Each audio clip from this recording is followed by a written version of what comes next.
Well, that's probably a good place to get things started. uh, oh, damn it. I felt it coming. It's like, I swear, I pissed off some other pixie. But evening, everybody. Yeah. So it's Monday again, so more gunpla building times, more Sazabi goodness. Also, Ben, you'll have to tell me about some of the mods you're putting on Mass Effect, because, I've always been curious about a few of them, but we'll see. I definitely should, like, download Mass Effect 3 again and do some multiplayer. Not the Legendary Edition, I have the multiplayer functioning in the old version. But with that said, here, let's get to top down. I have to remember where that button is. But yeah, as you can see, we've been working on this guy since last week. This is what we got done. During last week's stream, what was this? Big ol' stinker. He doesn't have his, backpack or anything. I have a feeling it's gonna take me 5 hours just to do the legs. But we'll find out. We'll find out. Oh yeah, I tend to build these a little on the faster side. I've noticed, at least compared to what other gunpla VTubers that I've run into, is I seem to be 2 to 3 times faster, for better and worse. I try to be really good about like snipping the nubs, making sure everything's smooth, trying to hide the stress marks from the cuts. Luckily, God hands are unhealthily sharp. But yeah. I can't stop the cat hair from being there, though. I see like 2 or 3 cat hairs stuck to this thing, because my cats just get fucking everywhere. But yeah, let's see. From there, we're working on the waist here. This big old groin. Oh, where is this sniffle coming from? Hope I'm not getting sick. I haven't gone outside. How do you get sick without going outside? Oh. Oof. Goodness, sorry. Oof. It's gonna be one of those days, I think. Oh, sorry for sniffles. Alright, let's get those started. Also, these are not all the parts. The remaining runner parts are actually in this other bookshelf. Though I will also showcase just the sheer unholy size of this box that this kit came in. So, doesn't even fit fully on the camera. But yeah. Oh yeah, it's gonna freak out my tracking. Of course it will. But yeah, this is the behemoth this thing came in. This is one of my bigger boxes in general, so I'll be turning to my left quite often today, because that's where the TV tray with all the other parts are situated. In fact, I'll bring that closer so I don't have to lean as far away, because I do need to actually access the N runner. Let's see, that's M. Well, the M runner's nearly done. Actually, I'll put those 2 trouble runners there. That allows me to also shove the C runner all the way over there. Okay. So N4, N6, and N7. But yeah, I definitely love building these things. They're always so fun to do. Sometimes you'll catch me cursing up a storm with a kit like Full Armor Gundam and Psycho Zaku. I liked building those, but the Verka versions also came with basically a simulate for the space debris cladding. So they're like trash bag condom things you had to put over the interior, the skeleton of each limb. And then you had to blindly connect the next parts on top of it to lock it in. I remember swearing a lot at those. God, even my voice sounds scratchy. What's happening? I don't interact with humans for several weeks, and I'm still getting sick by them. God damn it.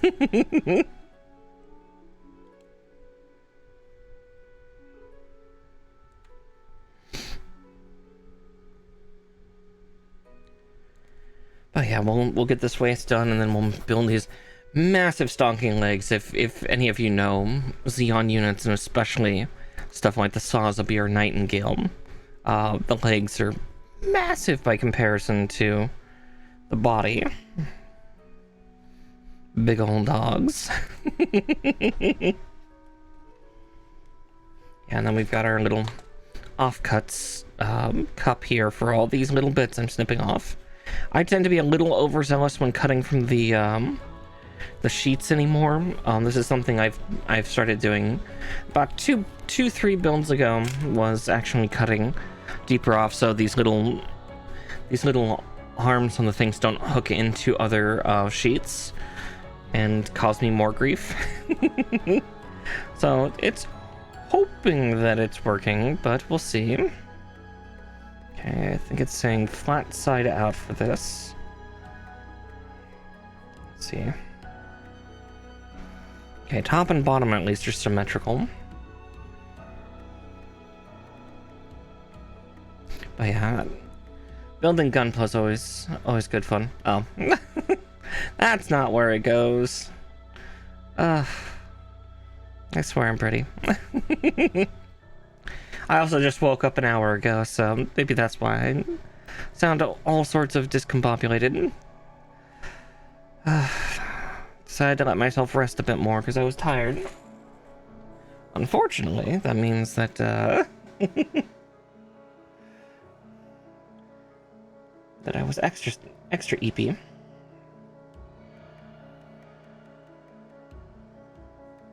Let's see. It's not perfectly seated in because it didn't push its peg through all the way on one side. Let's see.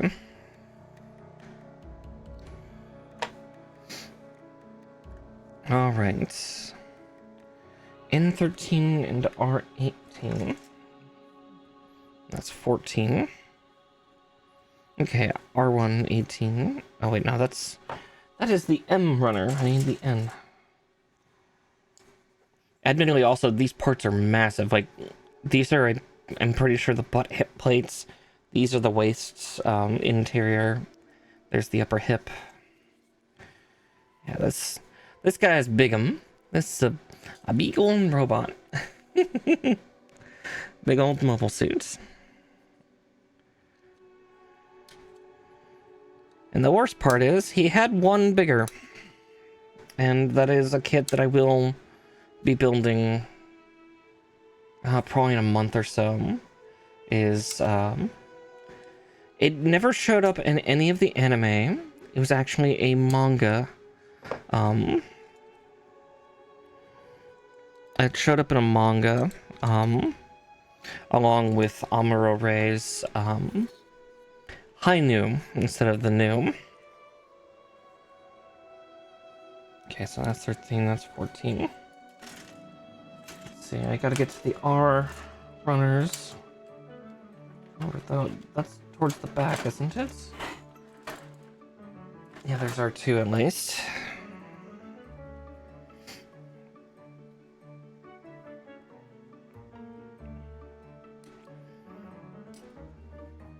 Yeah, and I know I was talking with a couple chatters last time about the Nightingale and how ridiculous that unit is for Char's units. You know, at least until we get to Gundam Unicorn and his weird robot soul-carrying clone thing. Full frontal, then wields the the Neo Zeong and just blows that all out of the water. But the Nightingale is a very impressively large kit. On the plus side, it's 1/100 reborn, so which is a weird scale in itself. So it's a remake and kind of like a quality update to, like, if I remember correctly, a 1/100 scale high grade, which is also very unusual. There's only a few high grades that are of that scale, like maybe a dozen, maybe 2 dozen tops, which is really fucking weird. Because typically high grade is 1/144th scale for those of you that might be newer to Gunpla. There tends to be size things. If I remember correctly, entry grade, high grade, and real grade are all 144th scale. And then, yeah, full mechanics, master grade extreme, reborn. Oh, I feel like there's another one I'm missing. But they're all 1/100th scale. And then we have the final size, which is perfect grade. And perfect grade sits at a whopping 1/60th scale. The real big boys. I'm excited to get down to a few of the perfect grades I actually got my grubby little paws on. The one that I'm building after I get done with Sazabi here, Hainu, Verka, and that reborn Nightingale is actually one of the most plastic heavy kits that they currently have out, which is the perfect grade Unicorn Gundam Perfect Ability / Plan B. It had two different names in the Gundam Unicorn manga. Yeah, full armor Plan B or Unicorn Perfect Ability. The box says Perfect Ability, but I'm aware that Unicorn Full Armor Plan B is also its other name. God, that cough just... I got sick towards the beginning of April, and it's still there. It's really only just that lingering cough, and it's a real gross one. I keep hitting the mute button so you all don't have to hear it, because it's... ugh. Cough like I'm a chain smoker. It is definitely gross. No one deserves to hear that. Alright, from here we get these together, it looks like. Yep.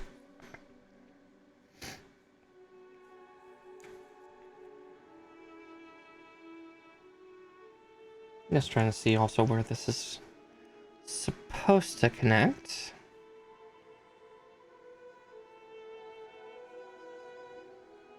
I was holding it the wrong way. No wonder I was confused. It's like, where am I supposed to go with this?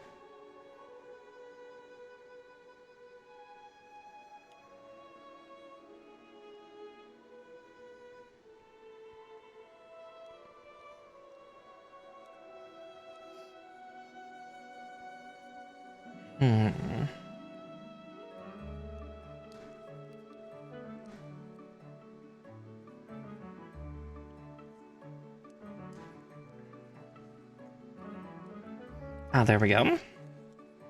I found its home. Also, the one weird thing for anybody who's newer to Gunpla stuff, and that is like, yeah, this is a master grade. So this is 1/100 scale. But it's also something known as Verka or version Katoki. Now, version Katoki has actually several different names because there's also version 2.0, 1.5, 3.0. These are all technically Verka. And what they are is, oh, I always forget Mr. Katoki's full name.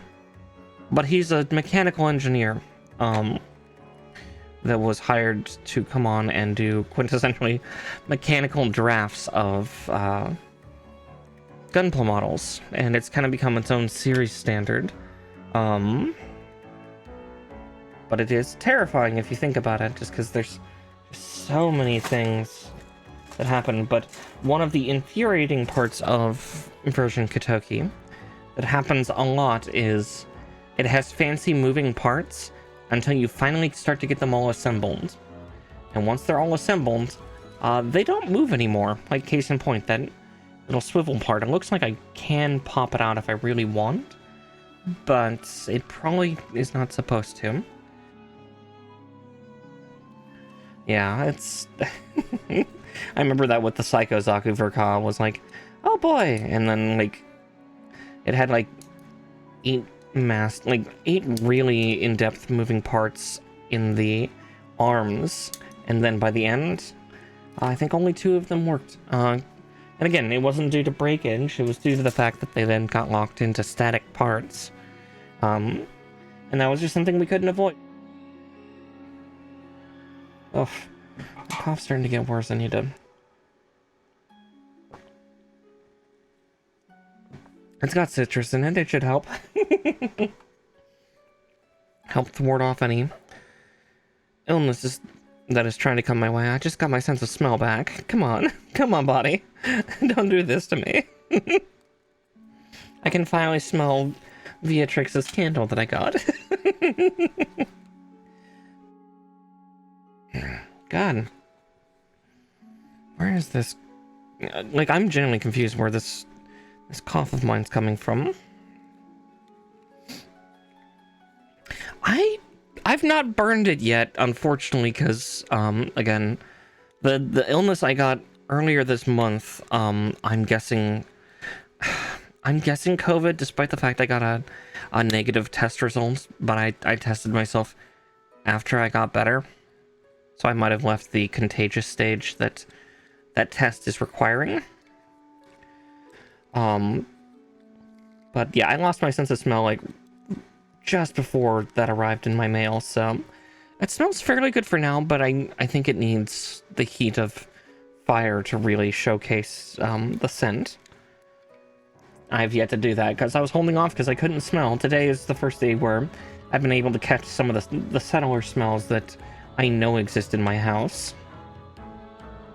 Like the smell of wood down near my kitchen, due to the fact that my kitchen is hardwood.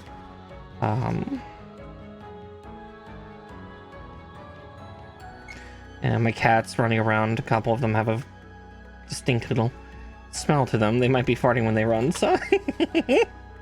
But yeah. I'll definitely let you know when I do burn it off, or start burning it.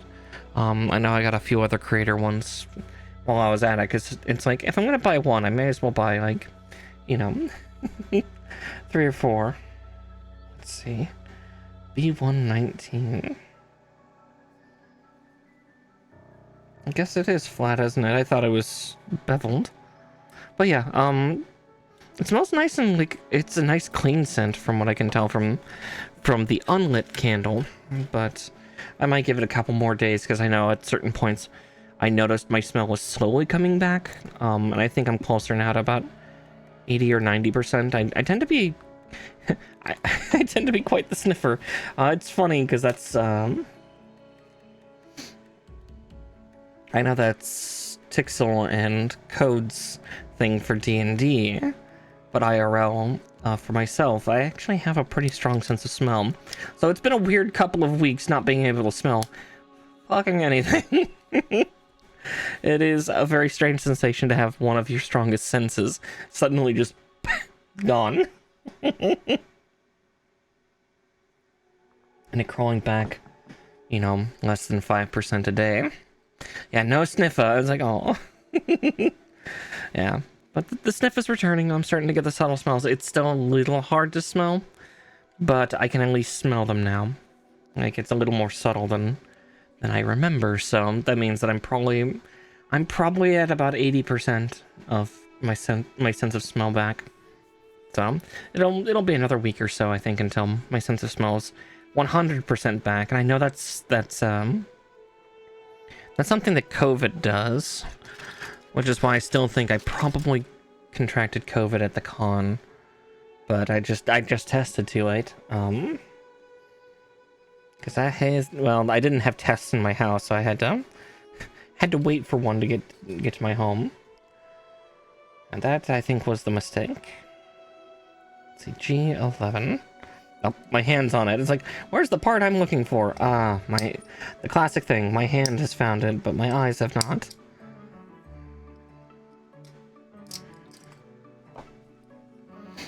But I'll get my sniffer back completely, especially once I get this dang runny nose of mine under control. I don't know why it's come back. I think it's the fact that it's like, I can breathe again, and the spring outside is like, Remember, it's springtime. It's like, oh, right. And I'm allergic to that. Oh. I'm free. I'm in hell again.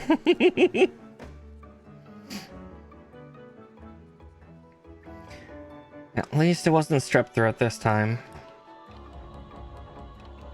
That was my worry, and yeah, thankfully it was not that.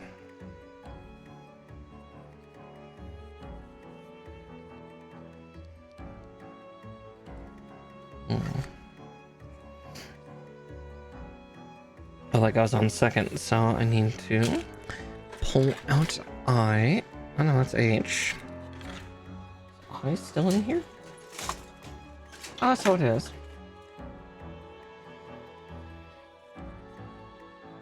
Yeah, the ice sheet's nearly done though. It's got 3 parts left after this. Nothing is more satisfying than getting these runner sheets down. Because then I have less things to have to reach out to and put on. Yeah, my guess is today we'll just be doing the lower half of the body, because that tends to be how it is with the fur kits. That being said, if we hit 5 hours, I will be stopping there, just because I did this in the past. So the rival unit to this guy is, you know, the master grade new Gundam for and I made the mistake. It's like, oh, I just had the weapons left to do, and it's like 4 hours left. Fuck it, I will do that. Or like not 4 hours left, but 4 hours in, so I have an hour left. That went on for 9 hours, that stream, because I kind of forgot how many parts there were, especially with the expansion kit. So that was me being a silly Billy and doing that. So especially, I do have expansion kits for Sazabi here and the Nightingale. Oh, and for the Hainu too. I have the Hainu's like bazooka shield. So when I get to those kits, like, I need to be more careful, because I do have so many extra parts in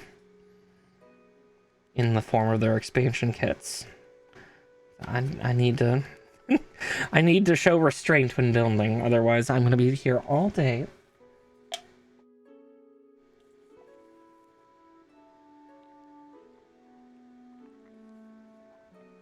There we go. Making sure to making sure to drink my fluids too. Yeah, God, I don't like where this cough is coming from. I feel like my body is just failing me left, right, and center today. G10. This is what I get for waking up like just before stream too, isn't it?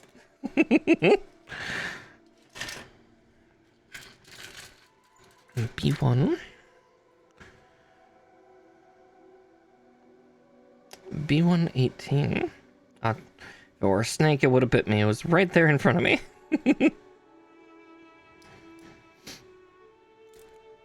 But hi, Kanina. I promise I'm not dying, or at least that's what I'm trying to convince myself of. It's like I shouldn't be dying. I should be feeling better, if anything.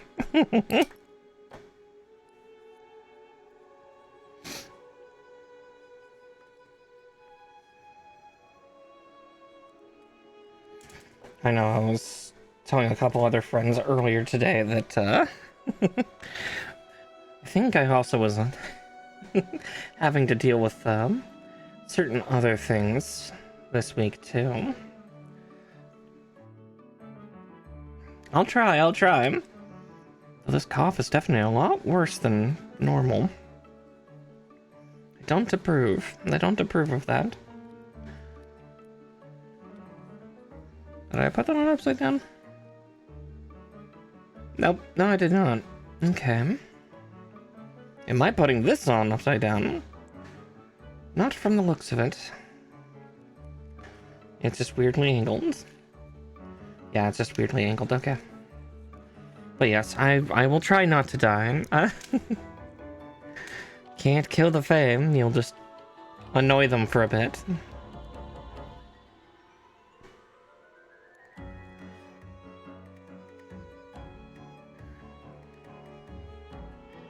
Oof.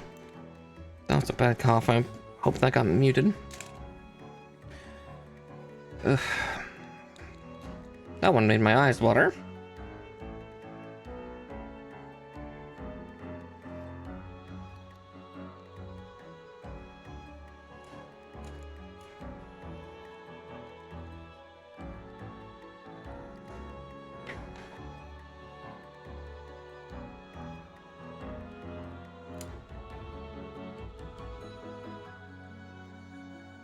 I see why they said to, Oop.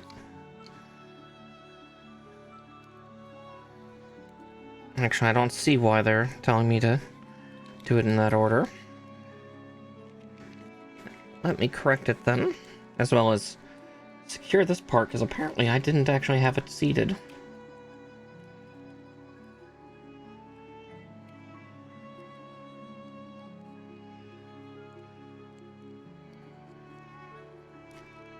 There we go.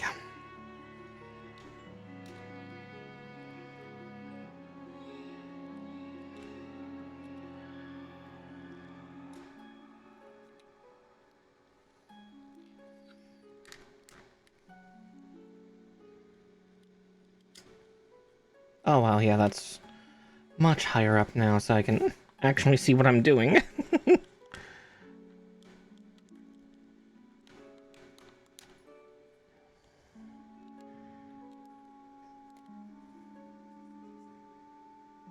Okay, there we go.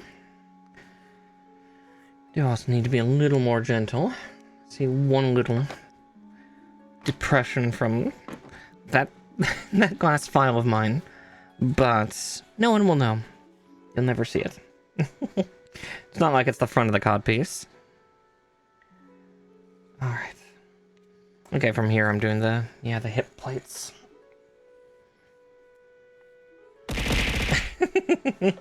Okay, I'll hydrate. Much like V, hydration means I drink a monster. It's fine. It's fine. This is fine.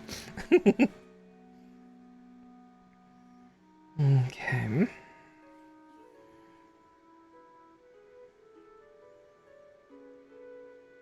Yeah, and then we'll probably do the side hip plates after we get the legs on, because I don't see those in this part of the build instruction. I see, yeah, the front plates, so those will go on here, and then the back one, which just slams onto the back.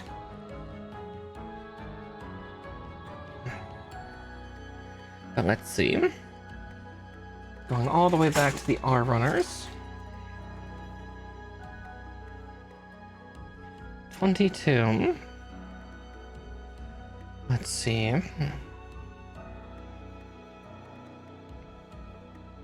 Oh no, that's the Q runner. No wonder I can't find what I'm looking for.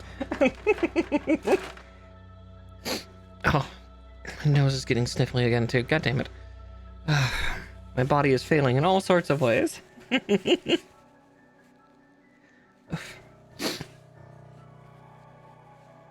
Sniffly bunny.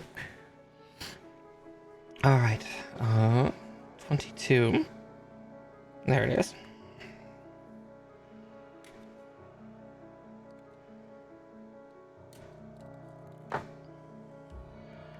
We will be back to that runner in just a second. B116. That part, okay.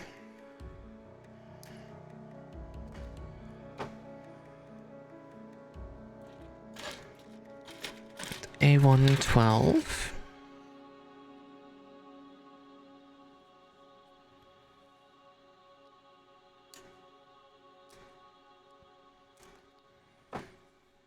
So many parts. So many parts to build yet another unit of shards.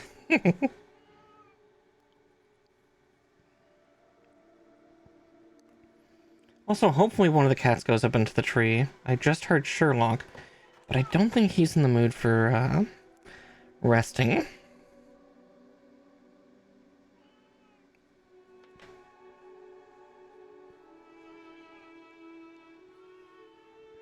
Okay. Yeah, those are good ones to have, especially for Mass Effect 1. Like, 2 and 3 did a great job, but again, they were, you know, much later down the road. You know. So I have to be like, half a decade. No, no, no. Mass Effect 2 was like 3 years after Mass Effect 1.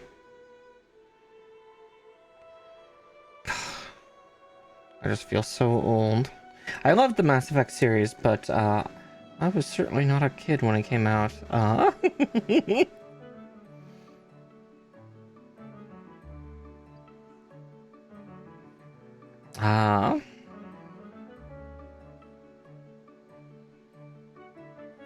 I was gonna say, yeah, Infiltrator and Garrus romance is always good. Team Dextra for the win all the way, anyway.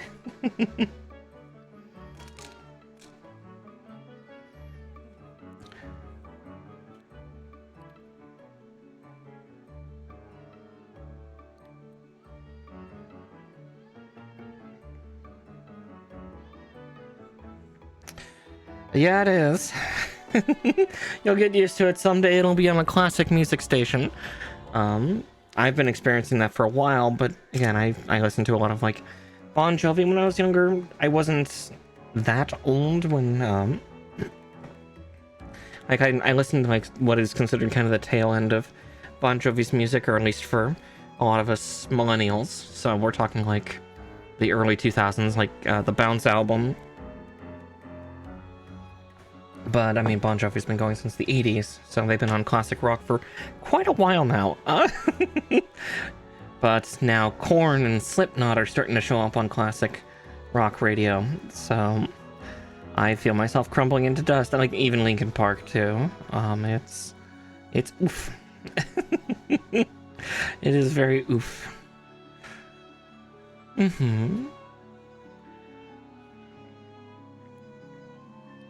We all will experience that in our lifetime.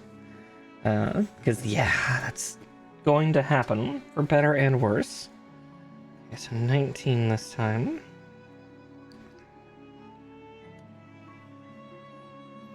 But yeah, Bon Jovi and, like, Red Hot Chili Peppers definitely are kind of a couple of my quote-unquote older bands that I listened to when I was young. Foo Fighters as well, stuff like that. Hey, Urban Tech Bro. Let's see, B2. I'm guessing there's probably one of these on B2. Because there's two B runners. So B22. Because that's B12 I just cut out.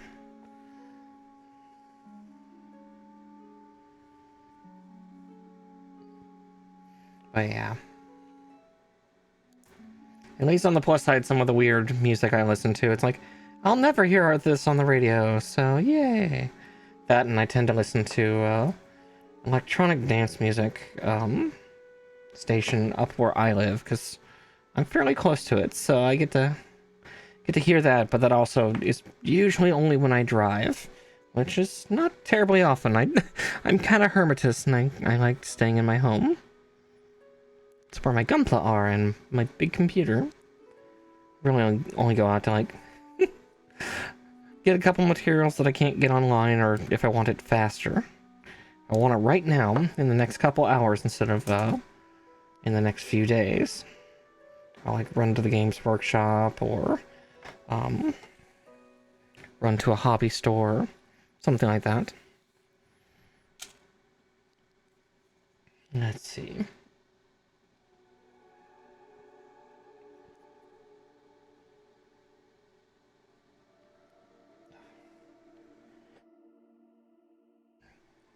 Oof. Okay, let's see. Let's put that in the right way. There's a proper way to insert it. There we go. I'm sure once nature appears, I'll start doing more pegging jokes, because those are always fun. Now, I'm sure I'll start up a little sooner once I get more extensive pegs to have to deal with. Let's see. Also, I'm not sure if the mic's picking it up because he is a bit away from the mic, but yeah, Sherlock's underneath me right now. He's being a bit noisy. He wants attention. Yeah, mother, I crave violence.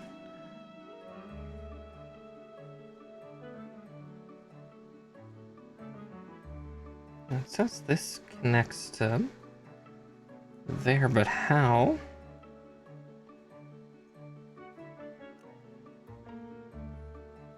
Oh wow, that's just the outer plate. Okay, I was trying to put that far further in than it actually does. Oh, yeah. What, pegging for Deadpool and Wolverine? But Deadpool's already been pegged. F19. I mean, that scene was in the first Deadpool.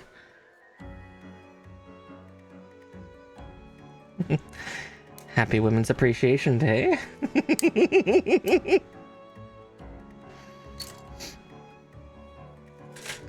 Let's see, there's that. We called for G2. Oh, I loved it though. That was so good.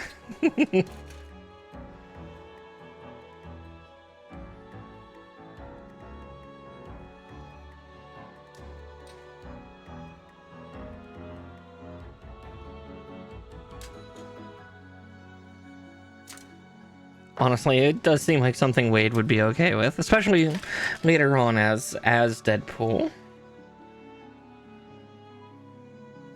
At that point, he just doesn't care.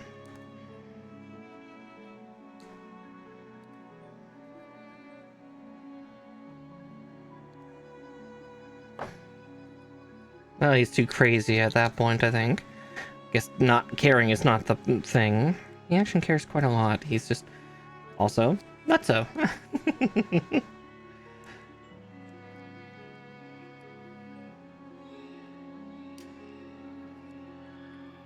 Alright, I gotta make sure all those... Let's see, I gotta get that big peg through the hole. The peg jokes have already begun. I had to think about it, and now they're here. Alright, there's that. And let's trim and get this outer plate connected.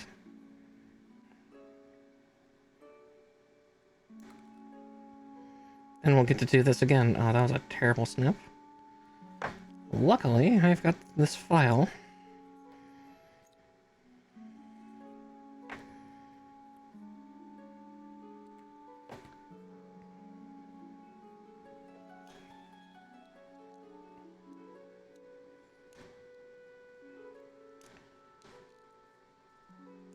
I might turn the fan back on in just a second, too. My body can't decide whether it's warm or cold. If I turn on the fan, just instantly be freezing.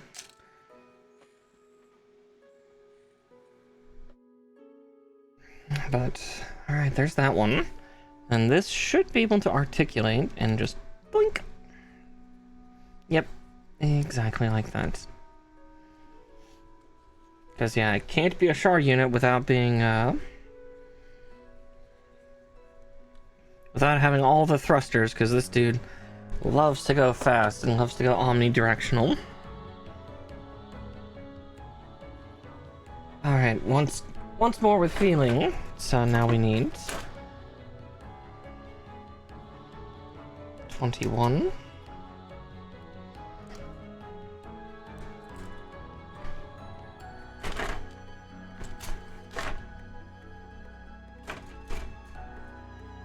I also have to readjust all my runner sheets that are in my sideboard. After this sideboard, what am I doing? Playing Magic? Well, I never had a sideboard when I played Magic. But again, I played Magic long ago, you know, in a different time. When Type 2 was very different. Or at least I feel like it was very different.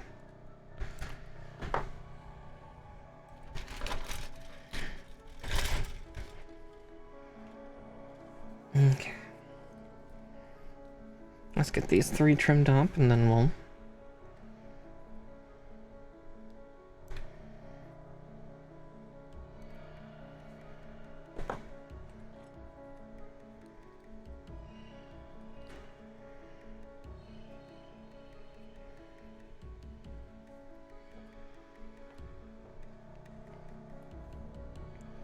let's see, there's that.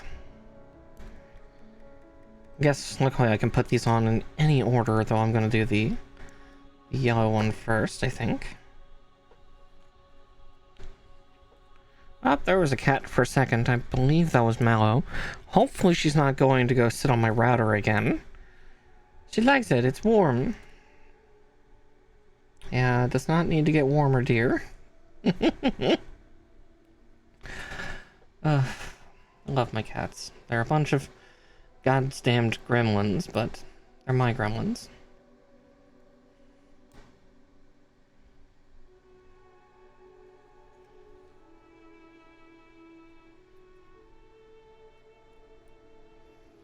Eventually I'll have to do a suspended installation, I think, of the router just to keep it safe, I think.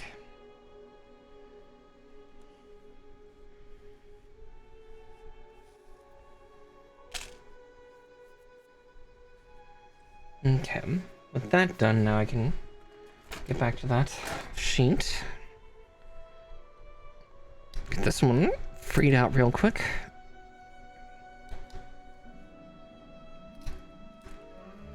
There we go. One moment as I just readjust all those sheets here. Yeah, this kit, the sheet lettering goes up to, I believe, T. Like S or T, somewhere around there. And several of those have... Yeah, several of the letters have, like, you know, a 1 variant and a 2 variant, case in point, like A1, A2, B1, B2, F1, F2, E1, E2. It's... there's so many. It's a good kit. It is an older one. I know somebody else was talking about it, that it's, you know, an 11-year-old kit.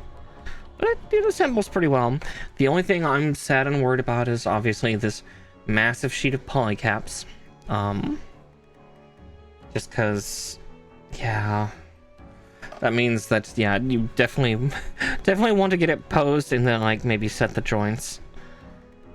It's like turn it from a built action figure to a statue.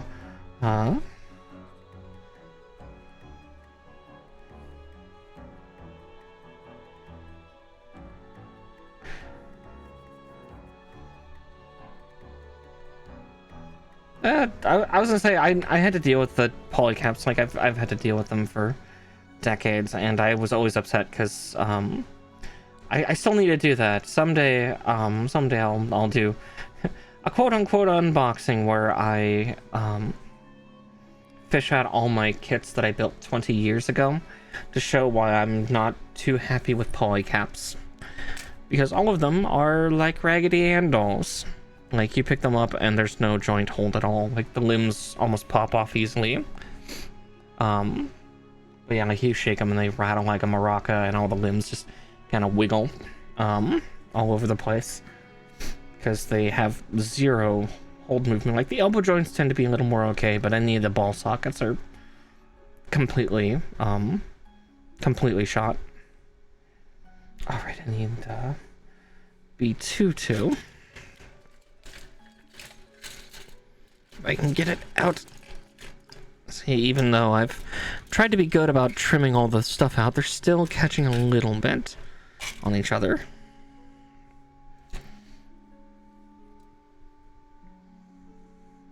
Oh yeah, this one has a lot of very specialized ones that I've not seen for polycaps. Like, again, like these two, I think I've only seen once before, and yeah, they're also like a different size and scaling.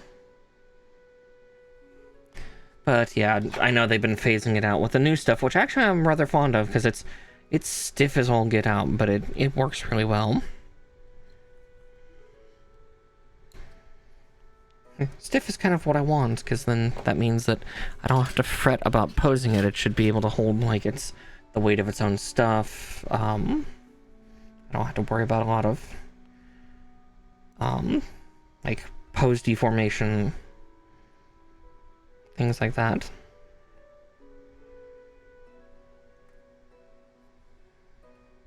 God, that's such a hard part to try to trim.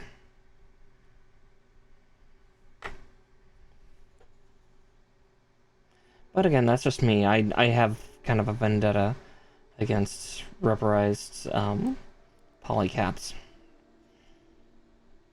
They have made me sad for decades. But at least these days, I at least know that there is Joint Fixer. So I can get some of that stuff and I can make myself happy again.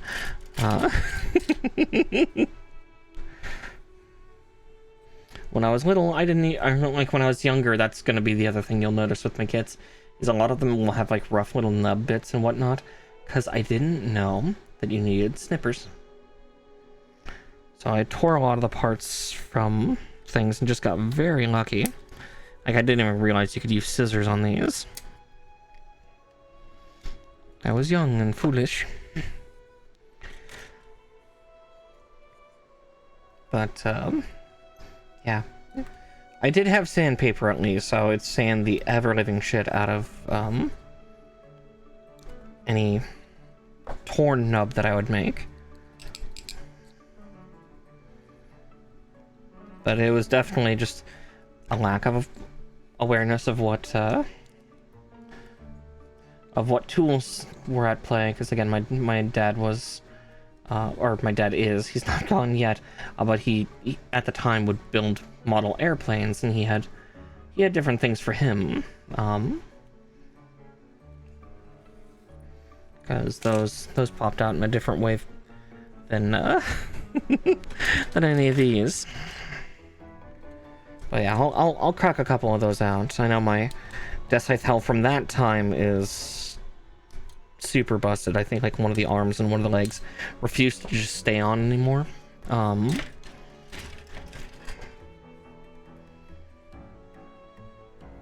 Might be fun to see if I can restore a couple of those.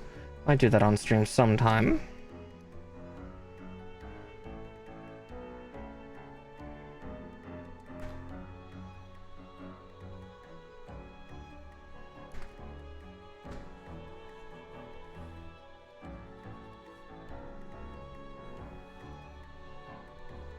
Oh yeah.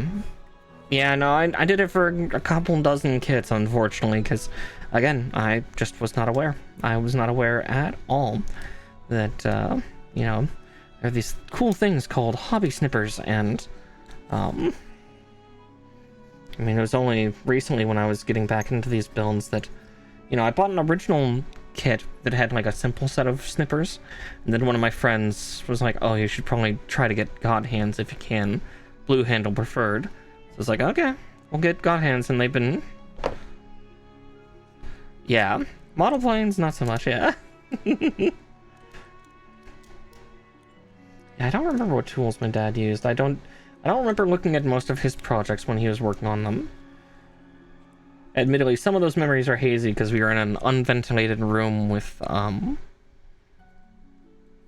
the more, noxious enamel paints. We worked with a lot of enamels instead of acrylics when I was a kid.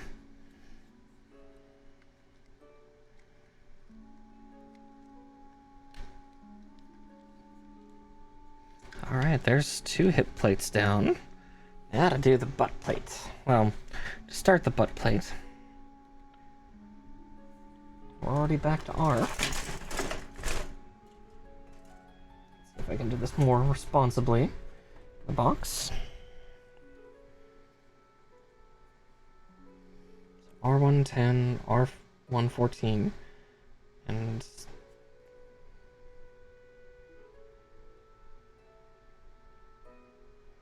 Oh, yeah. You know, I think that's a point. I think I do remember my dad using his pocket knife that he always sharpened like nearly razor. Like razor sharpness.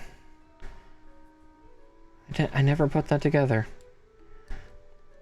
Again, I'll just blame the noxious fumes of the enamel paint in an unventilated room. Again, I'm waiting to see if I get something from that. Probably will. I was to say, like, I'm still a pocket knife girl. I carried like, you know, like a little, not a Leatherman, but I used to carry like a little Scout's knife when I was younger. These days, though, again, YouTube will probably get mad at me for it, but yeah, these days I tend to use big old tool knives for most of my other stuff, but these days I have hoppy snippers to now run. The flick is not for show. The flick actually is because that knife actually doesn't have a like a launching spring. It's not a design flaw, it's actually how it's supposed to be designed. So I've learned to flick my wrist. It just, a lot of times I realize it looks really showy, and it's like, I'm not trying to be showy, I promise. I'm trying to be utilitarian. It's getting ready to cut, that's all.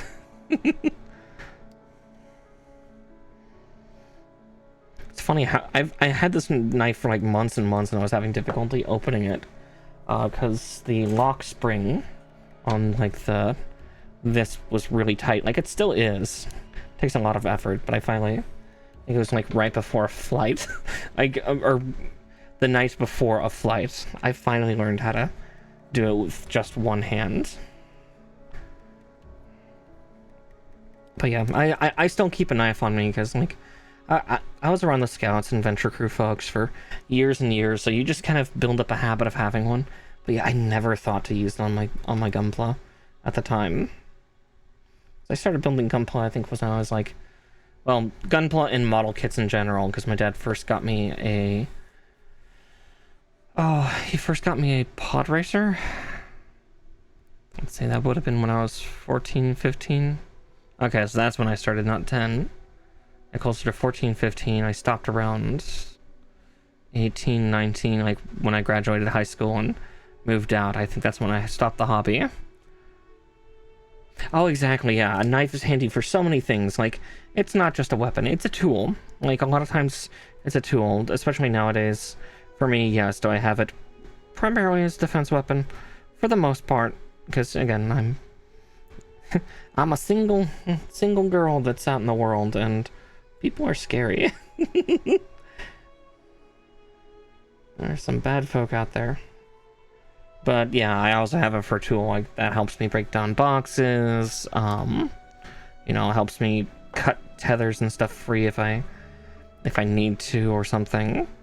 Again, it's definitely still a tool.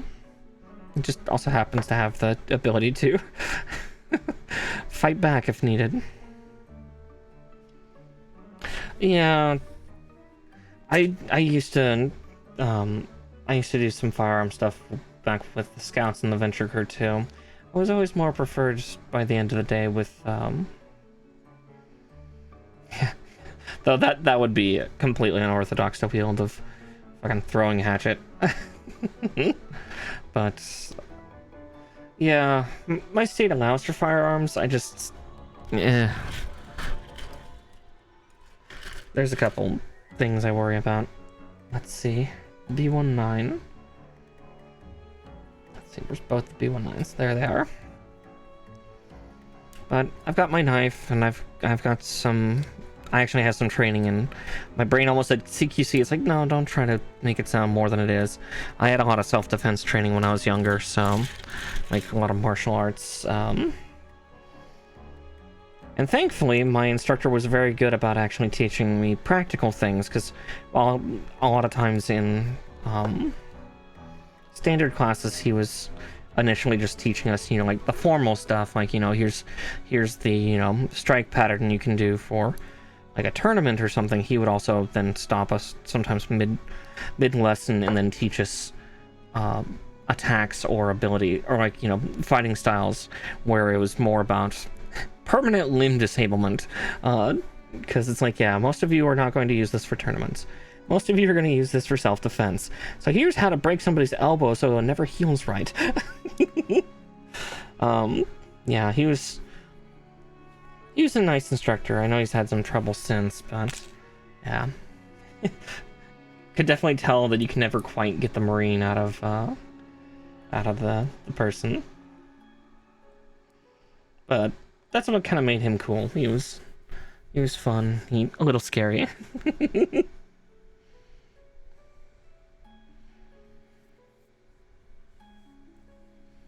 So I was trying to factor in where a pistol would go on me when I go out. It's like, Trying to be fashionable.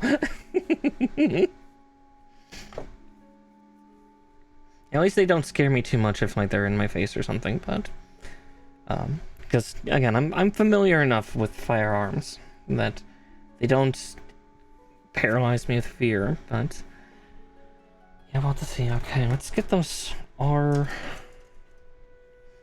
pieces cut out first, and then I will hunt down N3.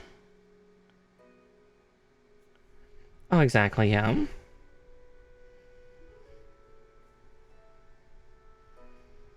Yeah, sometime maybe with friends or something, maybe I'll go and like to a range. Admittedly, at that point, I'll have to like borrow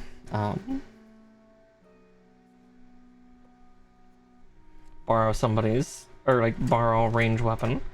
I'm already also on top of that. I already have kind of a disadvantage with a lot of firearms because I'm left-handed. I'm a southpaw. As you saw, I opened the knife with my with my left hand. That's not the camera inverted. That's, yeah.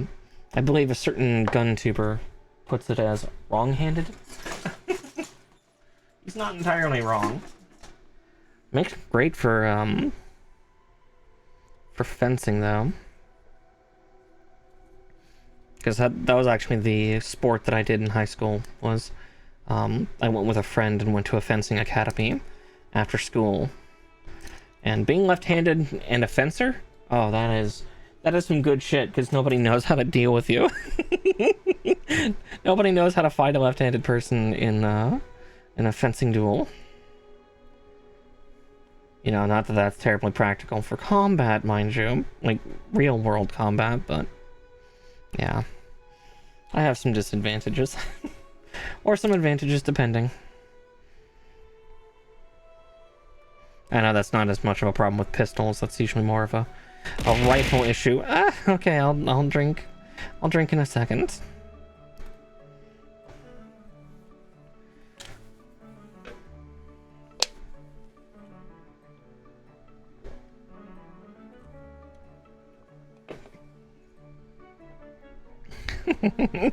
Hey, nature. That was you. The turtle. He assaults me. Be proud of me, nature. I've only made one pegging joke so far. It's because I was thinking too much about it.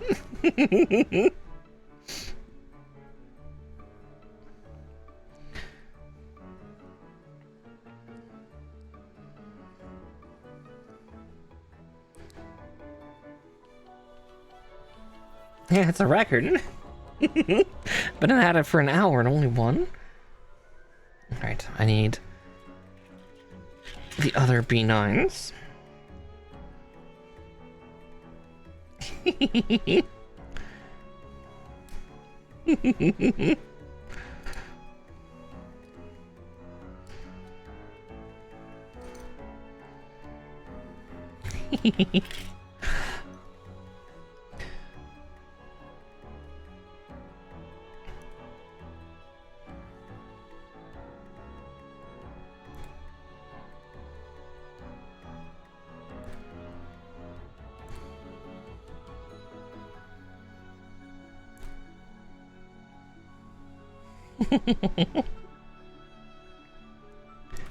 Oh yeah,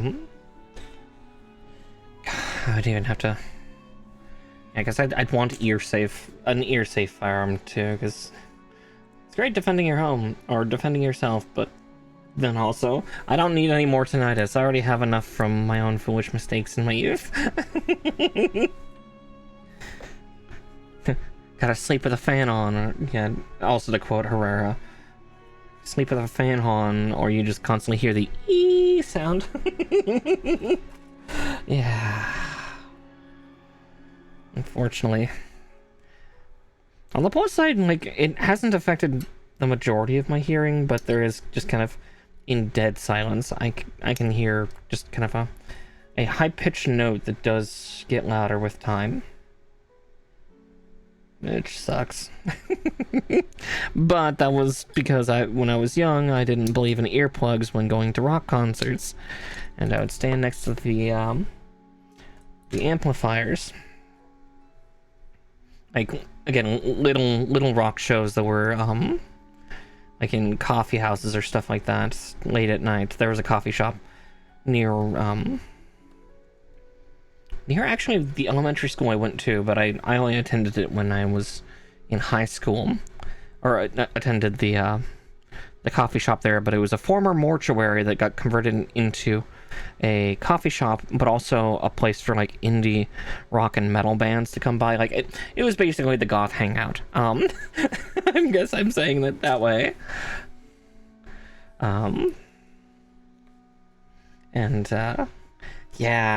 Yeah, I would stand next to the amplifiers a lot and just jam out. And they had free earplugs in a jar over by the barista area, but nah, I'm young, I'm invincible, I'll be fine. What's this tinny ringing I have now? Again, the teenage foolishness of thinking you're invincible. It can't happen to you. It's like, no, it most certainly can, and likely will. In multiple things, be it rock, getting hurt, all of that stuff. Younger me was very silly.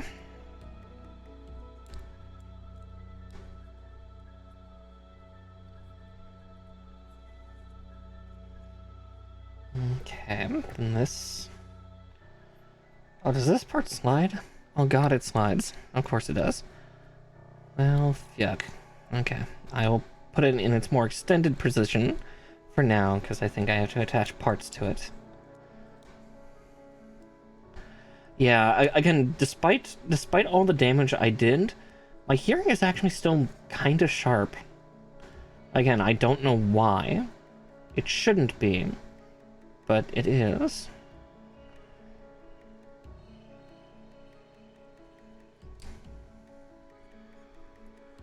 But yeah, I just have that ring when it's silent. Luckily, any background noise can do it. Like, even the fan right now that's running to the left of me.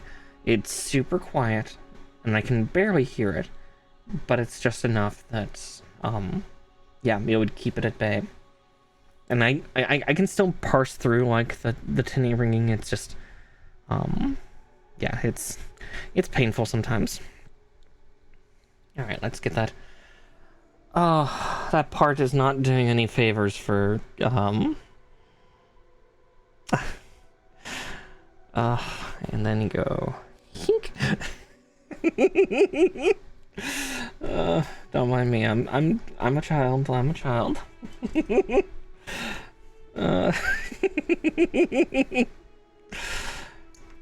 Everything's a dick.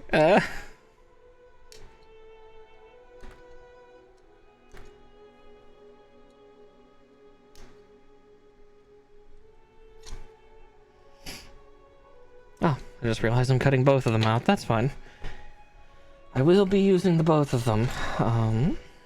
We'll just cut the one I need right now, and then we'll leave the other to trim afterwards. I got excited. I'll blame the one part there. Yeah, I didn't learn about keeping my ears more protected until I was older. Damage done. A little damage. Okay.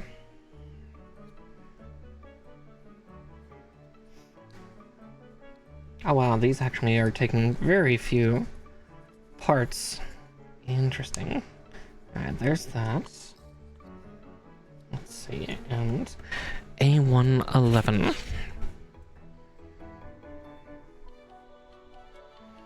If that's the case, then I'll cut A110 out as well.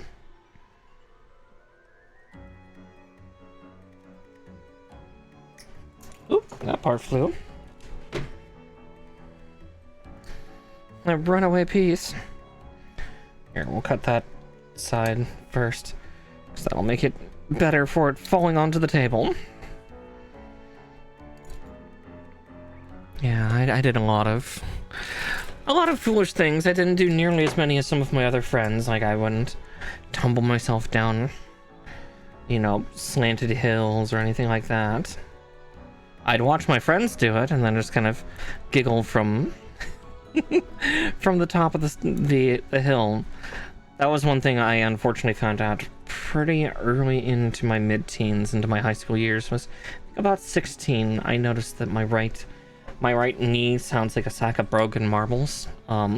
Luckily, most days there are not pain, but I always thought that maybe, just maybe, and it's not so much as a badass thing as I kind of consider it actually a health and safety issue for myself. Is I don't think I feel as much pain as others do. I don't know if it's nerve damage or what. I seem to still be rather dexterous for the most part, so I don't know what, but yeah, I've not even called it pain tolerance. I've called it pain ignorance through most of my life. So I always tried to be more cautious when it came to certain things that might injure my legs or something, especially due to that clicking. Because again, my dad has it, but he has more pain sensation than I do, and he always looks pretty in pain. So I'm like, oh, that's my future, cool. Yeah, so I've also kept canes on hand because, again, every now and again, maybe some pain will flare up, but it's very rare. Or like I'll have some movement weakness, where it's like my right knee, or sometimes also my ankles have difficulty supporting weight. The ankles, I think it's just because I sometimes twist my ankles in my sleep. Similar to a couple other folks I know. So I have canes on hand to be a little old woman and... Oh, exactly, yeah, like, my dad doesn't have the pain tolerance or ignorance that I have. My mom might. I might have gotten it somehow via my mother. Which again, it's like, oh, that's great and cool. That means I can ignore a lot of stuff. I know also, like, if I enter a fight or flight mode, the majority of my body no longer feels pain for a while. Like, on top of, you know, additional physical exertion that I can do. Like, you know, the additional adrenal strength that you can get, or hysterical strength you can get from fight or flight. I also, like, more pain numbs away. I'll feel the impacts, but I won't feel the pain, but then, like, afterwards I'll get a reality check. I remember doing that quite a few times, actually, during my years of doing karate, or aikido, technically. That I was too passive, so I was kind of taught how to kind of tap into, like, an angry fight or flight mode. And yeah, it was just something I observed, especially when I actually paid attention to what I was doing in my later teen years. It was weird. It was very weird. I'm very weird, but that's okay. That's normal. That's at least what I tell myself, right?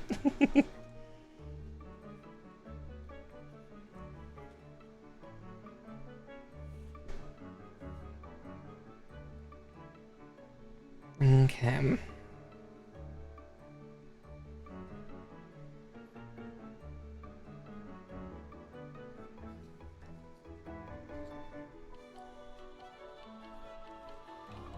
Oh yeah.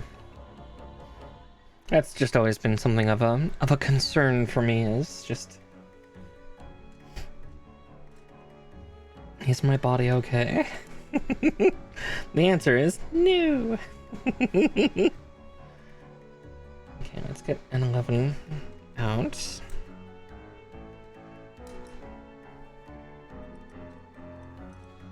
Yeah, definitely as I've gotten older, like when I was younger, like, you know, my teens and even like my very early 20s, like, oh, this is kind of badass, I've got this, and then, you know, on top of that, I heal a little bit faster than most other people, which I think I also get from my mom.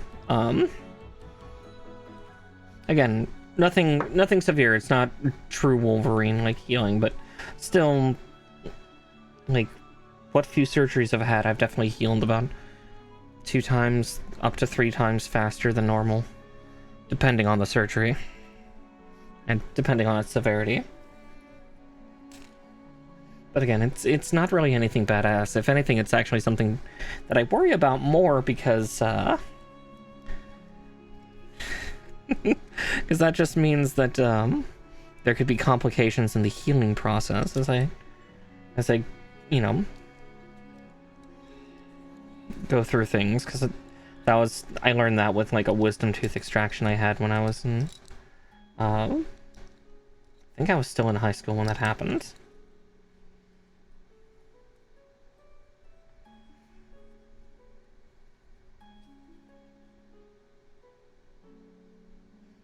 And 11. Oh, is this supposed to be... Did I put parts on backwards? I feel like I put parts on backwards.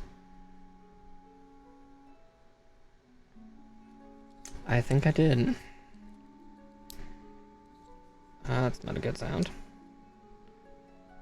Okay, it's fine.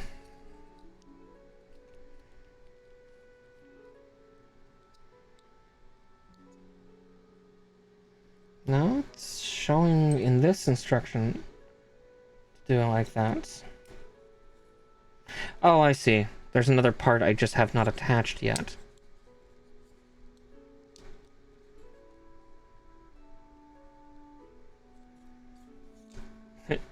Hoity-doy. G6.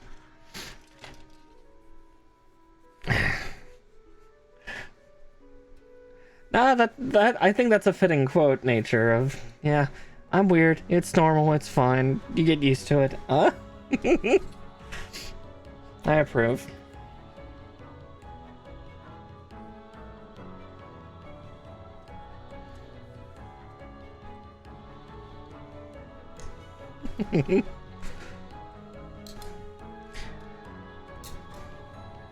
I mean, I've always been around the weird kids. I was a goth girl and a theater kid, on top of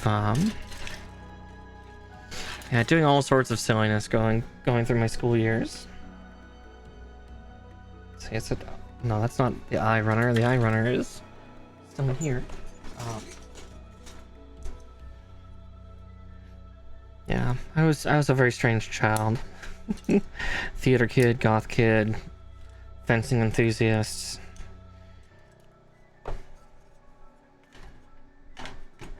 Fight choreographer for stage plays. Actually, thanks to my fencing, I was allowed to do that, which I thought was super fun. Ah! Alright, I'll drink.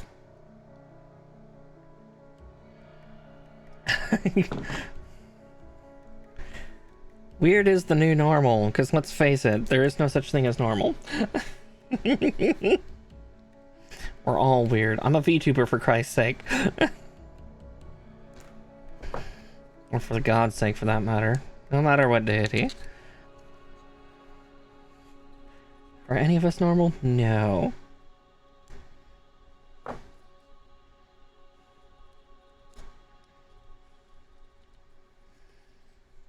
Okay.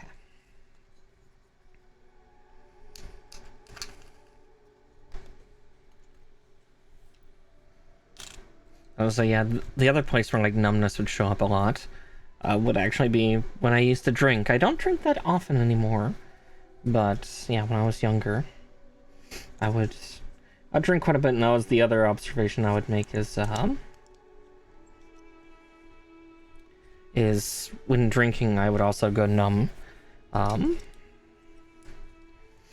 rather quickly. But it was always in specific places. I kind of made the joke at that point that it was like, oh, this is just the Irish blood talking, because what parts of me would numb out first were always hilarious. It was like my cheekbones, my jawline, my teeth, my hands. I'm like, oh, tavern brawler, got it. Like I was never an angry drunk, thankfully. Like I wasn't like, you know, feisty like after a couple drinks and like, come on, fight me. Yeah, no, I was never like that, thankfully. But apparently my body was ready to.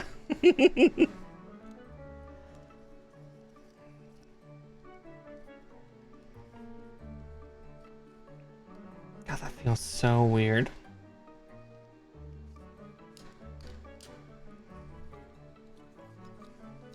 Oh wow, that actually moves a lot. Holy shit.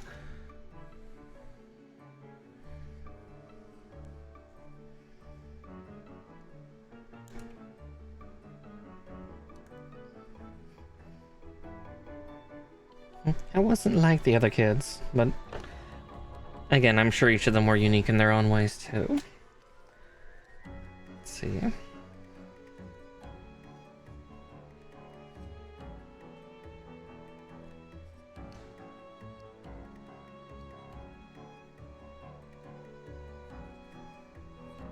Oh, there it is.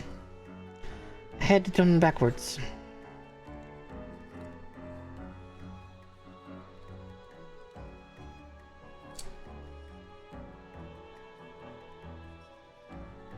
Well, that's all the way seated on.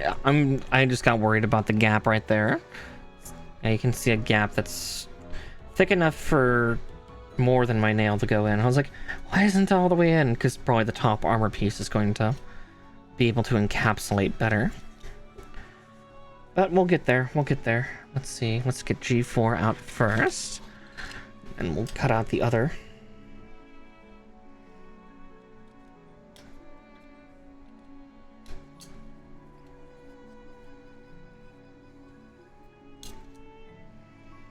And 4.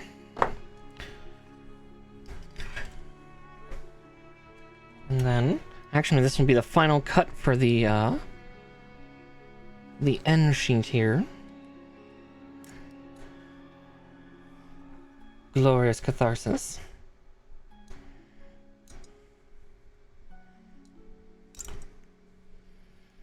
There's that one gone. I'll run her down. Technically the second of this entire thing, but the first one was kind of cheating because it was just the spider hands.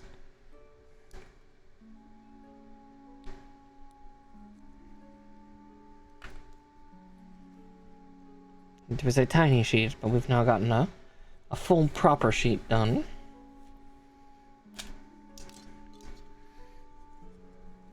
And we'll see how far we get. Again, we're still on the waist, and you know, we're an hour and 20 minutes in. Even on something of a hastened start, since this is, you know, a continuation of a build.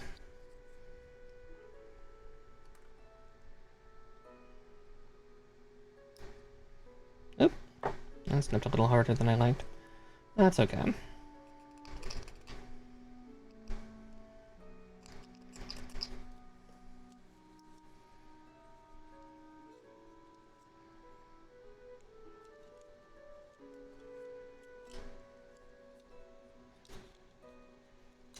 Alright, I said to put this part on first because it's got the peg that thing inserts into.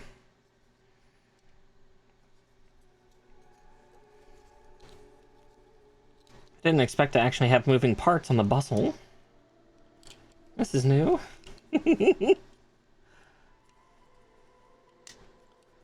Oh, Sazabi, why are you scary? Oop. Alright, because I hadn't connected it to the other pegs just yet. There we go.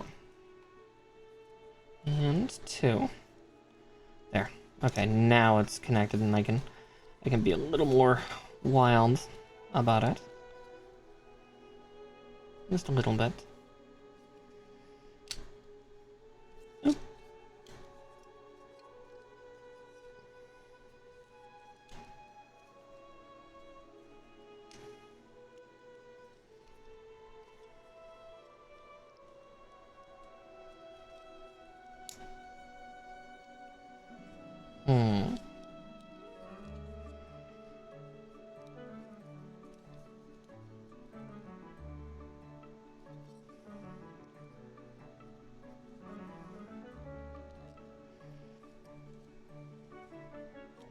Clamp. Okay, enough playing with the with the button. Let's get the armor plating on this thing. Well, the armor plating and then all of the thrusters. Oh my god. It's not a shard unit unless it's like this. I13, I14, and G7 and 5. Let's get the G pieces out first. Yeah, these ones I'm gonna just cut this entire sector here, because that will hook onto other things if I don't.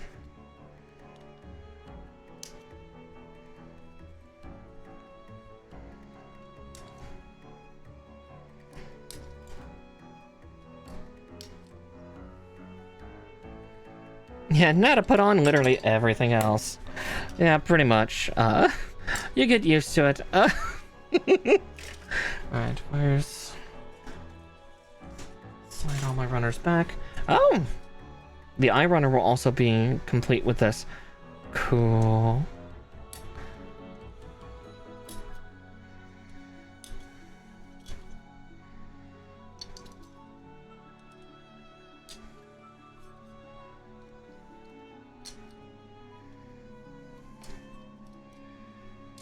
And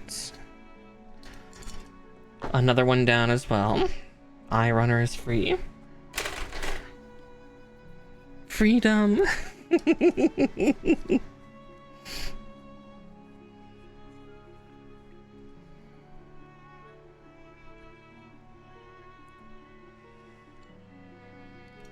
Admittedly, yeah, like the kind of this armature is really crazy for the injection mold process. Just the sheer amount of design they had to do just to get that to connect is impressive.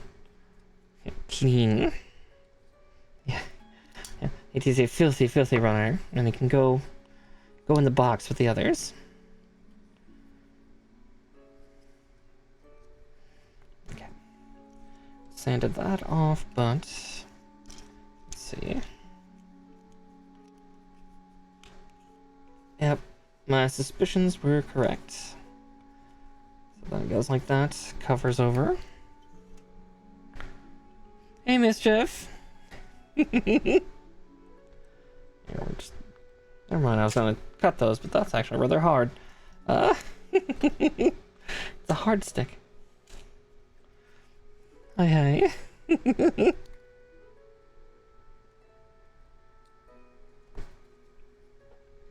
Trim that off terribly. The point where it's like, no, get the sand, the file right now. That's clean.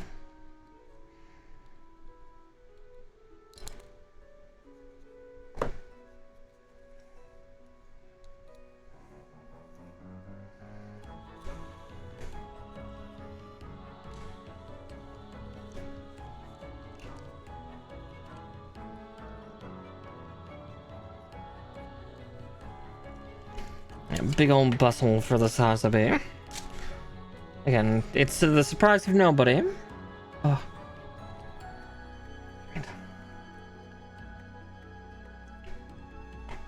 But we're getting the butt done soon, and then we can move on to the legs.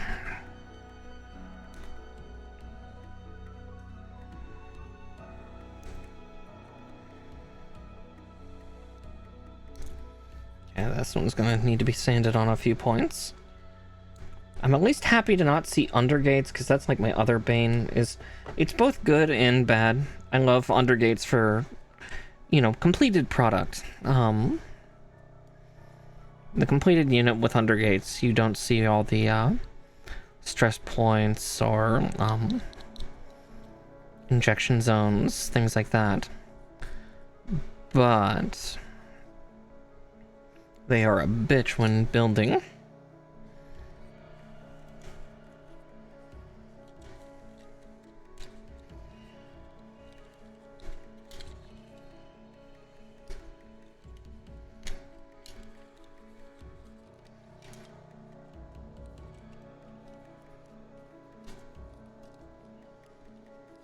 Okay, that is closed up.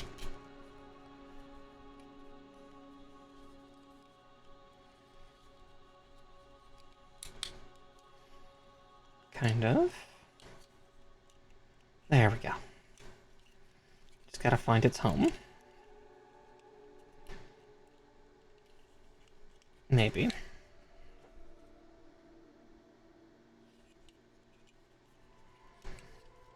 I think I see one of the problems. Let's see if I can safely tear it off.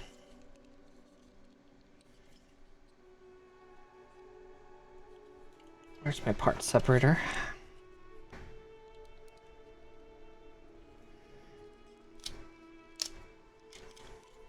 I think this part is supposed to slide in between, maybe? That, or that's just not nearly as on as I want it to be. I think it's that. I think it's the latter.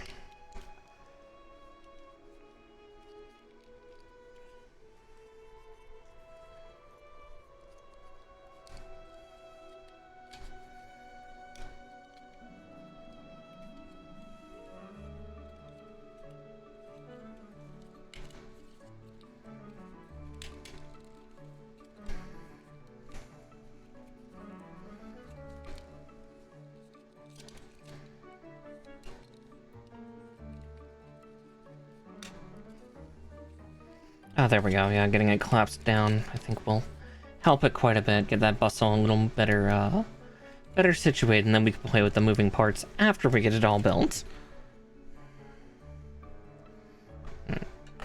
Move away part separator.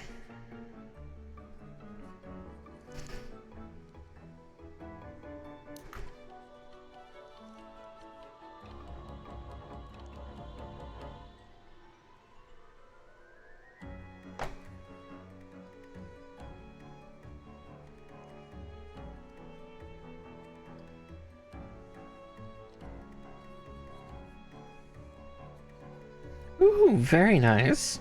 Hey, fidget spinners are always good as something of a nervous creature. Actually, it's funny, during D&D, I'm always using a fidget spinner. Where's the one I actually use? Kind of shows, so like, about a decade ago, I lived in Portland and was a pirate eventer. Now, that being said, I didn't get this fidget spinner until several years after I had moved up to the state I'm currently in, but this is the one I like to use most. I technically have 3, I think. I don't know where the other 2 are. I know one is like a really spiky dragon one where it's like, oh, that's cool, but this one's my favorite just because it has, you know, it's a helm for like a pirate ship or a ship from those times, but also just it's very nice for getting to hook on and move about. But yeah, I am almost constantly fidgeting with this while playing D&D. Yeah, this is my fidget spinner of just, yeah, talking of fidget spinners. But yeah, I use this all the time when playing D&D with nature. Yeah, hard to port. But yeah, it's really nice to have because again, I am part of that target audience. I am part of the people that use them for when I'm nervous or like, you know, I'm sitting about doing nothing. It allows me to appear semi-normal. Helps keep my tongue at bay.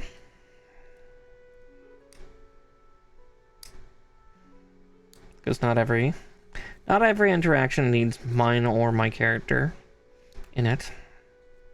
But that's how I combat it for myself. I don't know if that works for others. You know, I should probably ask. I know one of our other players is worried about that.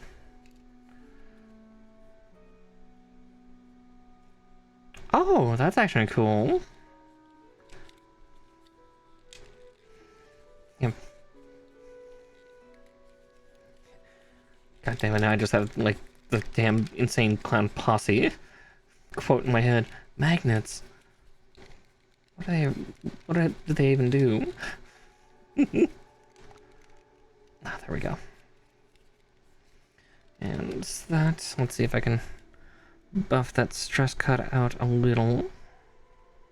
Just gotta vibrate my hands a little bit. And it's gonna light up a little more, but that's okay.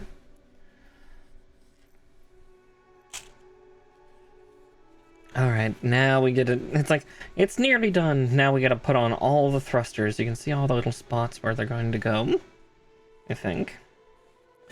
Yeah, that's where they're all going to go. Oh, Sazabi. Yeah, with those on, let's open it up a bit, though. There we go.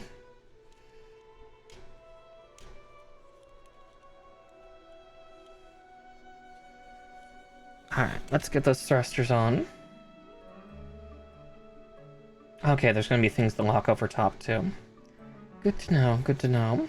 So, B8, let's cut out the H14s.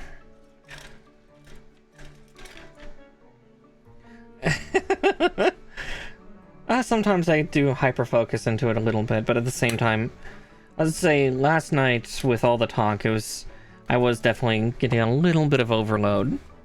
But at the same time, that actually worked perfectly for my character Yue, because again, compared to everybody else who's there, she's just a soldier.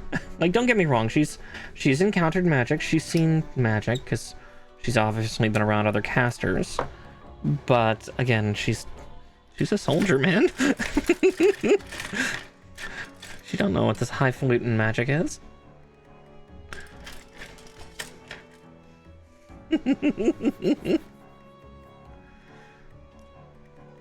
Alright, we'll cut 13 and 14 out in a little bit. We're gonna get B18 and B28 out.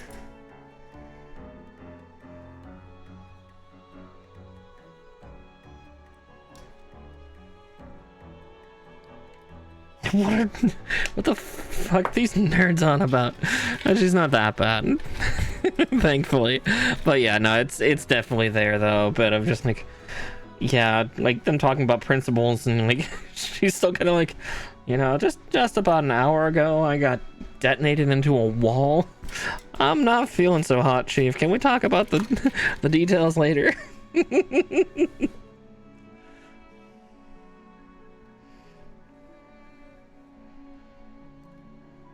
It's especially why I had Yue, or like why Yue said might need further elaboration, because yeah.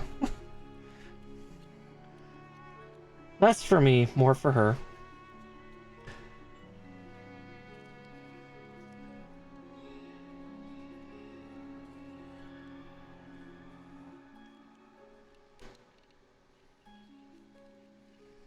Oh, there's a specific angle for these thrusters. Got it, got it, got it. Yes, yeah, she needed to sleep in a juice box because, yeah, literally she had not had a long rest in like 2 days. And I think the only reason why, yeah, so she was already, or proper long rest. She had thankfully been taking proper short rests, but, yeah. Girl was tired. That poor bee just, yeah. My poor bumblebee girl. It's okay. I'm still a little worried about. It's like, yeah, my description of what is Yue wanting to do? And it's like, oh, she's going to aim for ascension. I'm like, a what? But no, that makes sense in how the principles in nature's world works of just, yeah. Admittedly, she's going for the fade because that's the one she's tied to. That's gonna be spooky, isn't it, nature? You really made the fade seem really ominous, so it's just like, oh.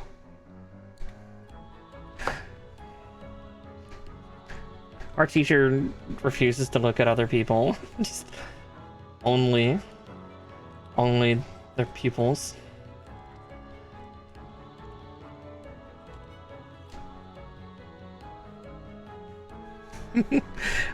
Or as I put it, I think in the group chat of like, team depresso espresso. Again, it's shh. It'll be fine. It'll be fine, says the turtle as Yue turns into some kind of avatar thing.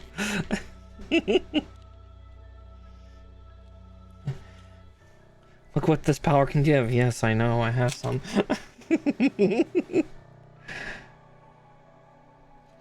Alright, 22 and 23.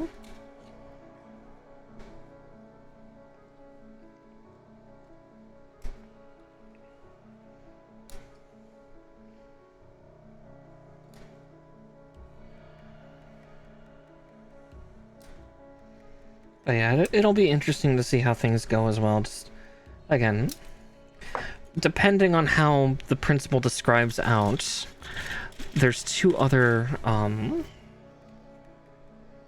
subclasses that I am looking at. But again, I want to see how the principle of Fade and like some of its instruction goes. And that might influence her not going samurai, but we'll see. I mean, she'll still have samurai flavored stuff, but I'm also perfectly fine with choosing that for my level 3 subclass. But we will see. We will see.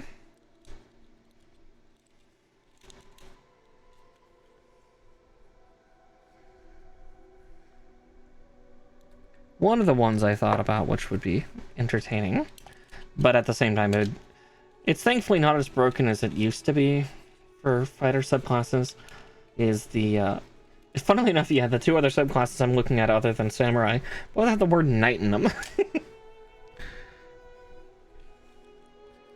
The rune knight, but the other one that's very spooky and a little thematic in some senses is the echo knight.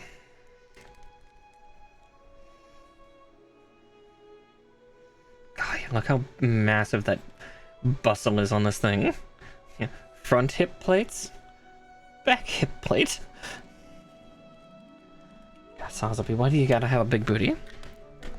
But again, it's up in the air, and it's based on a lot of things. In nature, if you don't have the info on the Echo Knight, I'll forward that to you later.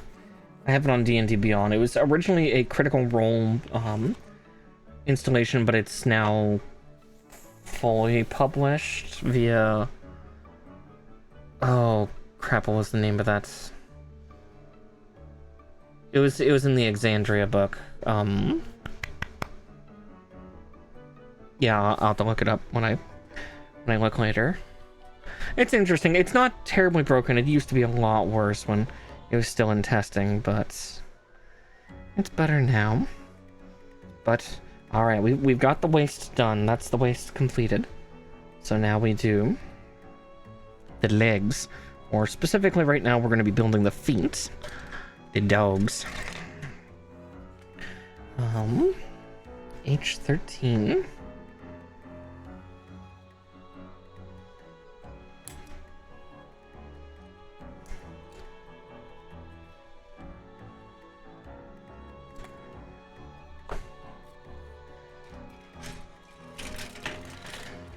Just because Echo Knight would be thematic with a little bit of Ascension for what I'm assuming the Fate's going to be like, but again, it's based on my assumptions right now, and it might not be. And again, Samurai subclass would still be very fitting and optimal because it's, again, her holding on to part of her past, since, you know, where she's from is kind of like a mixture of like feudal Japan and China. So it's like, okay, Samurai would still fit. And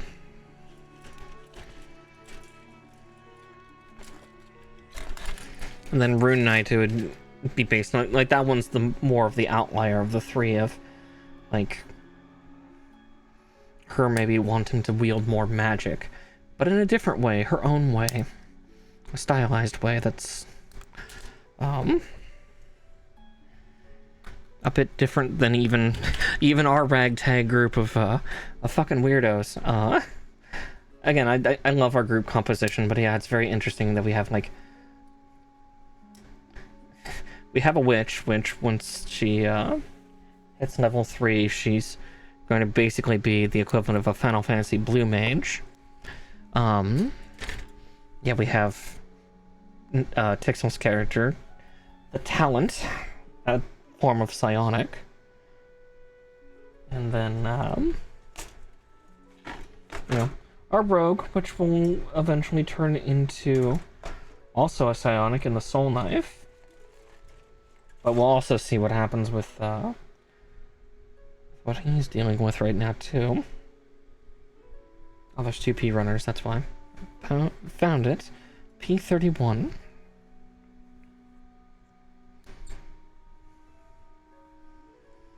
Lots of Moida.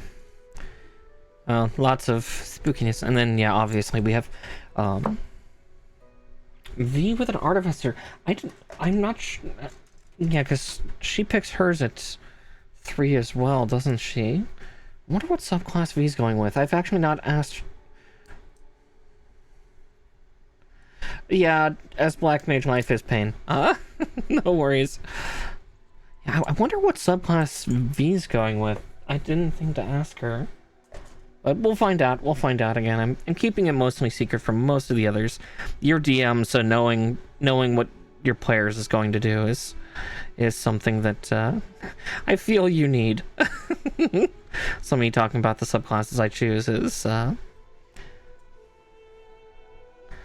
oh yeah, I know you've been enjoying doing stuff with V. I'm excited to see what subclasses or what subclass she's going to go for, as well as like what fun things you have in store for her.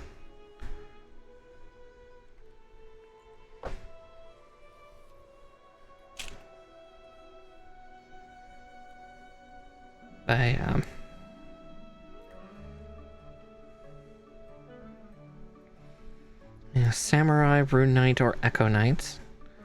That's kind of where I'm at again, and it'll be based on factors of the next few sessions of like, does this steer me a different way? Okay. Okay. It's just, yeah, most of what I know the Echo Knight for is a shade becoming present next to you, a shadowed copy of yourself. It only has 1 HP, but it hits just like you. A ghost of your former self, or alternate self. Who's to know? Yeah, that's not that surprising that the lock would be more tied to like proper Dunamancy and stuff like that. The Dunamancy is not its own school. It's weird because it's, you know, it was made after all the schools, but it's just tying in all the time magic because Mercerism.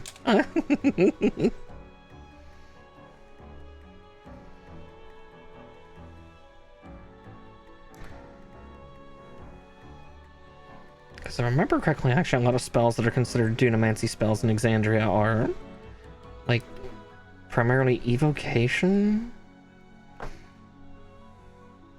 Yeah, Dunamancy.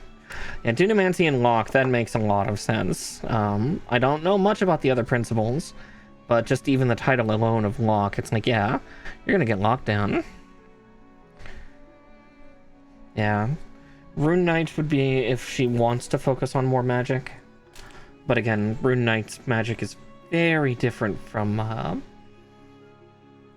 like actual casting. On top of the fact, it's like, do I really want to be able to get bigger? I'm already so big. But Samurai is also nice and safe and still can be good, and I like the fit of it, because again, it's for her going back to tradition.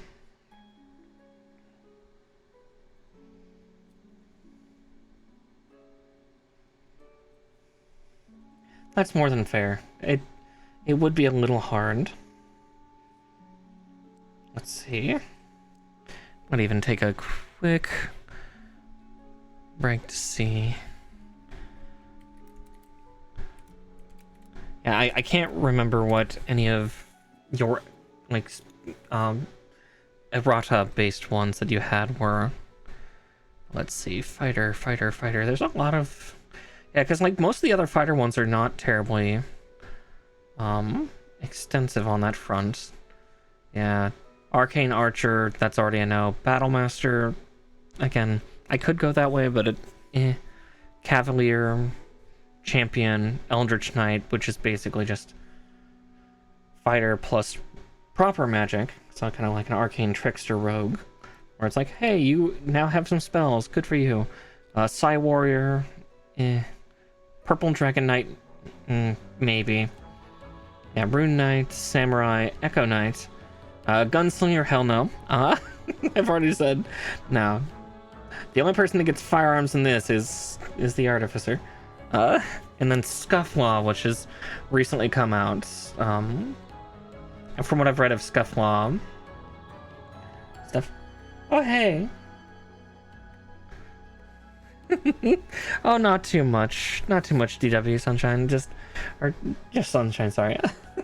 Not much sunshine. Just we're also talking about D&D while I build Gunpla. Nature's my dungeon master, so just plotting out some subclass stuff for. I mean, my character just turned level 2, so she's nowhere near ready to to level again and get her subclass. But again, just talking over potentials and where she might go, what she might do. But I'm excited for Nature's special homebrew stuff of the principle and how it's going to affect the path that my character's choosing. And we'll see if it consumes her.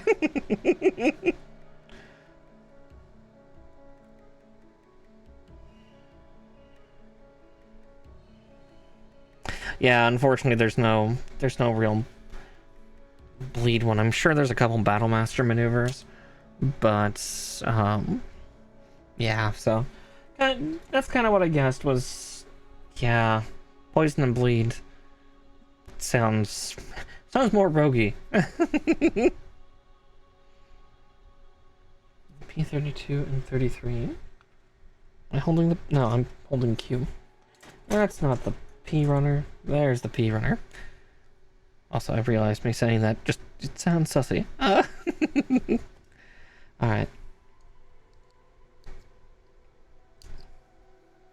Yeah, we'll see. We'll see. Again, at this point, then it's just roleplay factors of like what would make the most sense. It'll probably still be samurai, just because, yeah, it's not the most powerful one. That doesn't matter. Again, power is not what I'm looking for.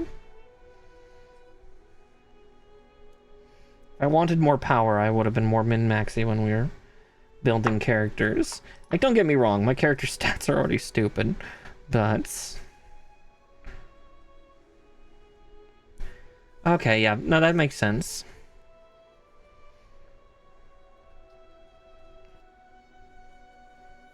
I don't know what her other one would be. Again, I'd have to get more in-depth description stuffs and actually listen a little deeper about each of the aspects. Sorry, one moment, I got a hair attacking my face. Ugh.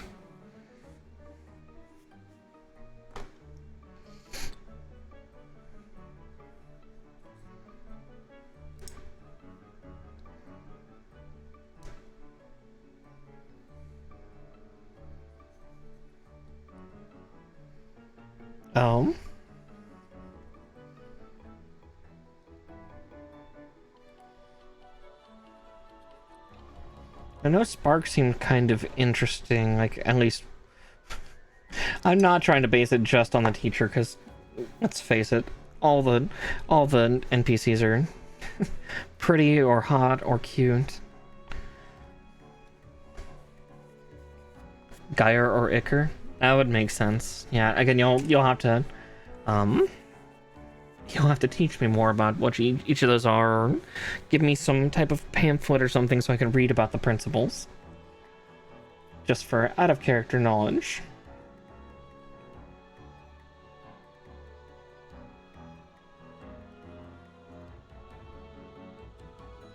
Yeah, because Spark would be kind of interesting, but that would be more the fact that Yui maybe wants to learn how to forge a couple extra weapons that she can wield. Maybe someday use all 4 of her limbs to wield, like, 2 weapons. Really hammer home that great weapon master to a sillier degree.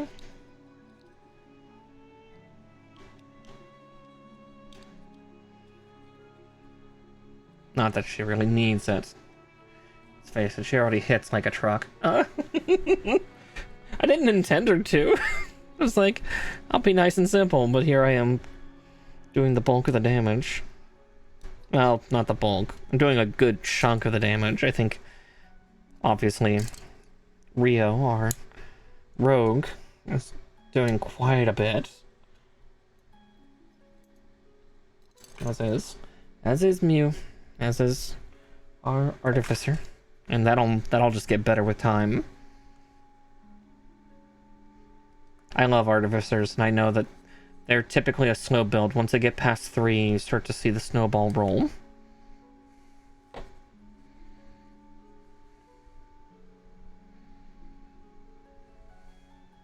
Oh, okay, that makes sense. Yeah. Okay, those principles are cool.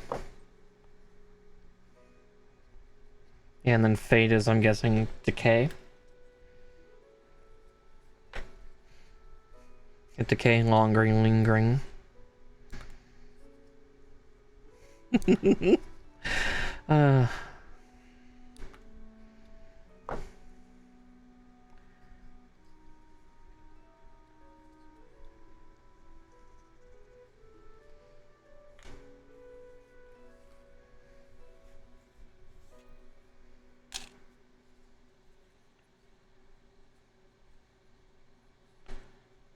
Okay. Endings, absence, and the brink.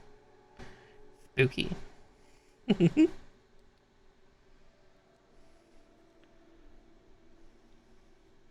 mean, it makes sense. It very much kind of has a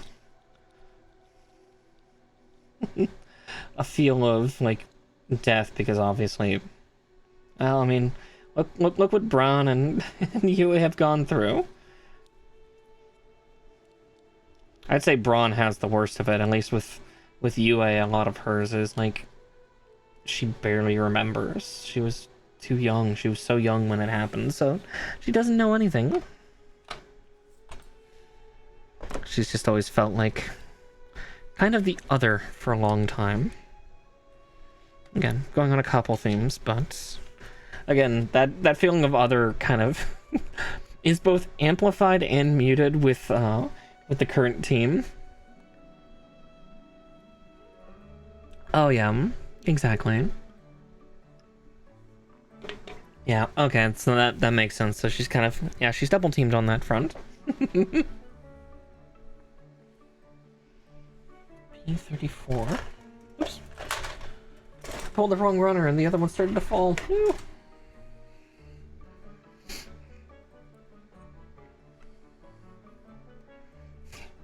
But again, my statement for poor Braun and Yue still stands. Team Depresso Espresso. They are the sad ones. Though frankly, all of the characters have a little bit of sadness tied to them, because I think our most chipper characters, I think Tollins, our witch. I think she's, out of all of us, she's not really had a terrible life. I mean, aside from being cursed, but she seems to have rolled with it.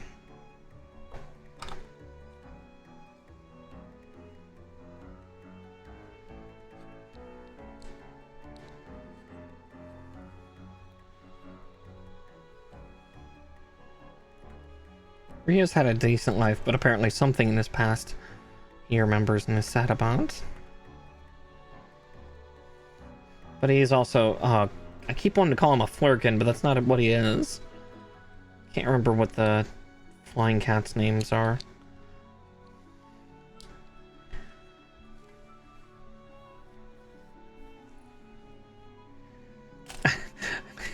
Despite the fact that he's the ink. True, he is a cat. He ambivalent and capricious. Guess that makes sense. Alright, on to the K runner. Is this? No, that's J. There's the K runners. K3. 3 and 4.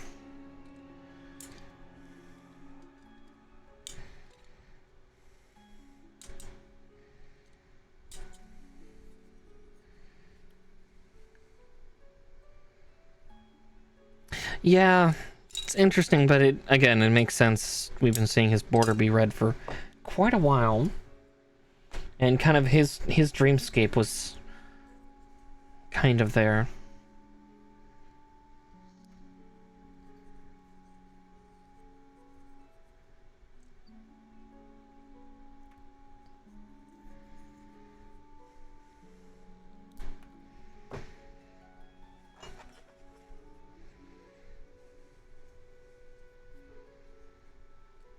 I was like, why is my file all the way over there? It's like, all right, I had to turn a page. I needed the space.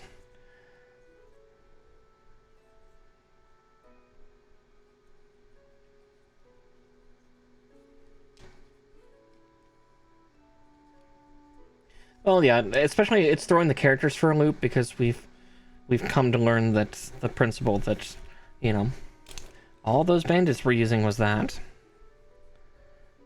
Well, yeah, and also it especially helps show with kind of his choice to interact with a certain unnamed entity that has welcomed him to his parlor.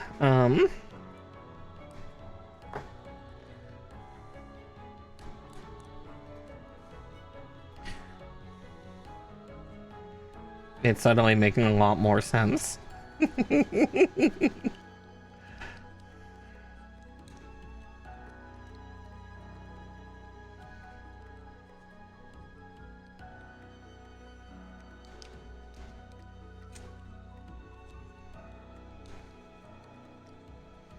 Well, exactly, but it's kind of my guess that every principle has kind of bad sides. Like, I'm sure the Fade is seen in very poor view to a number of folks that maybe are more extreme with it.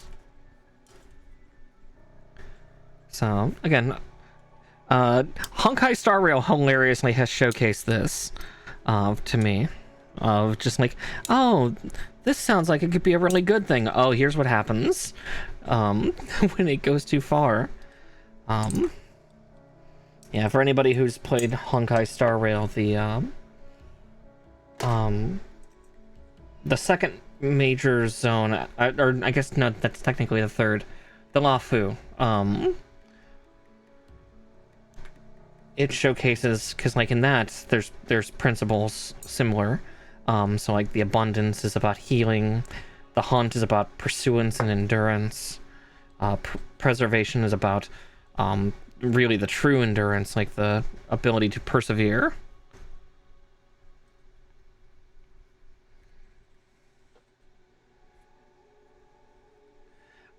Kind of. So the abundance gave a gift to her children.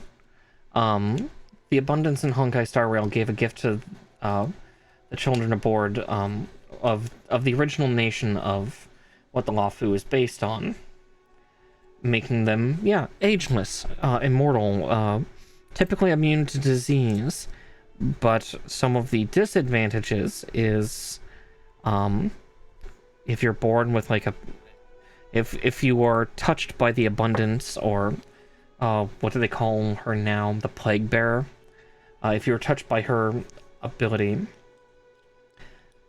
case in point, they actually show this perfectly. One of the characters, spoilers, she kind of becomes a villain for a hot second before dying. She was born blind, and through her hundreds of years of life, she had on several occasions tried to get implants into her eyes to allow her to see, or surgeries to help allow her to see. But then as time went on, the gift of the abundance, the gift, would make her blind again. It would regenerate back to the default state that she was. And kind of that's like, and then, you know, going to even further extremes, there's the Mara touched, which it's not me touching you, despite the fact that it is spelled M-A-R-A. The Mara, it's gone too far. It's gone way too far, and the growth is oversaturating. Basically, you start to become almost mindless because you are nothing more than a nearly immortal shell. You strike them down, they come back up. You have to strike them down again very quickly, or they don't die. Yeah, constantly healing, no matter how much you want to die from it. It's still there. Yeah. Oh, Godwin, thank you for following. But yeah, that's showing, you know, the abundance. Who's this, all of your healers in Honkai Star Rail are abundance-based. But you can then see the extreme side of the abundance in what happens on the Lafu. And it's interesting and really kind of fucked up. So again, I kind of took that experience, and that's what I'm taking to your world in D&D nature with the principles is, yeah, there's a good side that you can do for each of these. We've seen the bad side of the egg, so we'll see with Rio if he takes the good side. He might not. We'll see.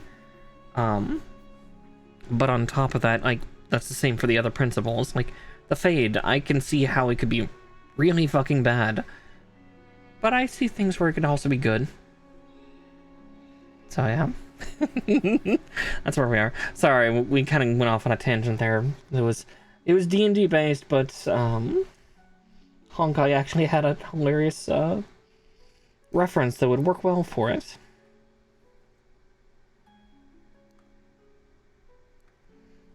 Honkai's writing is actually quite good. Someday maybe I'll go back and get through Pinakoni, because that's where I'm at.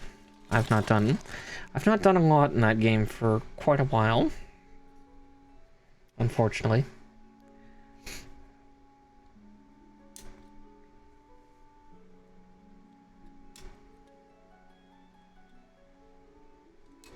It's funny because it's turn-based. You'd think I'd like it, but just so much stuff. I think I was grinding too long for relics for most of my teams that I kind of burned myself out.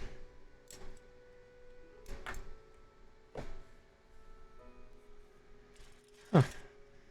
Alright, I did accidentally cut that one time, didn't I? And then F1-2 and F2-2.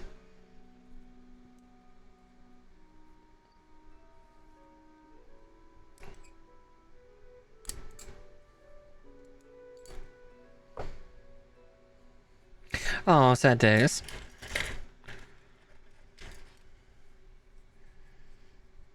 Yeah, I was just talking about how the paths in Honkai Star Rail are very similar to kind of how you handle principles. Obviously, yours is actually a little bit older than Mihoyo's. Oh yeah, but again, it was less of direct reference, but more of like an example of, oh, the abundance, which is this great and wonderful thing, this healing force, going way too far and becoming really, really bad.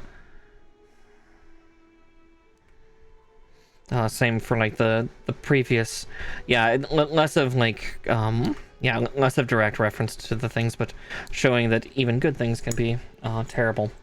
Because that also shows up like in the second zone, Eurilo 6.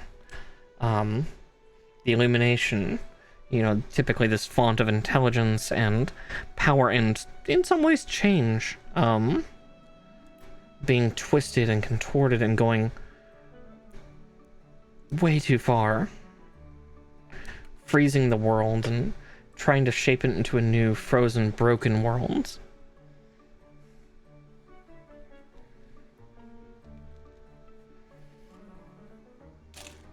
But again, the illumination can be very good.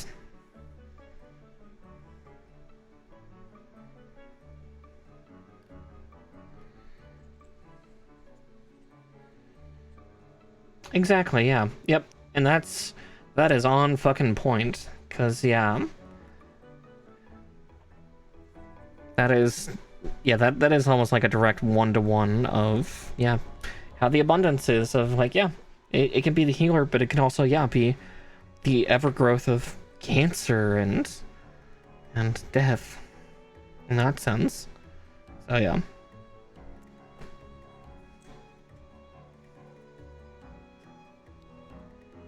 Daddy's cool though. Yeah, I could see my, because what you said, Geyer or Iker for me. Let's see. I can just go back in the comments.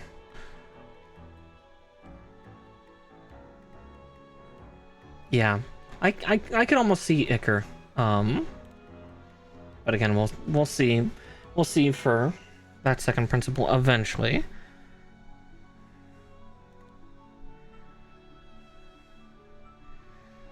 Again, that also depends on factors that that happen between, you know, now and when that thought starts to come to mind. Again, I want the world to influence the decisions that are made for the character. I've been kind of doing that since the start, because, I mean, I had two options to go with when we were getting our characters put together, and then I looked and I'm like, wow, we have a lot of squishies. I guess we're going with the fighter. No Gakusha for me. Not that I'm upset about it. Again, I was actually perfectly content with either, and I've been absolutely adoring Yue. She's a little headstrong in places, but again, that's not that surprising. She's not a complete idiot. She's got an intelligence of 10, so she's at least average, but yeah, she's not as smart as the people around her. P30. Alright. Oh wow, that is a big piece.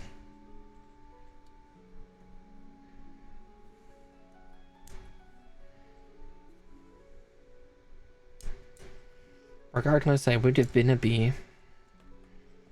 But I also like being tall, strong lady. It's fun. Yeah. Such devastation was not my intention. Since I know you're doing some Final Fantasy stuff on the side.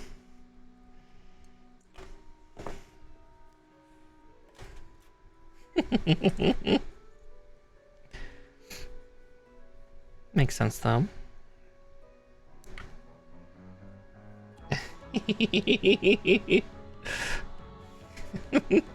Geyer on the bad side is just Gaius.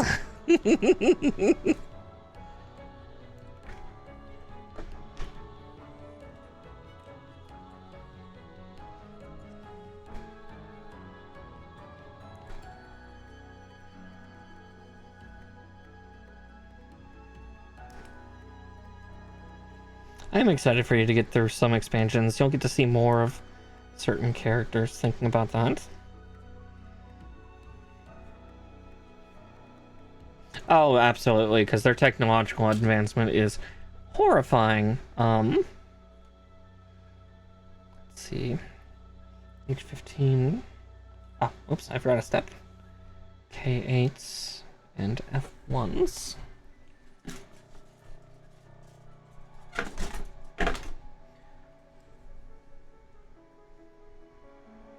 Ah, there it is. It's like, where is it? I'm touching it again. God damn it. Every goddamn time.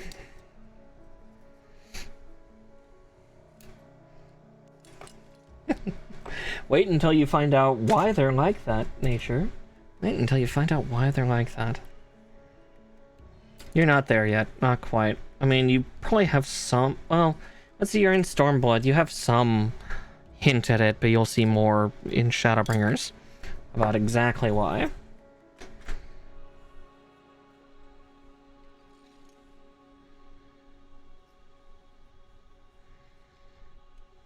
Because I think you've seen a certain scene by now where somebody gets shot and kicked down the stairs.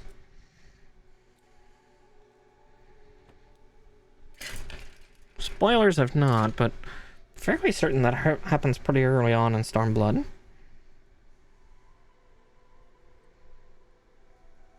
Well, yeah. Well, I was to say, you'll see more of that influence again in Shadowbringers, because it suddenly is like, oh, that suddenly makes sense. Oh, you've not gotten to Kugane yet. Okay, I think it's after Kugane or during just after that. Again, it's not a huge spoiler, it's just a little plot thing. Little plot thing.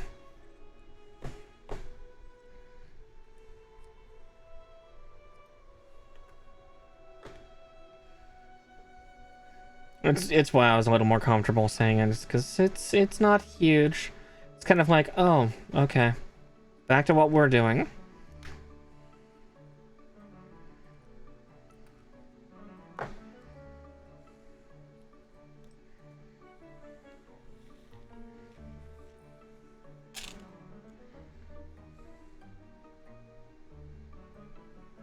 Oh yeah, no, it makes sense. Again, you're principal pilled. It's fine.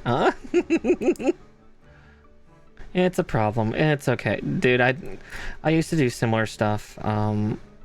Again, when I was in my teens and into my early 20s, I was like writing a weird little book on my own side. It's nowhere near finished, and frankly, I will probably never finish and or publish it, because it definitely shows all of its influences of where it came from, you know, a little bit of Animorphs, a little bit Ronin Warriors.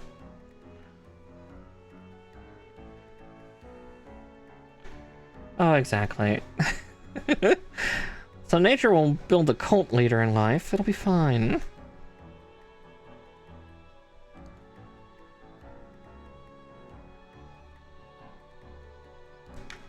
A cult to whom, though? We'll find out.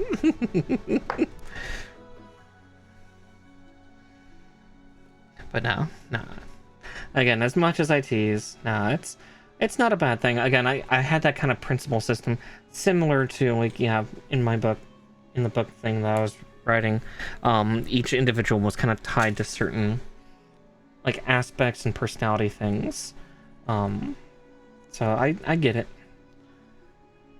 And it kind of were their driving principles. Actually, it's a secret society. Not so secret. Everybody fucking knows.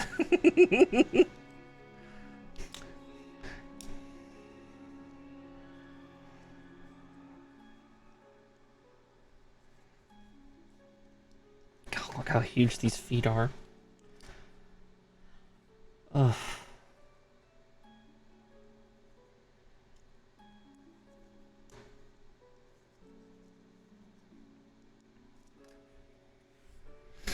Okay. Age 15. But no, again, I'm just teasing in nature. Nothing too crazy. Ain't nothing wrong with secret societies.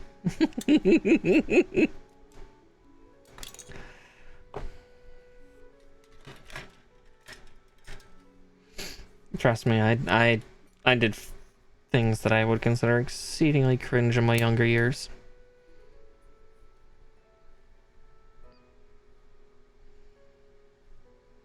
Yeah, Fang sounded interesting. I was guessing it was probably tied to, like, almost like virality and, like, return to monkey. God damn it, brain. I've been too stuck in memes of late. But yeah, kind of like allowing kind of the wilder side to let loose. Sounds like something that would be great for berserkers, or for barbarians. Barbarians, berserkers. Same thing, right? They're just always so angry.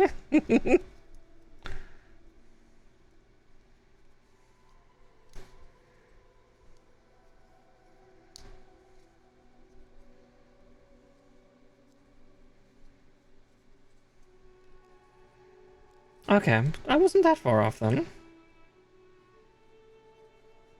That did not seat right. It's seated right on one side. The other side did not.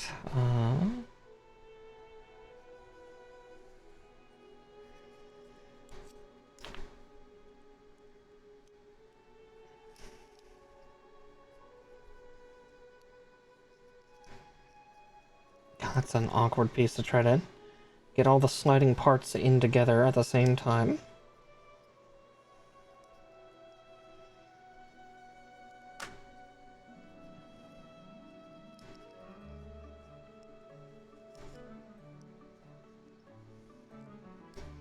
Come on, get in on your peg, it's fine.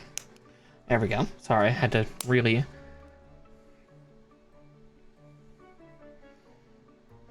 Yeah.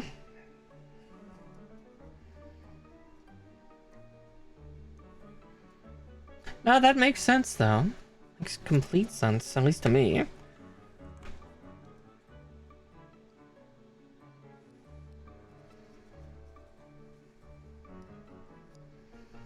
Okay, there's that one built. Now I know that this is going to be a bit of a challenge to get on. Good to know. Good to know.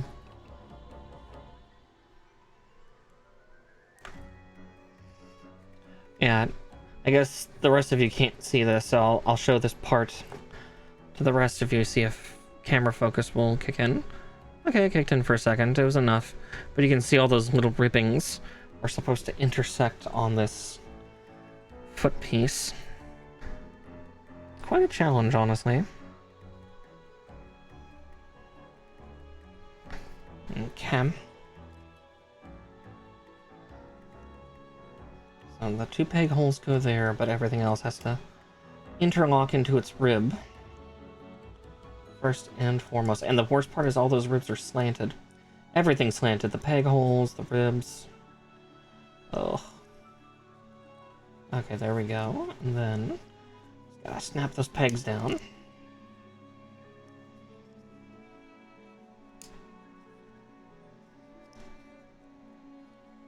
Okay. Oh, I'm gonna have to eat something big after this. I can hear my tummy grumbling. Woke up an hour before stream and didn't eat again. It's okay, I got 2.5 hours, I'll be fine. I will live for now. Okay. 4 and 5. Wow. We'll only have 2 parts left on these runners. That, again, that makes sense too, of just like being like, no, I will not be whim to you. But then, yeah, it's then closed off from you forever. Again, that makes total sense to me too. I don't see why Yue would do that, especially with kind of where her mindset is currently. I don't think she'd walk away from the Fade. The worry would be her almost becoming dependent.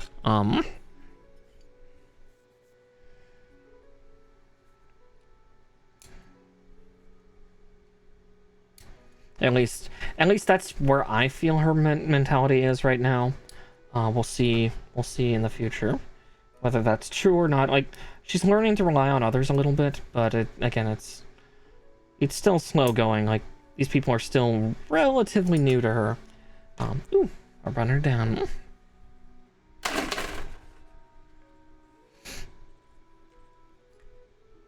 And again, having another member that is the Fade, and him and Braun honestly being in a what I would consider a worse place than her might help ground her.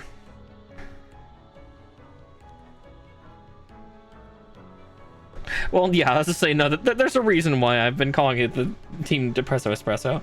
It's like, no, I knew that just from the gate, because again, look at the 2 people that have the Principle of Fate tied to them. The orphan girl whose family was murdered in a clan dispute. The man who lost his wife and child due to something involving him.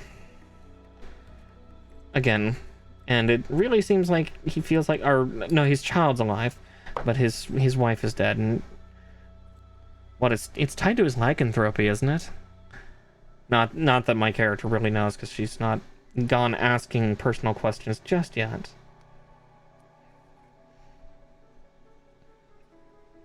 I am excited to eventually interact and like roleplay with some of the other characters too. Like, again, it's funny how V's portraying Mew, but again, at the same time, that is fitting. Because again, she's not used to being around people either. But yeah.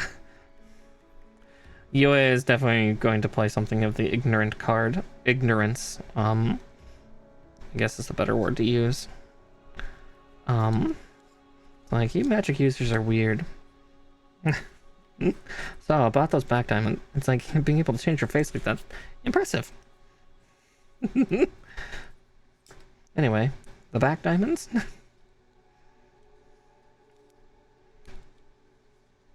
I've been keeping that in my back pocket for a while.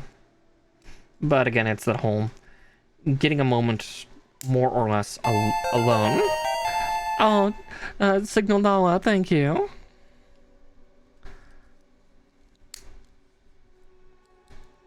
Oh yeah, I was gonna say, Yui's not completely that. She's not a complete idiot, but she's definitely learning that she's got a lot of shortcomings when it comes to not being as knowledgeable about magic at all, just because, again, she's a fighter, and where I had her going for her fighterness was going to keep her solely in the non-magic territories. But again, this is Nordaeroth, where, yeah, there's magic everywhere. Whether you like it or not, it's going to touch you. Again, that shows in spades with her memento, and again, the principal tying to her. But again, phrasing. But yeah. But yeah, no, she's gonna feign a little more ignorance, because again, for her, she doesn't know whether that's magic. She doesn't know that Mew is a changeling.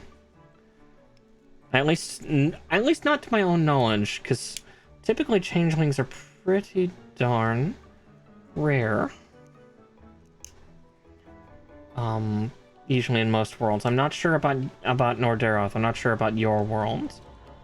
But again, changelings are rare enough that the standard layman probably would not know a changeling if they looked at them in the face. Or faces, I guess I should say. Yeah, exactly. Yeah, Yue doesn't even really know the word changeling, so again, for her, she could just her automatic assumption of seeing Yue in another face and then suddenly morphing back. Well, that's weird magic. Okay. And, you know, just being like... She's like, I'm learning so much about magic, and it's weird. So again, ignorant about it, but in a relatively healthy way. Yeah.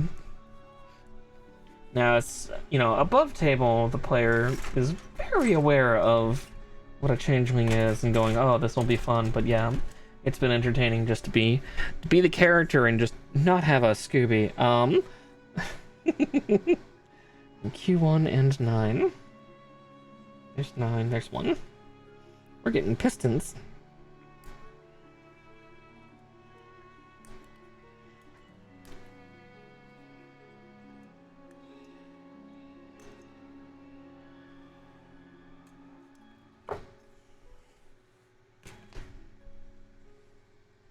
And we'll be doing this twice, but I'll get this one built together first.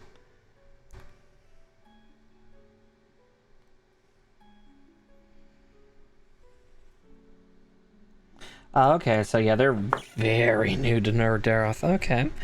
Now that's really cool and interesting and scary in its own way. But yeah.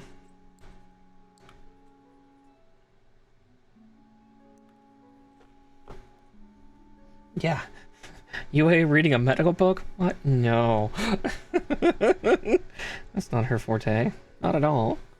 Oop, forgot to snip one. Or snip that off the ball. Gotta have smooth balls, right? Don't mind me. Degeneracy at its max. Yeah, it's funny because, like, in character, I don't know if Yue... I've never really thought about, like, thinking about, like, other elements of roleplay that we're gonna have in Nordaeroth. I've not really factored whether, like, romance or whatnot.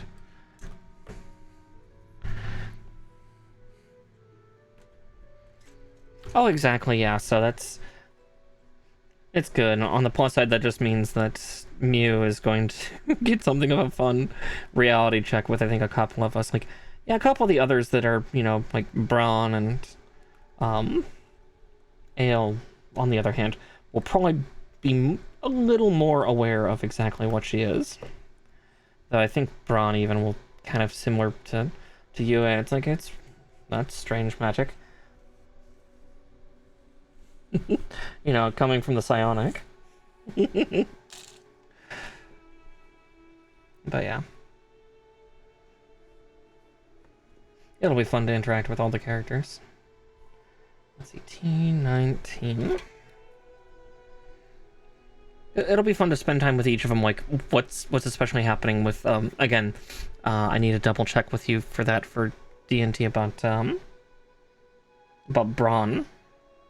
Whether I'm allowed to help instruct him on some stuff or not, or if you have an NPC that you are going to particularly use for helping instruct in like martial prowess or something like that. Because I definitely could see that for like UA teaching him in the dreamscape. And again, her not being particularly sadistic, but I think she's going to probably teach in a way that I feel she was kind of taught by Kiri when she was younger, of just somewhat unyielding. You know, kind of the leave an opening, get hit. Yeah, it won't be anything mean. It'll just be. It'll just be, pardon the pun, Which is why, yeah, the dreamscape would probably be better.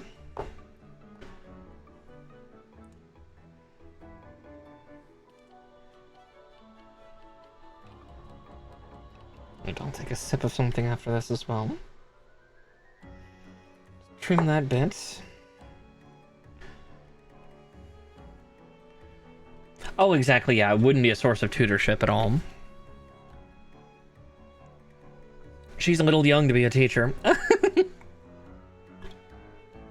I mean, she's not super young, but she's not... I mean, she's only in her late 20s. Maybe that's my age showing, just be like, yeah, she's not... Oh, exactly, yeah. Yeah, I would not... Yeah, Yui would not be able to tutor, but... At all. 11 and 10. Oh, they're there.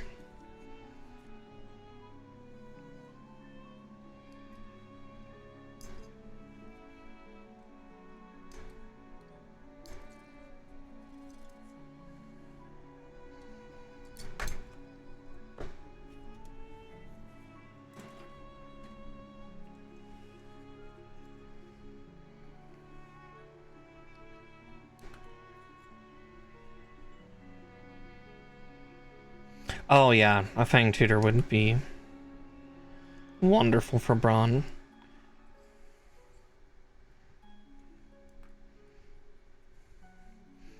I definitely understand kind of both the character and the player are a little worried about. It's like, can't really help that much in a fight, like pure support. It's like, yeah, that's okay. There is a reason I chose fighter. I could have gone barbarian if I really wanted to, but I really wanted to be a fighter because I'm like, this allows for like some flexibility, some all-rounder capability, stuff like that. It's the perk with fighters. Fighters get to be whatever the hell they kind of want to be, and that kind of can kind of change on the fly. Almost. Every few levels you can change up your dynamic. I thought that'd be a good fit for the team. And I find it fun. Fighters can be fun. Despite what the haters say.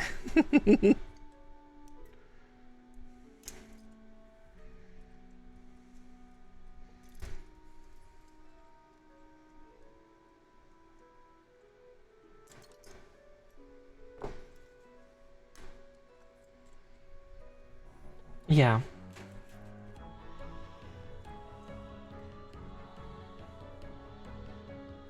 Yeah, like, that could go pretty well. Again, I could almost see Iker, as you said earlier, also going well. Again, it'll depend on, you know, or she feels the deficiency is. Later on, because humorously, actually, the character almost cares more about the stats than I do. But again, that's that whole... She doesn't feel like she's, not an effective thing for the team. She's already learned she's a pretty damn good bulwark, so that's a good thing. But yeah. We shall see, we shall see. Again, it's purely based on interactions right now. I want the roleplay to help guide.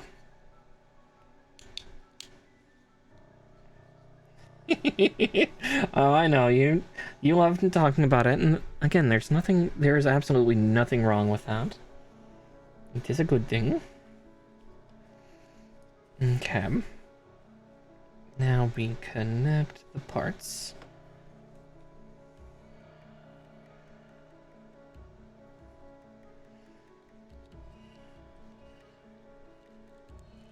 Oh, wow, that is a big ball socket.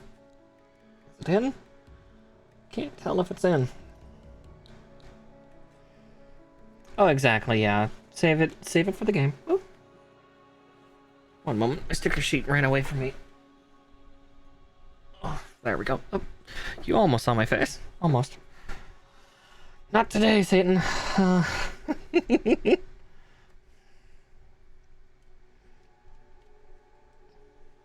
Rapid is a mystery.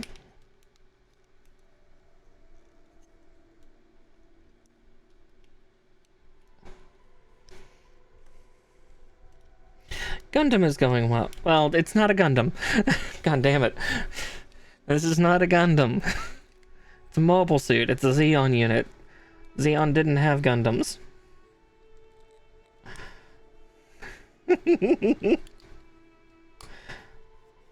Gundams primarily in Universal Century are... Well, actually, no, that's a lie.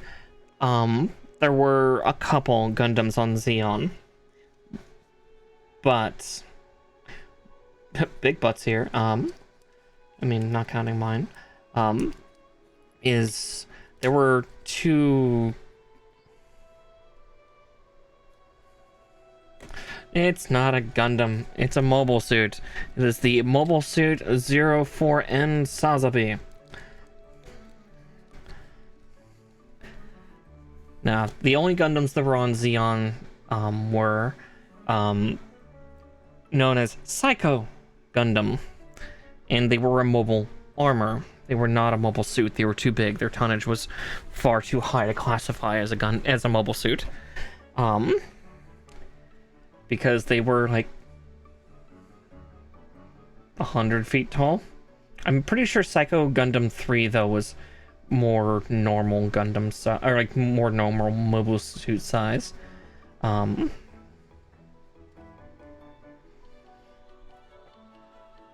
Might have been a little bigger, kind of similar to old Sazabi here.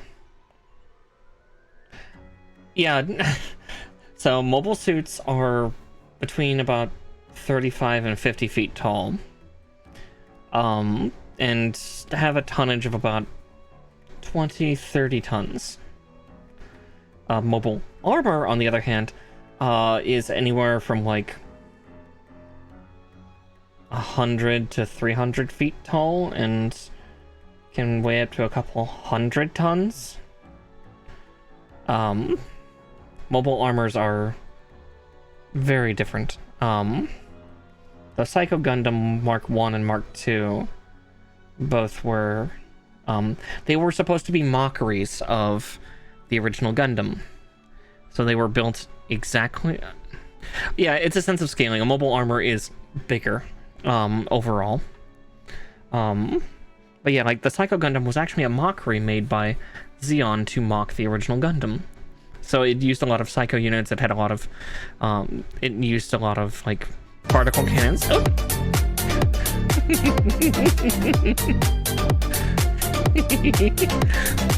Cerastus Arts, thank you for rating, dear. Welcome in, welcome in. Hi, hi.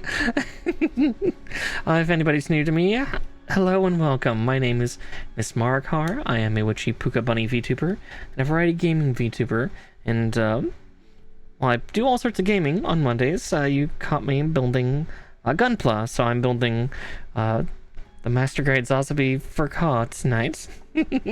Yes, welcome in. Feel free to get rested. And, let's see. Oh, you're playing Pokemon Pinball. God, I've not heard of that in a while. I hope it was fun, though. But yeah, Nature was sending me on a rant about about things. Not in a bad way, mind you, just kind of mobile suits versus mobile armors. But yeah, Psycho Gundam was shaped exactly like RX-78-2 Gundam, but again, scaled up to just over 100 feet tall, and dark colors, so purples, reds, and blacks. And it was not a fun unit. It was a really nasty unit that used I think originally a tortured child and then the clone of a tortured child, because there was Ple 2 and Ple 3. Yeah. The Tism girl goes, yeah. Military engineering and the horrors of war and what Zeon would do to try to win. A lot of times Zeon is seen as the bad guy. A couple series they're seen as the good guys, and it's weird. It's funny because, yeah, one of my favorites is Thunderbolt, where, yeah, the Earth Defense Force really just feels like a bunch of pricks in that series.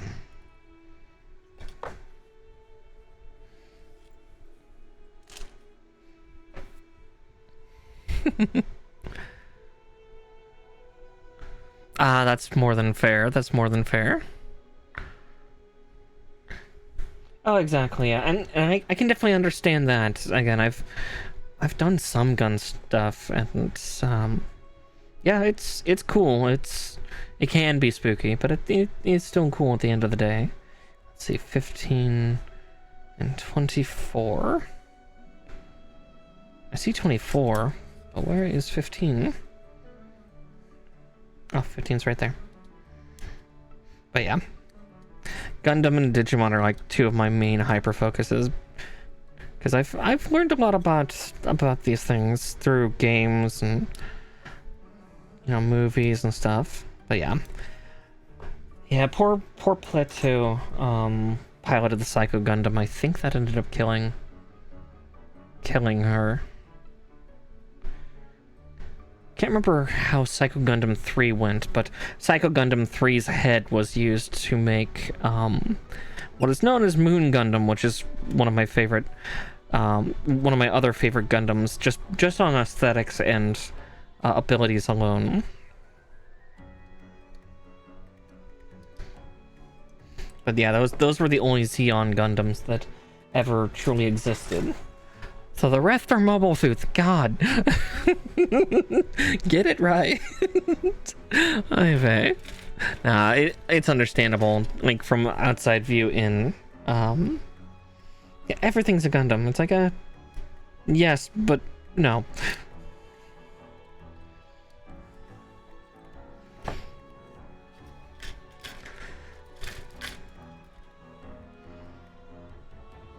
Oh, exactly, yeah, and that's, I mean, that showed up when I brought my character. It's like, here's all the trivia and hyperfixations that I've had in the past, and now I'm testing you about that world occasionally still. I need to get back to tormenting you with that.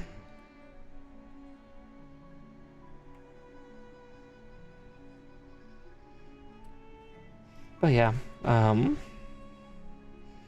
I also used to do drafting when I was younger too, because I originally wanted to be a NASA scientist when I was young. Get into that STEM shit, but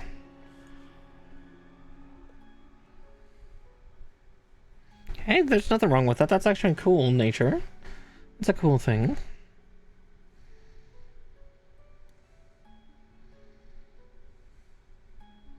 But yeah, there's a lot of things I focus on with that. And yeah, like, Gundams are mobile suits. That's always the thing I say is a Gundam is a mobile suit, but a mobile suit is not a Gundam.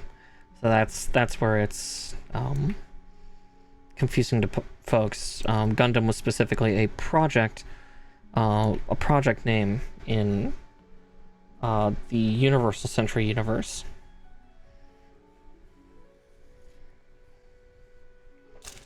So that's why only certain units end up getting the designation of Gundam.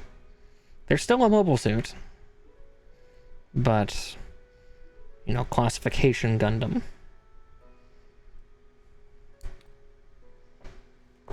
Though it is funny, it's like, yeah, one of the big things for them is being really fast. Well, all of Char's units were also incredibly fast. Because Char was a speed nut.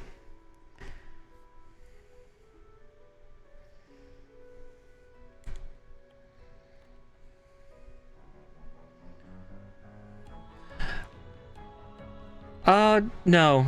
A mobile armor is still a suit you,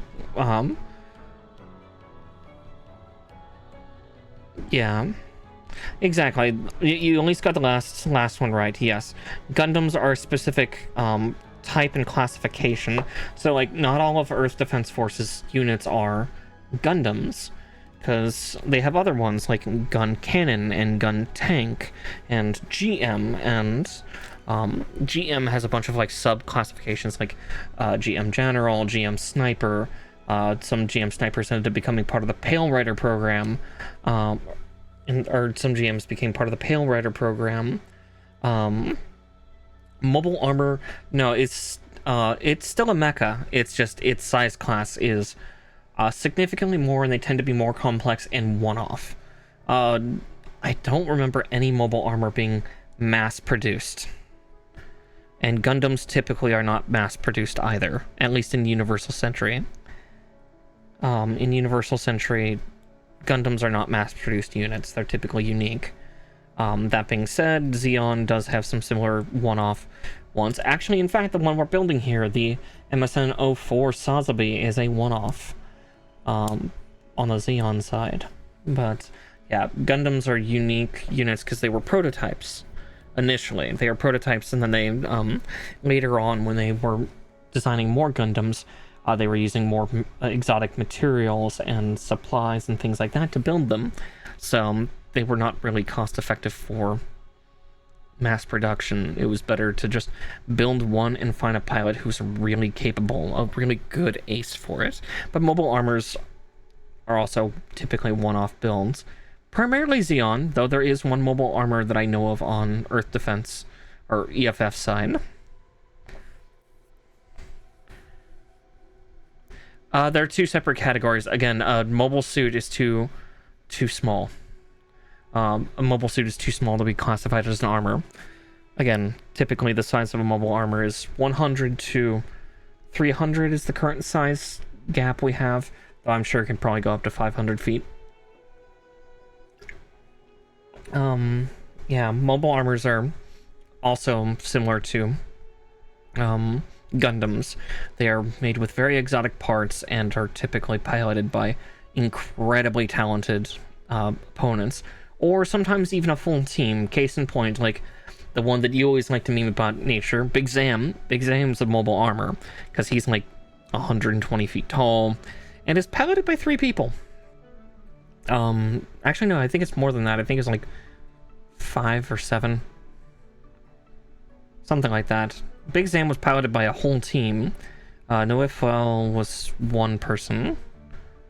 Zeong was almost on the upper tier for a mobile armor range, but I think classified as a mobile suit without the legs, which is what you see the Zeong in configuration. It was not complete, so they just slapped thrusters on it. The Dendrobium was an encasement mobile armor. Quintessentially, yeah, they're that, but they're still controlled by typically one pilot in a mobile suit configuration. Typically a similar cockpit, at least, but they're just big. Case in point, actually, the one I'm thinking of most, actually 2. We'll go with EFF's mobile armor that was called Dendrobium. this was an encasement thing that went over a mobile suit, but then it hooked into the control links in that mobile suit to the pilot, for them to be able to control Dendrobium. And then there was Neo Zeong. Neo Zeong is currently the biggest one, sitting at like 240 feet tall, and just a big fucker. But its main pilot unit was a mobile suit. A mobile suit hooked into where the kind of the head should be, the Shinanju specifically, and then, you know, it would connect into its control settings. That being said, ones like the Big Zam, the it's not the Neufel. I can't remember what it's called. It's big, it's floating, it's green, it has cable launch arms. I remember from Gundam Battle Assault.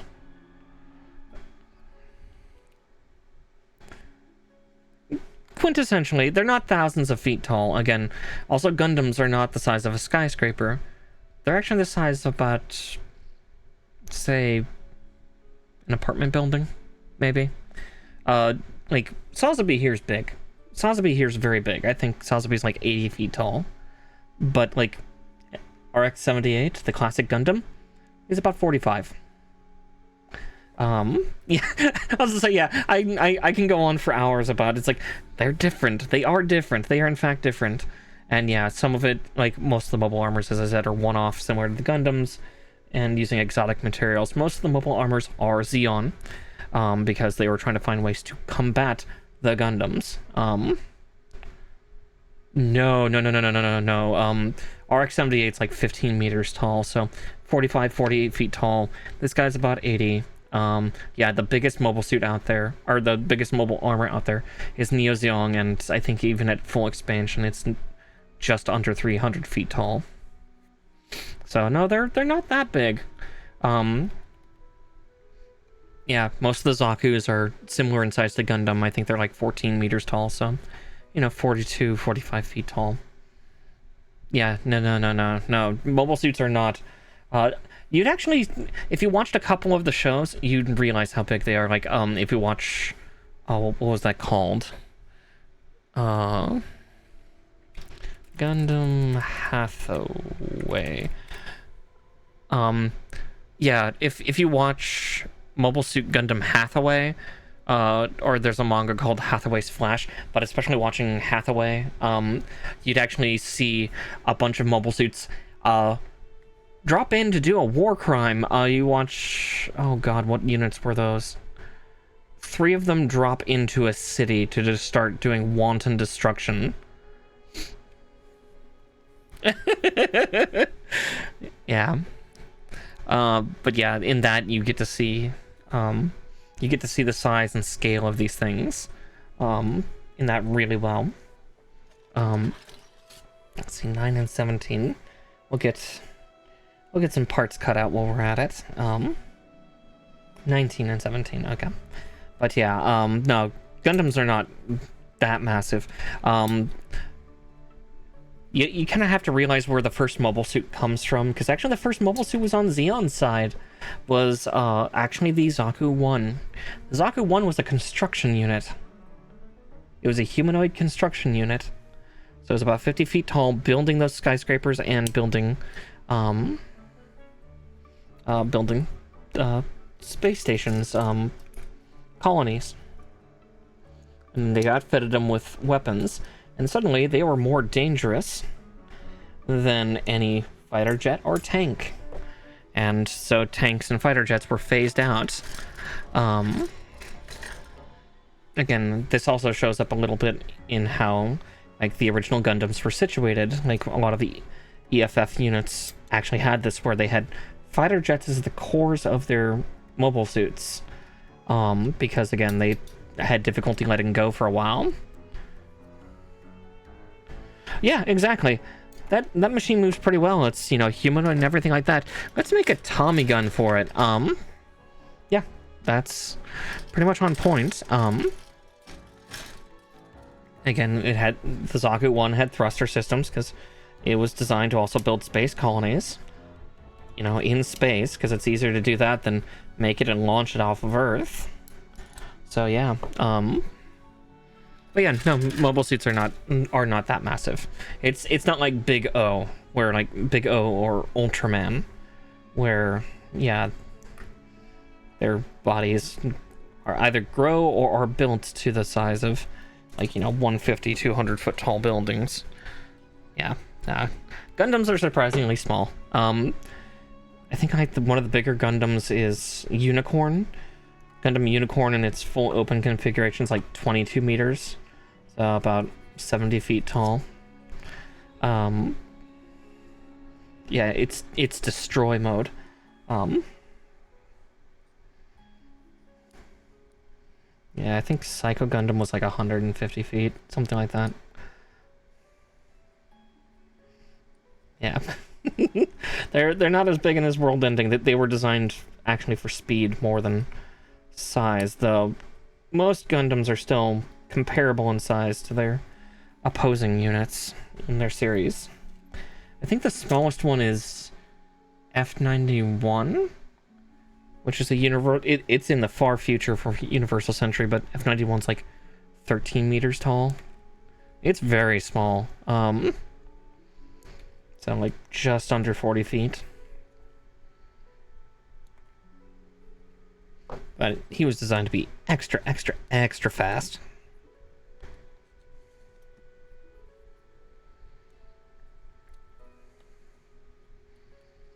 God, it still has a burr there. I see why.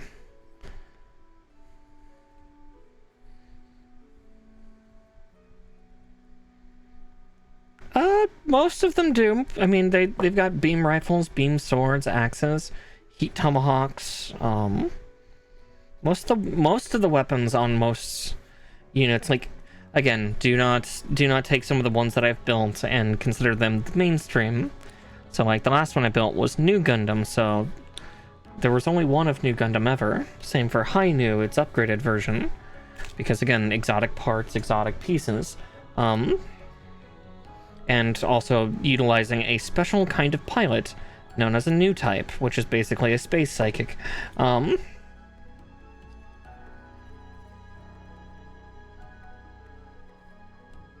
Exactly. Well, I mean, that's not that strange from actually current military.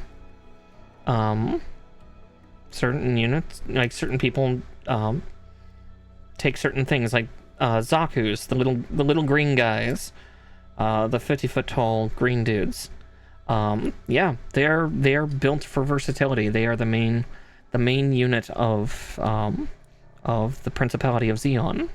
And yeah, they're built to be modular. They're built to, yeah, be outfitted like, all right, this is a sniper team, so yeah, you give them sniper cannons. It's like, oh, this one is designed for just mainline frontline. Cool. Give it its Tommy gun and give it its heat tomahawk. There you go. Yeah, the Gundams were especially specialized. Or like, yeah, in EFF, the opposing faction to Zeon, yeah, they built ones and gave them designations for specialization. But, yeah, preferring to designate theirs. Again, it shows the different systems that were in play for both Zeon and Earth Federation.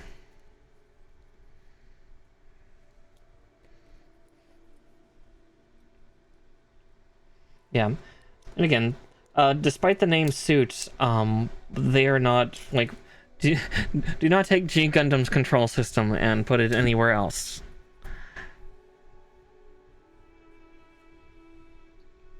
Yeah, funnily enough, I don't think that was, that was not the countering issue for a lot of them, was, size. It was actually speed, because Zaku's were outmaneuvering fighter jets and tanks. So the counter design was not size, it was speed, because Zaku's are actually surprisingly fast. Again, they're nuclear thruster systems. I mean, yeah, you're pulling some nasty G loads, but again, this is science fantasy, so it gets a little crazier. Let's see, A18. Oh wow, that's the big part. They're still pulling, like, 100-mile-an-hour plus side steps, and like at thrust they're probably pulling closer to about like 700 mile an hour, like sub cruising speeds. The versatility and the speed that Zaku's had was it was trouncing tanks and jets. So when they built further mobile suits, like case in point, actually, this show's really big. So 2 of the first prototype units that were made by the Earth, or by EFF, were gun tank and gun cannon. Now, gun tank was still using treads, and again, it was designed with superior firepower. And like, don't get me wrong, it could do a really nasty rush where its treads could drag it very quickly to about 120 miles an hour to slam against things. But again, it still, at the end of the day, was not enough. Case in point, same for gun cannon. Gun cannon was bipedal, but again had a set of like super howitzers on its shoulders, and it was just the arms race of like, these things have devastating firepower if they hit, but that's the problem, if they hit. And that's where it just really went to then like designing the Gundam, which then the GMs were mass-produced versions of the Gundam, but again, not nearly as exotic parts, so a little more basic for your standard soldier. And then, on top of that, you also have to factor in that most of the pilots for Gundams and the specialized Xeon units, including the mobile armors, were new types. Space psychics. They were able to predict enemy movements, so allowing for that additional speed that they have to actually be even more functional. That's called a new type Flash, but then also be able to use that heightened ability to be able to control things like funnels, which are basically floating turrets or floating defense arrays. Let's see, H9 and 8. Yeah, it's a whole thing. Xeon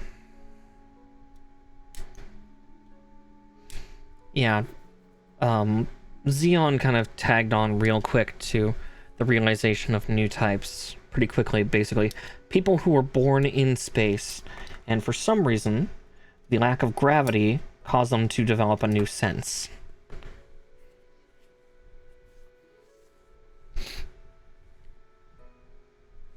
Exactly, yeah. It is absolute that no, you have it right on the head. It is a constant arms race. That's why there's like additional units that come out with time. Like there's the Zaku.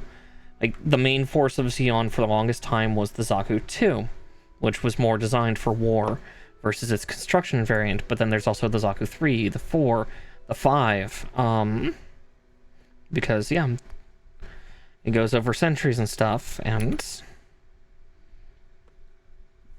what if night, but big in space? Yeah, pretty much. But yeah, like it's a constant arms race. It's also just terrifying the amount of development that happens in the original Gundam, because it's the 1-year war. Which is funny because conflict never truly stopped. It just changed. But yeah.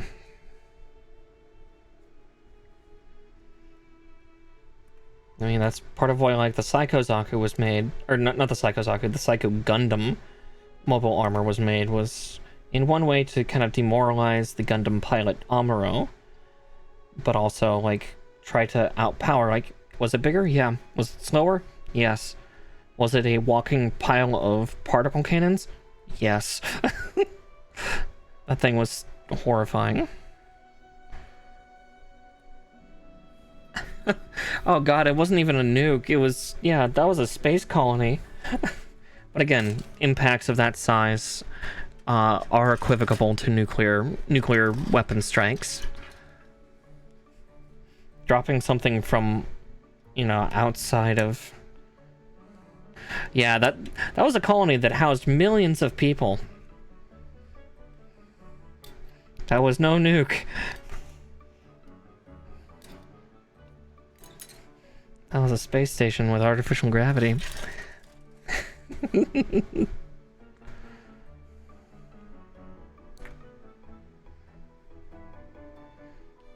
Yeah, in this universe, space colonies are very technologically advanced because, again, they've been there for a long time. And again, that theme of Earth, like Earth Terran people and space colony people being seen as less. Again, that makes sense. EFF did have that, and that was not okay. Like, frankly, either faction were not terribly great people.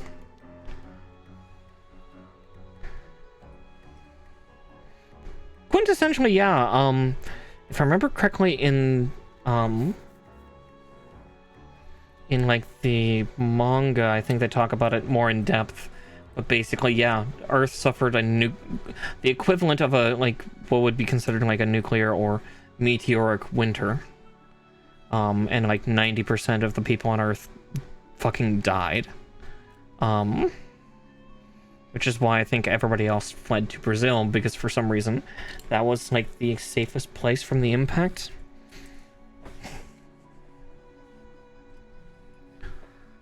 Like, it was the only place that was still semi-habitable by the end.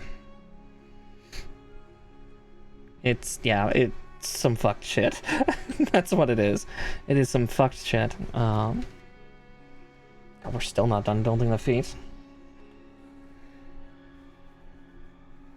Okay, let's cut out the other two T19s. Because we're using those. And... oh, T2 as well, okay.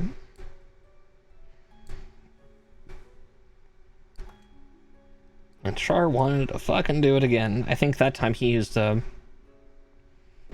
mining asteroid that had been...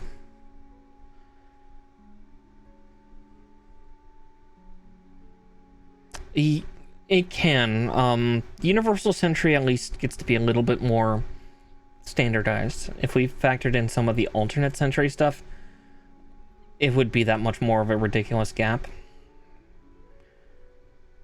But, maybe.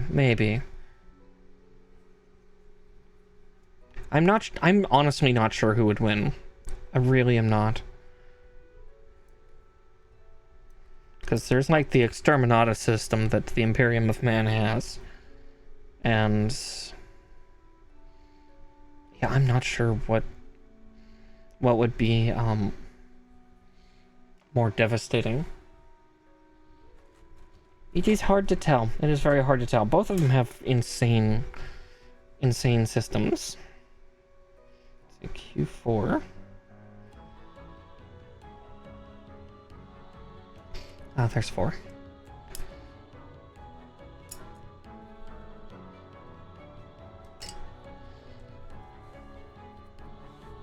Nope. No Gundam has planet-destroying tech. Again, the most devastating thing that's happened in Universal Century was, yeah, dropping a space colony, which was not because of a mobile suit.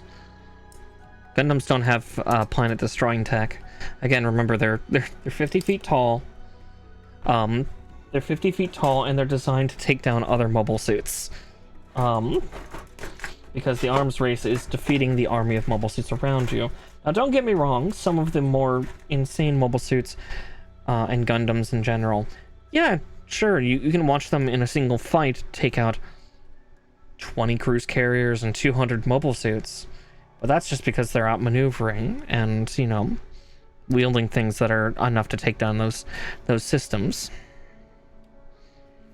But no, Gundams don't have planet destroy tech. That's not their aim. Their aim's not to destroy civilizations. Really, the only one that does have that, and I will give you that, and it's not planet destroy, but it's civilization destroy, was the turn A, which I don't think... I have to look up.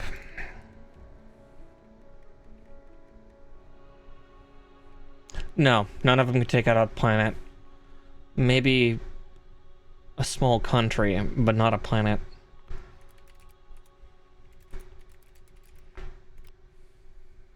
Nah, Yeah, Gundams were never designed to destroy planets. Like, again, the most devastating ones were for taking out fleets. Yes. The scariest Gundam of them all. Let's see.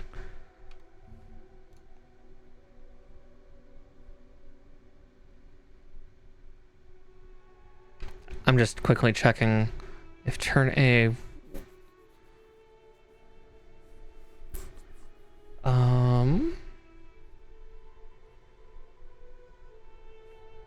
Trapper, what century was this thing put in?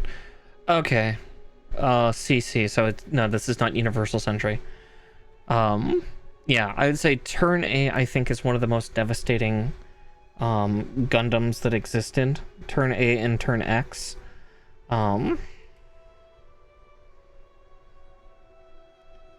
Because they had civilization destroying things, but again, it wasn't...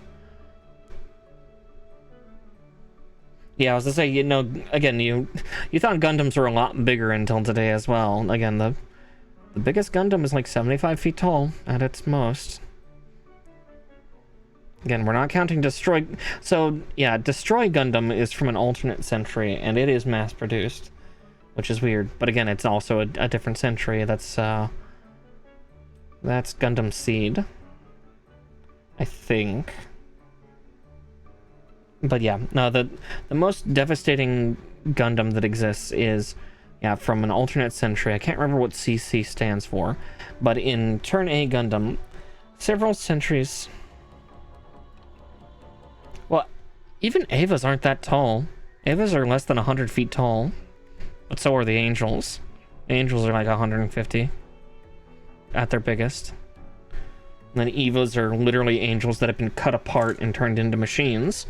I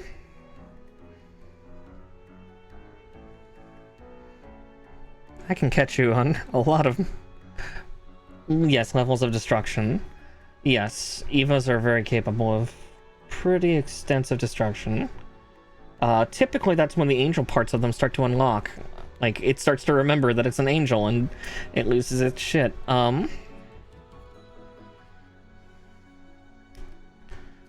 Tries to corrupt its pilot.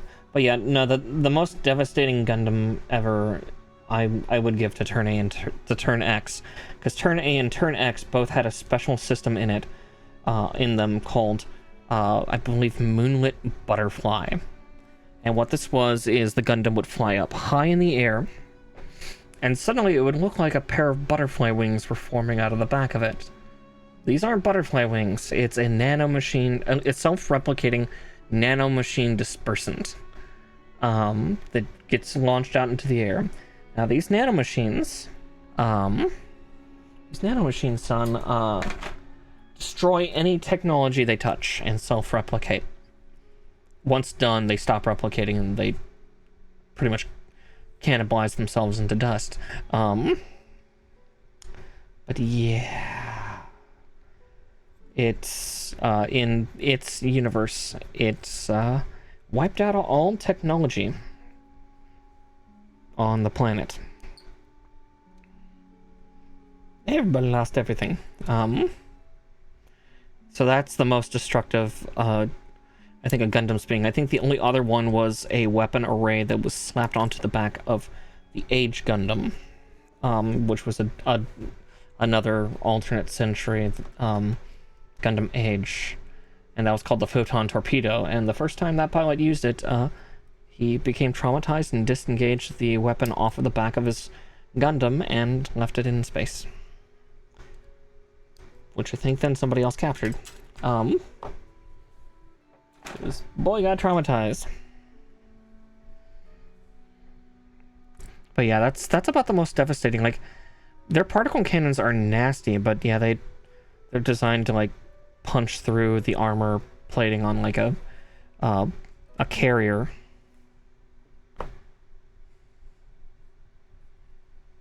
For the most part, the difference was that it just affected one planet. Like, yeah, Tyranids would get the upper hand because Moonlit Butterfly did not affect organics, thankfully. But, so the Tyranids would be just fine. Chaos still uses some machinery. But again, the other thing was, like, Moonlit Butterfly could only affect really one planet at a time. Because in the Gundam universe, that's also the other thing that I think I need to also factor. In the Gundam universe, aside from... in Universal Century, aside from maybe... Gundam Crossbone... Actually, no. In all of them, it takes place in the solar system. It takes place in Sol, our solar system.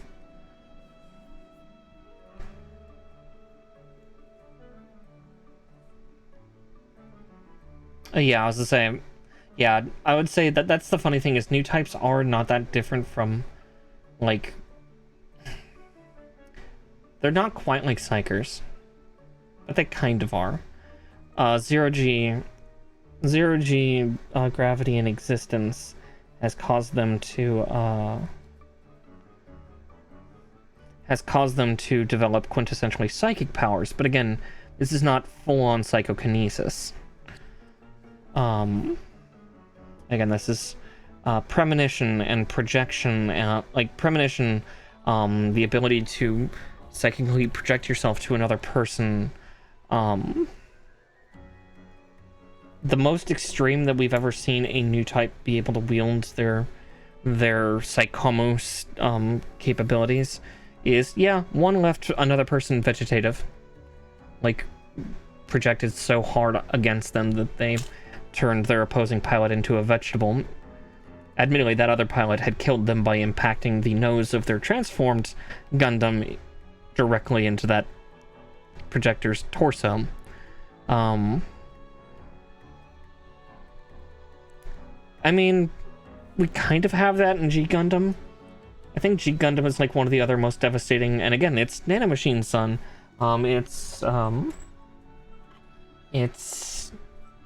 They were trying to build... I can't remember why they were designing Devil Gundam like they were. But basically the nanomachines gained a mind of their own, absorbed the pilot, and then eventually almost destroyed the Earth. And was trying to find a way to get itself into space. But yeah, that's the other... But the galactic reach is something you also need to keep in mind for comparison between Gundam series and Warhammer. So Warhammer covers the entire Milky Way. Gundam, much like the Destiny series, covers only Earth and the Sol system. It's only our star. Only our star.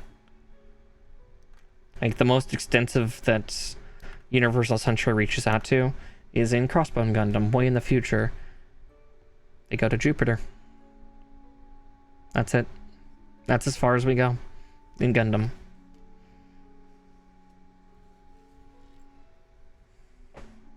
Yeah. Yeah, Warhammer would win just by... There's trillions of people. In Gundam, I mean, it goes from 8 billion to 8 million. It's like it goes from 8 billion to 80 million people on Earth. Actually, I think it's closer to like 12 billion. So it goes to 120 million. And then obviously the hundreds of millions of people in the various space colonies that were left intact. Yeah. Maybe cresting over 2-3 billion souls by the end of it. Actually, I think the space colonies had closer to like probably 12 billion as well, maybe more. If the Earth folk were just 12 billion, probably closer to 24 billion out in the colonies.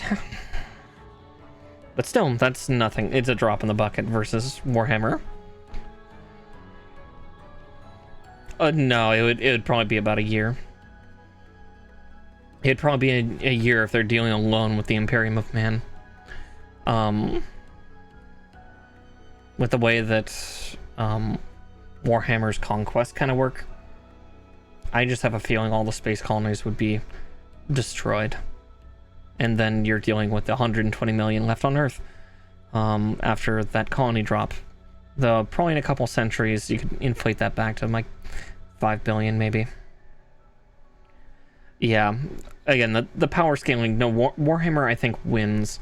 When it comes to maneuverability, I think Gundams would win, but, or like mobile suits.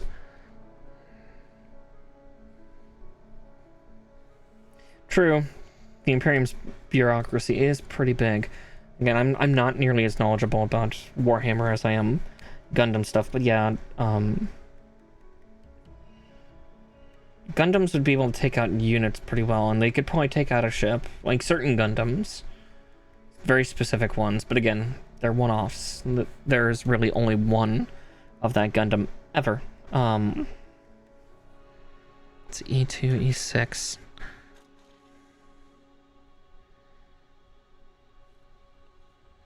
E6 is right. Yeah. It's part of why I also don't pit, like, I know somebody else did that in chat a while back, of like, Digimon versus Gundams, who do you think would win? It's like, it depends on which universe of Digimon we're talking about, and...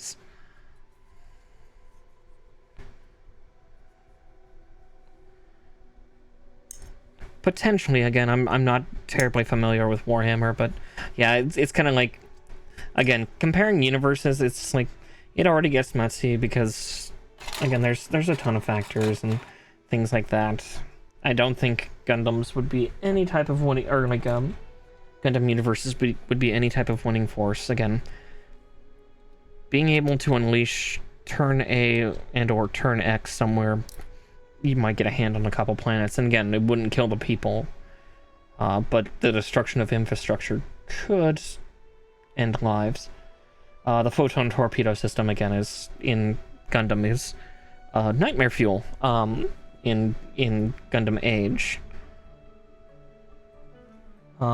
Despite the fact that it's not that that or the Cyclops system. Sure, the Cyclops system I always forget about. That's also really fucked up. That's a really fucked up system. I mean, that's good for taking out cities. That's real good for taking out cities. But again, cities. Not hive cities. I'm not sure if a hive city would be big enough for it. Yeah, I think the scariest thing in Gundam would just be Moonlit Butterfly. If that's allowed to go off, yeah. A hive city would just literally crumble into dust.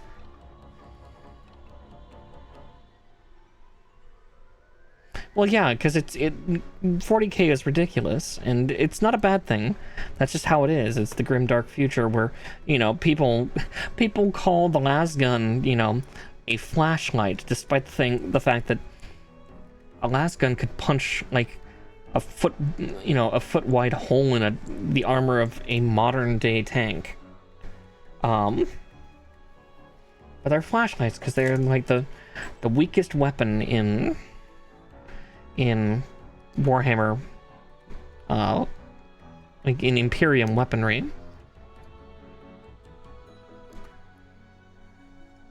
I think even just, yeah.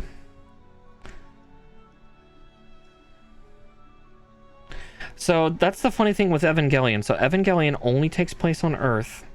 They are the butchered remains of angels, which are currently attacking the Earth. There's really only one that I remember from Evangelion that altered reality. And that was it. But also that one was an angel waking back up out of its Eva body. Even then, like, yeah, Evas are under 100 feet tall. They're not huge. They're not that powerful either. In case in point, like Shinji's only had the capability of like pretty much brutal melee. Ah! Hi Barian. Thank you for subscribing, dear. I was like, yeah, Evas aren't that scary in power scale either. Warhammer kind of just wins when it comes to, yeah, if you're looking for raw power, like, nothing in an anime really comes close. I mean, the closest would probably be Gurren Lagann. But Gurren Lagann, yeah, its final form was the size of a universe. Like literally the size of a universe. It took on, the universe's scariest reality bender. Yeah, Evas aren't that spooky, unfortunately.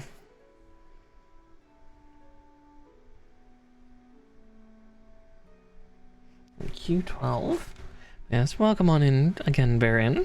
Sorry, we're on weird power debate on who's more powerful. Again, when it comes to sci-fi, yeah, I'd say 40k. 40k wins all the time. And that's okay. That's how it's supposed to be. It's supposed to be ridiculous. It's supposed to be so insane that nothing else can really counter it, just either by sheer number or sheer force. That's kind of what makes 40k 40k. It would be weird not to.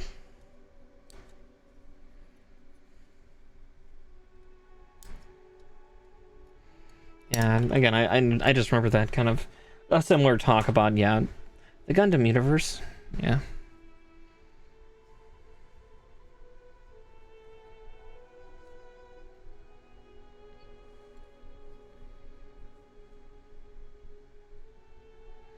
Well, yeah, that's more so. Oh, how do I put this? Yes, I would say definitely in 40k there's a little bit of one-upmanship. It's not a bad thing. It's a notable thing. It's far from a bad thing actually, because again, the ridiculosity of the 41st. So the Imperium of Man can't take the entirety of their of all their forces into one place, just in general. But that's also because you have to factor in the fact that the Imperium of Man, despite the fact that they are the smaller faction, actually, and aside from the Tau are the smallest, but they're not small by any means. You're still talking trillions, if not nearly a couple quadrillion units. Like, there's more, like, if they poured everything into one planet, there's not enough space on that planet for all those units. There's not enough free... Yeah. Yeah, if that's the other thing. Barian is 100% right. If the Imperium genuinely believes the planet is a lost cause, they do exterminatus. Which they glass the planet. They glass it. Exterminatus is like a hyper nuke that literally destroys the entirety. It's what the Chaos did to Cadia. They shattered the world.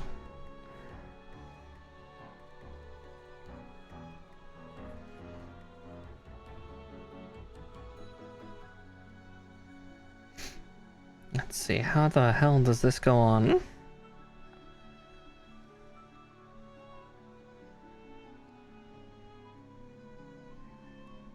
Okay, I was right for that side.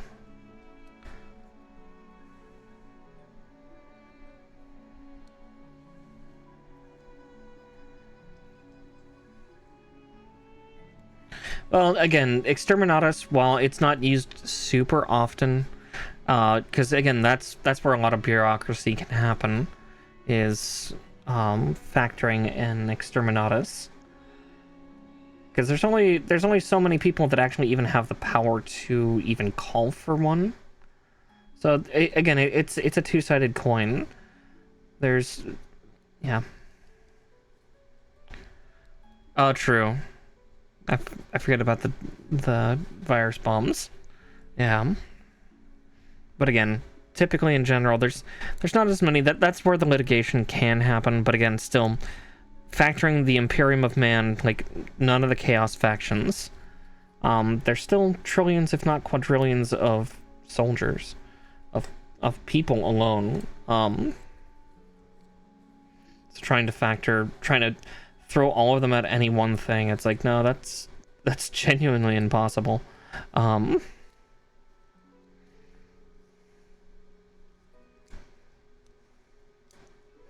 Yeah. And again, yeah. But yeah, power scaling different things. case in point, actually Death Battle from what used to be Rooster Teeth. I know that they kind of, oh no, they were part of Screw Attack, sorry. But yeah, Death Battle showcased this. Again, the best example for Death Battle was showcasing Goku versus Superman, and they did it like 3 or 4 times because fans. Yep, a chapter master or and it's a pretty high member of the Inquisition too. I believe it's like what, fleet commanders, or the equivalent of a fleet commander. So, you know, here's 800 ships with just short of 1 billion people. Only one of them has the ability to call in the Exterminatus if they so choose.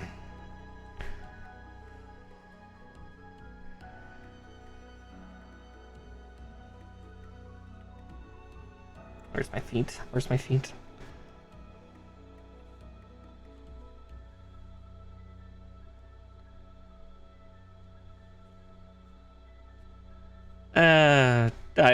I wouldn't be so hopeful, nature. Love you, but no. I doubt it. Did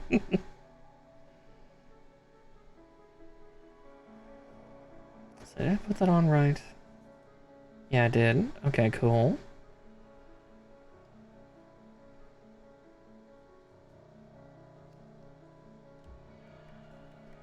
I feel like I'm missing a step here.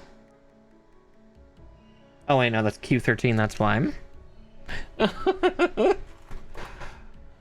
Oh.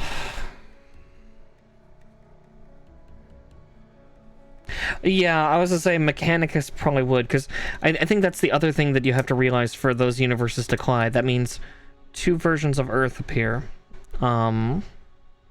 Because, again, the majority of Gundam series, especially if we're going with just Universal Century, so no Turn A, no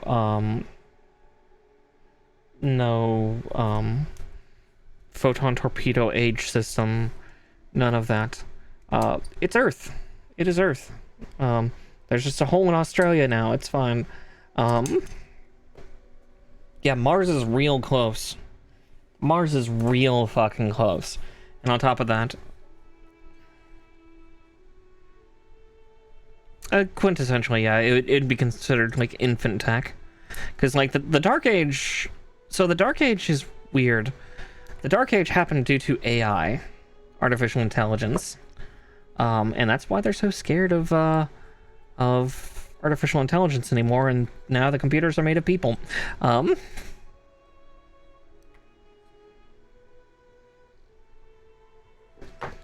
So they had a golden age before the Dark Age. So like I would say pre-Dark Age. Yeah.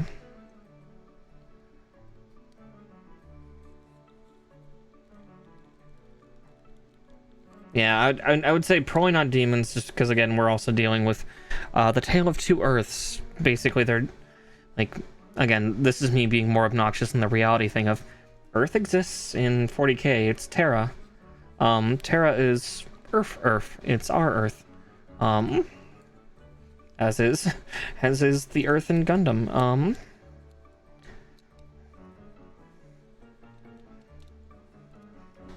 A convergence would be devastating, potentially, but that's just also too... Yeah.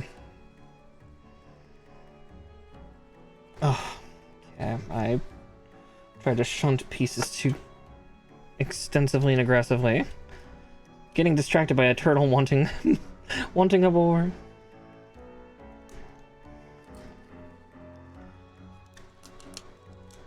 Again, as I said, I'm not the biggest fan of also just trying to dimension smash, just because, again, it's that whole, like, I'm no expert on the things, and even then I'm not siding with any of the Mobile Suit Gundam series at all, winning against such overpowered things. And again, it's not a bad thing. Yeah, oops, did I accidentally a war? Yeah, sure thing, a la carte. Yeah.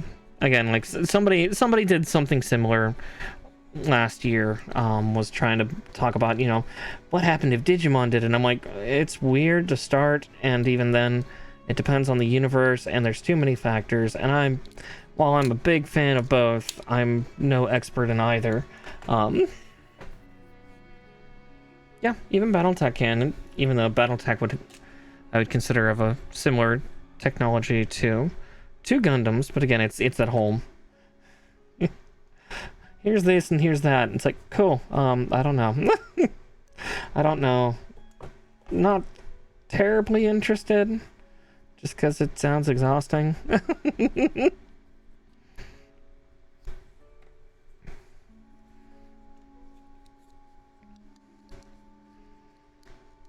Okay, I've at least learned from the other leg to be a little more careful here. At least we're getting the legs put together.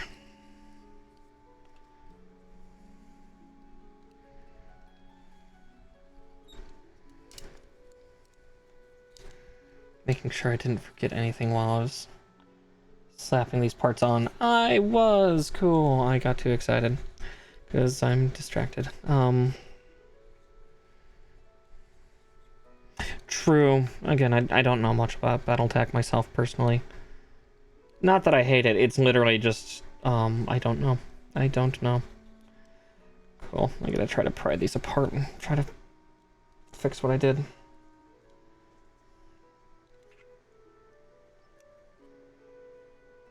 Where is the seam here?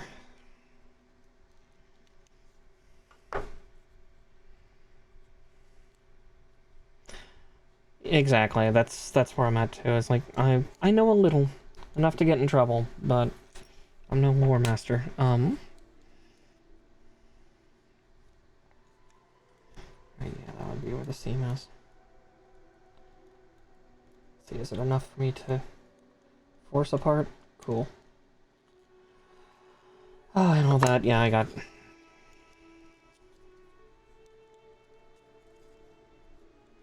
These parts weren't supposed to go together yet. I skipped like 4 steps and forgot to attach something. And by something, I mean a lot of things. Am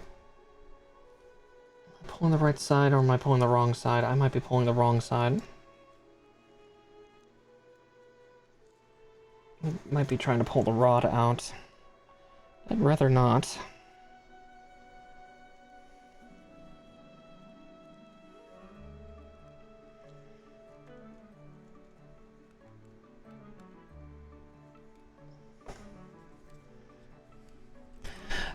Me, because I was distracted with the conversations and, I put parts on that I wasn't supposed to just yet.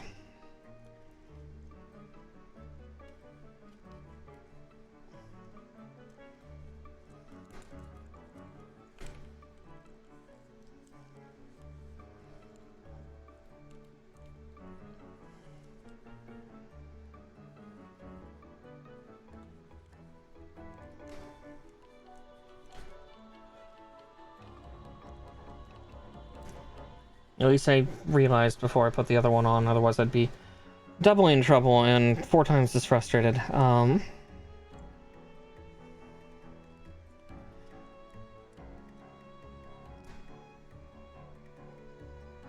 Give me a second, I'll get back to reading chat in just a minute.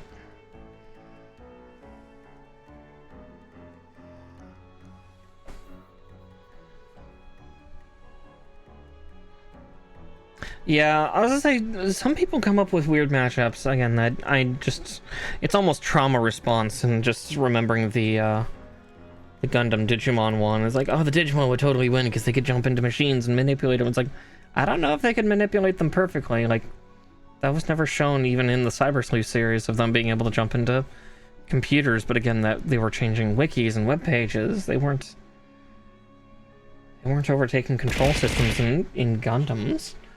But again, it's that whole, like, yeah, trying to mash 2 worlds together in general. It's a headache. Oh, I hydrated because I thought I was needing to hydrate. yeah, it's just messy and kind of gross and weird and stressful. Okay. So I pulled this apart just to slap these on. Oh god, that's on a sliding part. Ugh.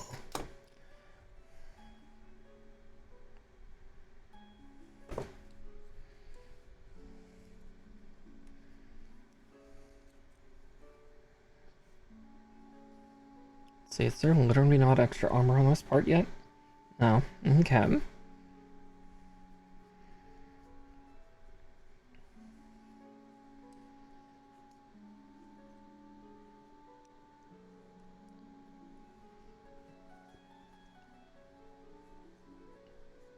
So there. And this other one goes up here.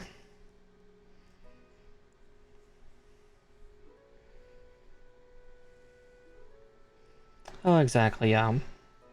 That's why, like, if you make your own universe that has some things in it, it's fine, but yeah, trying to spark up interest or debate about 40k versus, you know, this, or, you know, Gundams versus Digimon. It's no. No, I don't approve.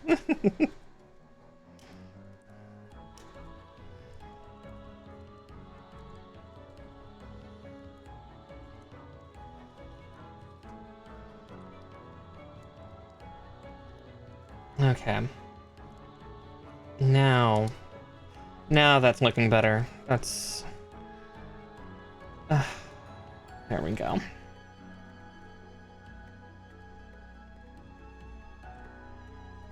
Yeah, it's easier for my sanity. I don't really like playing the what if game anyway. Like, I used to when I was a little kid, and I don't like it nowadays. I'm a tired adult. Please let the brain cell not have to try to figure out what would win. Like, even drawing on as much as I did today, it's like,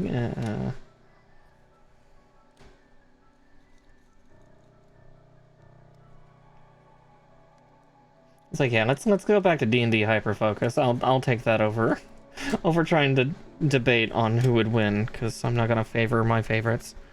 Because despite my bias, I don't have that much bias. I wish I had treat stream right now. Be able to just be like, somebody buy me dinner.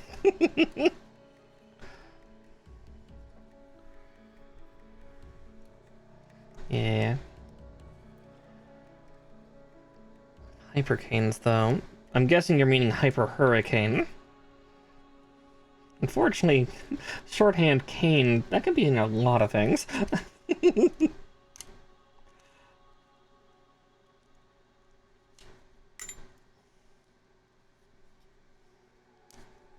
Again, that's my pedantry with words.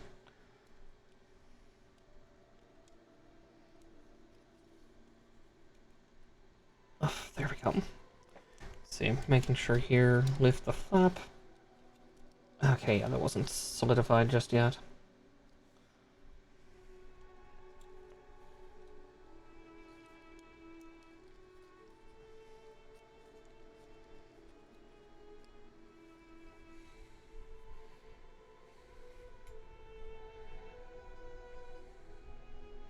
More than fair, more than fair. So we're exiting the enhanced Fujita scale.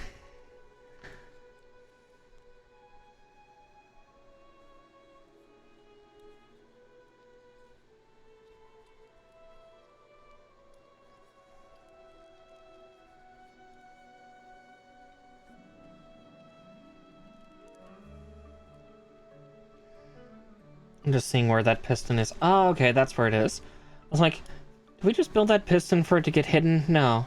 You can just barely see it, so it's inside of the knee joint here, and then... Eep.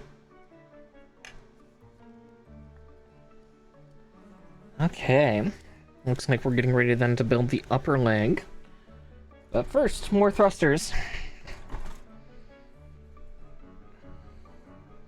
Yes, we have a landmass, so... Nordareth doesn't have that? Isn't there, oh, I keep forgetting the name of the continent, because the worst part is, it's the one UA is from.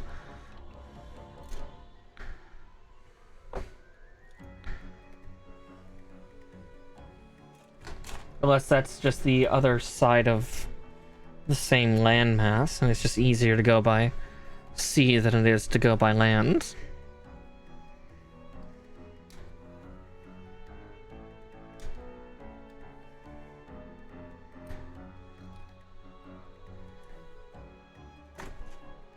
Oh, whoops, I need also another part from here. I forgot about Q23.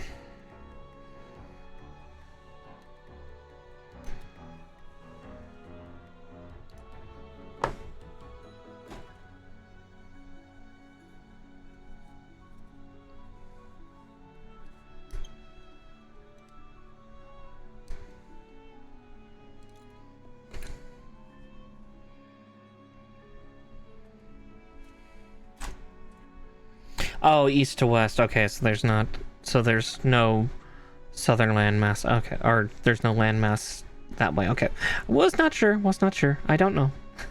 Yeah, because Earth has that in two places, because we have North and South America, but we also have, you know, the top of Europe, Asia, Eurasia, and then the bottom of Africa.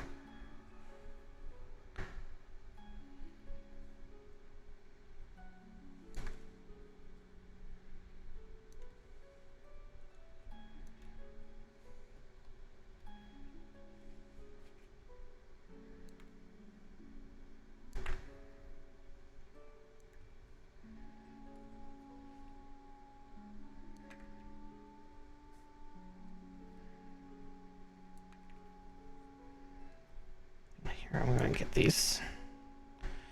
We'll get these legs done today, come hell or high water. It'll take a little bit longer just to get the lower half of this dude done.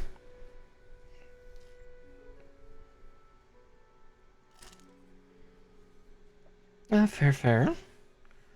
Let's see, and B13s. Here, let's get these installed on first, and then I got 6 little thruster bits to cut out.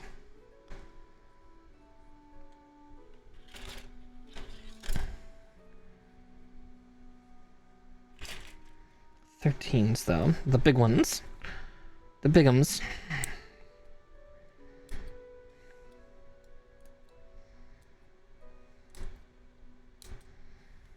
And snip.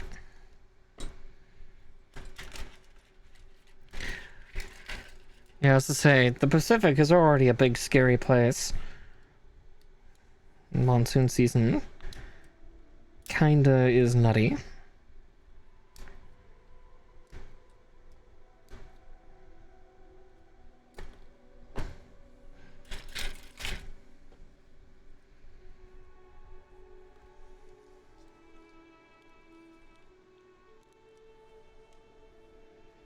Oh yeah, look how huge these legs are. Oh, Xeon, your units are scary.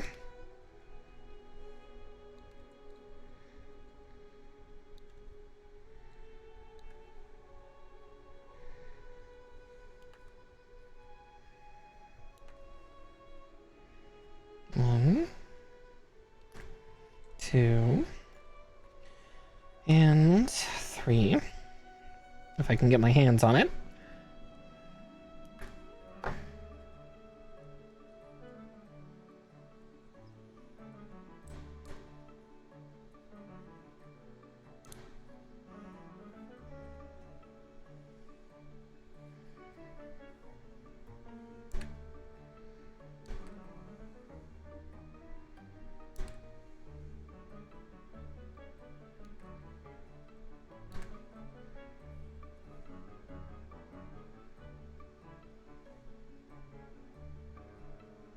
Oh, right, you said monsters, yeah. Yeah, which makes sense.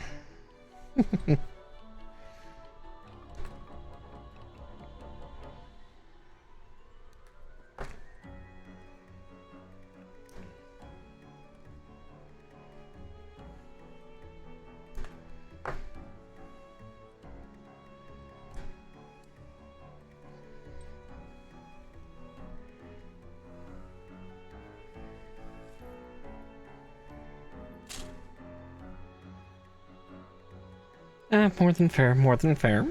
Okay, T5s.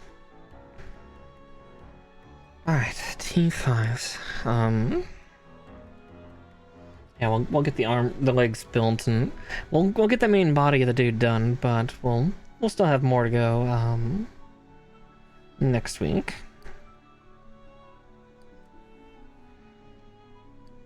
And at worst, if the stream's a little shorter, I will... I can only guess for the piracy. But yeah, if saying like next week, it only takes us 2 hours to do all that's needed, that's fine. I'll fire up Gundam Battle Operation 2 or Gundam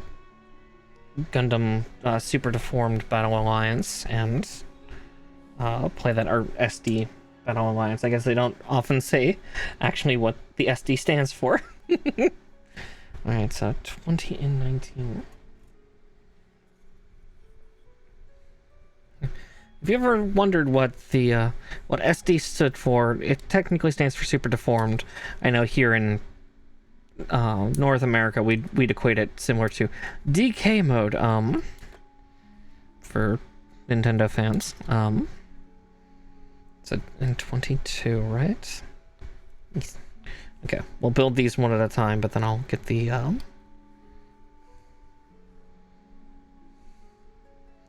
a little bit, yeah, and he got a little overexcited, but again, I'm here to correct and inform and teach. I'm also hungry, so that doesn't help. I didn't eat before stream because I woke up an hour before stream again. I really slept hard. So tummy hungry, brain cell fried. And again, like multi-dimension stuff, I've just had other viewers do it, and what? There was not enough time to eat. Especially the fact that some of my model project team actually reached out to me to get final stuff. We'll see when my model's art gets done. But yeah, I also just am not a big fan of like who would win debates, because like no, save that for the people at Death Battle. They do a better job at it. That's their. I'm not gonna get. I can't get stuff in my hands while I'm building. No, so no snacks. Welcome to the conundrum of building things. You don't want to get contaminants on your kits or your models.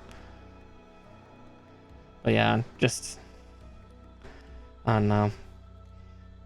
Outgrow is not the right word, but it's definitely like I've grown out of like thinking who would be most comparable, because again, I don't follow my biases ever. Yeah.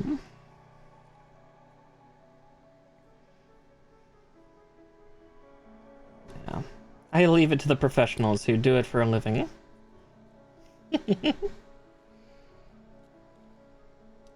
Yeah. Well, because it usually just ends up into bitter debates. Like, oh, well, I like this, so it's better. It's like, no. It's not a popularity contest.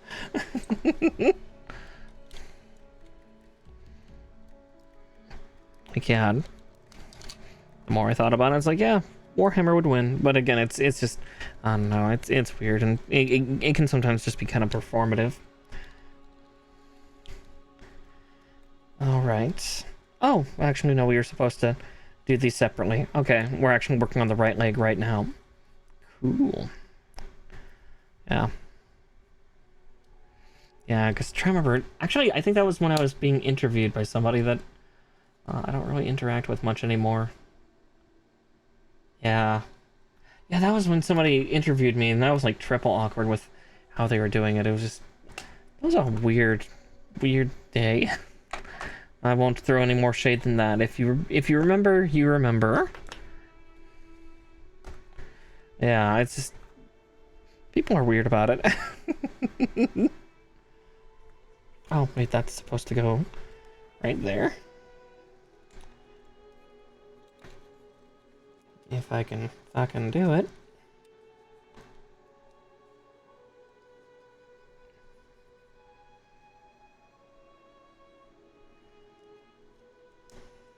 But no, there's not much wrong with it. It's just, eh.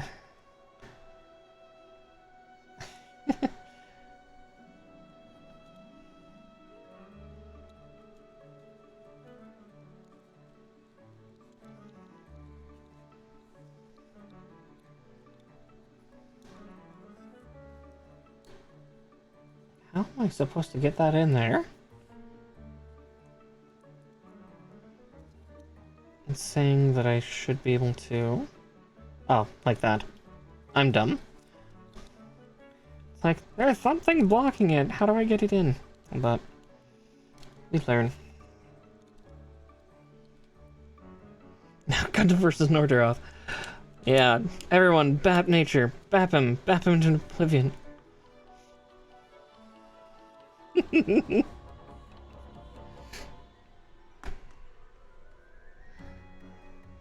Yeah, that's definitely just something to remind everybody. Gundams and mobile suits in general are vehicles and anti-vehiculars. They hate other vehicles, and so they try to destroy them. The difference is there's no wheels, there's no... Well, there's thrusters. The thrusters never go away. But there's no wheels, there are legs. Most of the time. Sometimes there's just more thrusters. Yeah, sometimes some of those mobile suits just don't have legs at all, and they have thrusters instead. Makes them more maneuverable in space, a little harder to maneuver in gravity. Yeah. Case in point, the original Zeong and the Neo Zeong don't have legs at all. They ain't got no legs. Well, the completed Zeong did have legs, but the Neo Zeong and the original Zeong prototype never did. Cause... yeah. Yep. No, you're not far off. That's the funny thing. Well, it's like, yeah, Sazabi is a vehicle, and so is. But it is also designed to take out other ones. That's actually a really great way to think of like mobile suits in general. Is think of them as like a form of vehicle, but they just found out that a humanoid body with the proper motion of like just a bigger human, yeah, is better than say a tank or a jet. More versatile, more useful. Let's see. Just making sure to complete all the steps there. I did. Okay. K12. The runners are starting to get more bare, which is fun.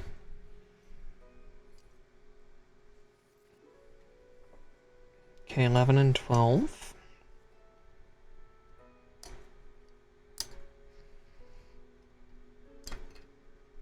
Time to armor this bitch.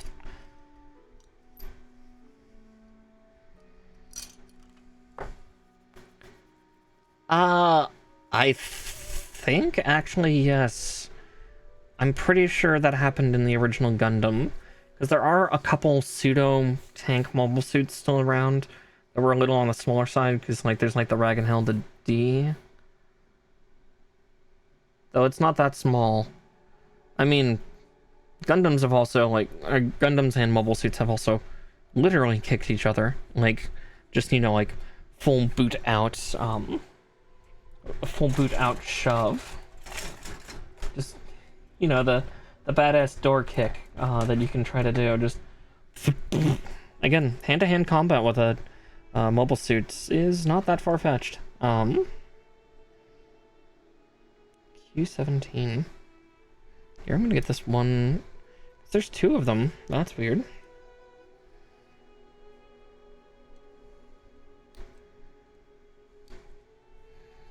Mm-hmm. Oh yeah. I was actually, especially in Future Century in G Gundam, that is completely the point. Actually, if we're gonna talk about yeah, kicking and CQC and stuff like that, G Gundam is that, because guess what? G Gundam is a martial arts tournament using Gundams.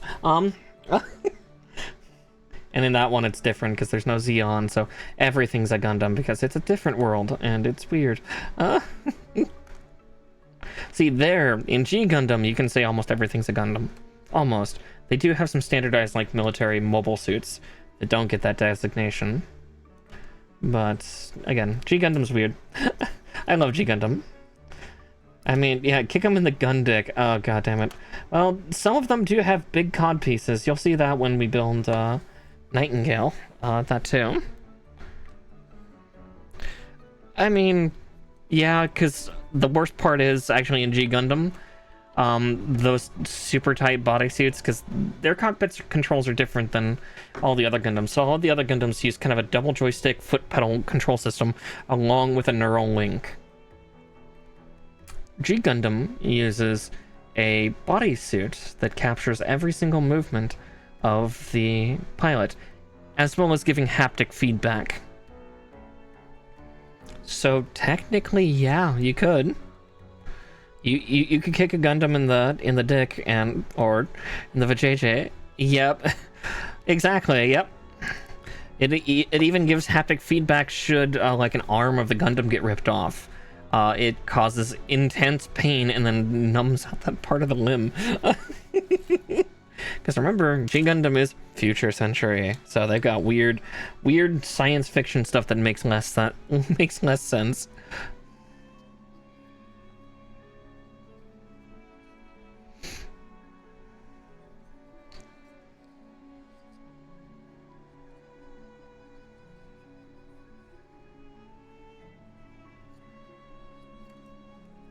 Okay. Now I have to remember which is which. I mean, it's just indicative of the fact that you just need to watch G Gundam, especially the fact that I would advise watching it now because we are getting a new side story for G Gundam this year on its, or not this year, but they're starting up a side story for G Gundam in response to its 30th year anniversary. So try to find Mobile Fighter G Gundam where you can, and go watch it. It's going to take place during the same martial arts tournament, but it's going to be, yeah, a side story elsewhere. I don't know what they're going to do with it. I have not a fucking Scooby what they're plotting, but they got something going on in their heads. Yeah. So yeah, hunt down Mobile Fighter G Gundam. It's also just a good introductory course, I think, into Gundam, because compared to a lot of the other Gundam series, it's not nearly as heavy, because it doesn't deal with the constant dread persistence of war. It's very much more shonen-esque, which I think is a little more palatable, especially for like a first time showing. You get to see how the mechas are, but then, you know, when you get into other series, you then get to wade slowly into the happy fun war times. Let's see, where's 14? I'm touching it. That's why I can't find it. I'm touching it. Yeah, quintessentially Gundam Olympics. Like, don't get me wrong, it's a martial arts tournament, and some of the guys do try to fight dirty by like assassinating their opponents before or disabling them outside of their units. And again, it's super shonen. Like at one point, one guy does like a diving kick outside of his Gundam and slices a building open, so it's kind of assumed that all these fighters are semi-superhuman. Because it's future century. Magic. I don't know. G Gundam's weird, but that's also why we love G Gundam. Because it's a wonderful escape from the rest, and it still has some terrible horror.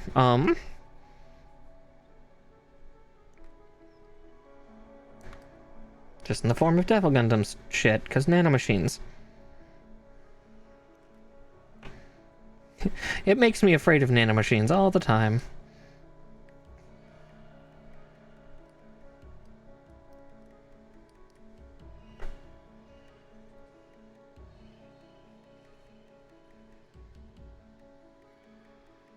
Yeah, it was basically just the ultimate and perfect kind of. We can't exactly have a tournament arc in any of our Gundam series because that's not how this works. We're a wartime type TV series, so. Oh, thanks for following, Bipolar Brown. Welcome on into the Witchy Warren. But yeah, it's like tournament arcs can't happen in most of the Gundam series because, well, that doesn't make sense for the theming of the series. But G Gundam gets to be its own tournament arc. Hi. Yeah, so we're getting the legs of this monstrosity put together today. Yeah, we're not gonna get to all the other bits and bobs that will have to be next week. Let's see. I also have my fat cat yelling at me. He's very upset about something. Did I not give you crunchies or something, Cheryl? Oh, I was trying to put it in the wrong hole. No wonder. It's like, why doesn't it fit? Because it's supposed to go there. Oh, yeah, that suddenly makes a lot more sense. Okay,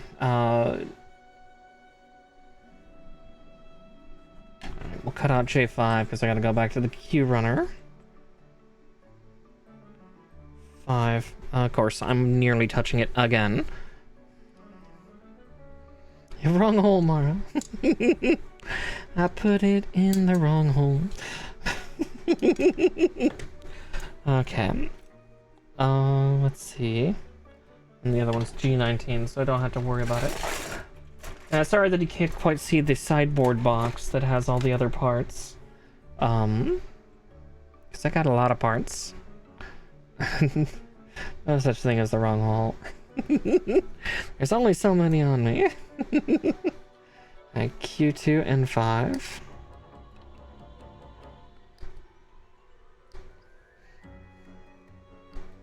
And no need to make new hole, please. I already have enough holes. Okay, we'll get this part assembled on first, and then we'll get the back plate for this leg, I think, put on. Yeah, we might go a little bit later. Again, it's just so I can get the legs and the lower half of him assembled, because I think that'll be the best spot to stop tonight. I definitely did have a few times where I just stopped building in general to answer or field things. Stop touching stuff and just started talking.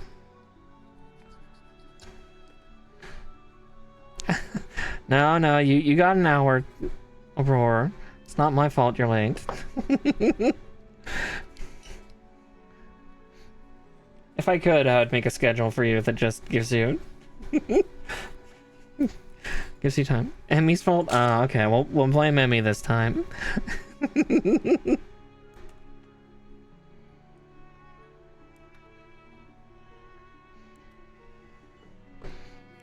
Yeah! Oh, she's gonna kill you, Aurora.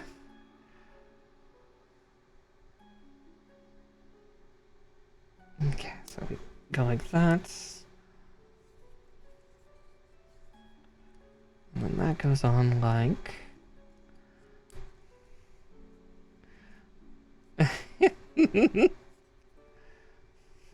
Not a woman who can just kill me. I need to rewatch the Cowboy Bebop anime sometime.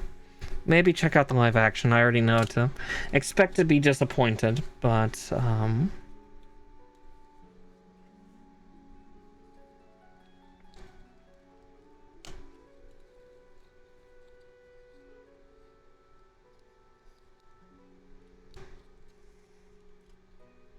there we go.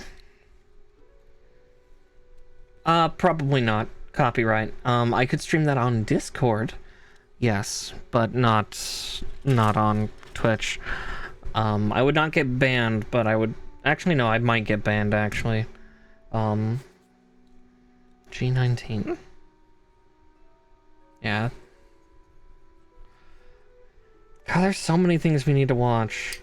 Everybody wants to, like, sit and watch with me as I watch Yu Yu Hakusho live action, and...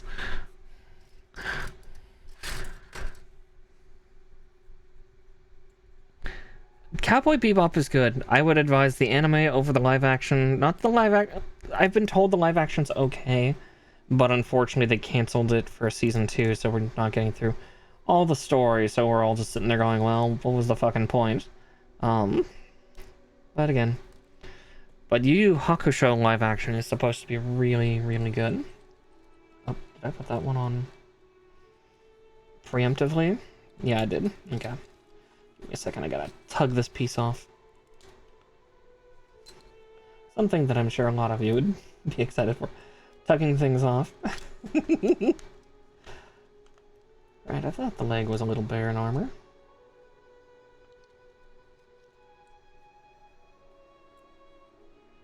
This isn't G19, is it?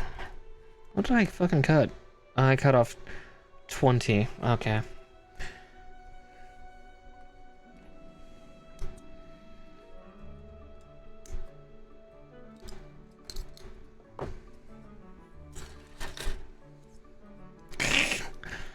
Well, not off, dummy. I guess that phrase is a little bit less American. I think it's more British. Don't worry, it's the outcome you think. Want a little tug off?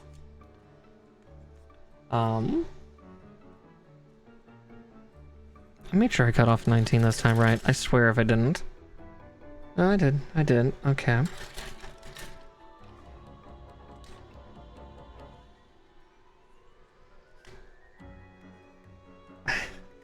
Well, no, that's exactly it, nature. Again, it's not an American English phrase. It's a British English phrase. Like getting your rocks off.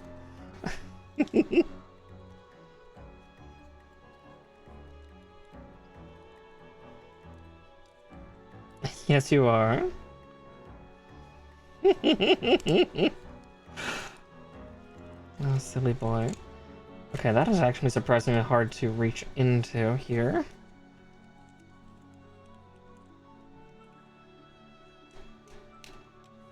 Okay, there we go. Moving parts. Yeah.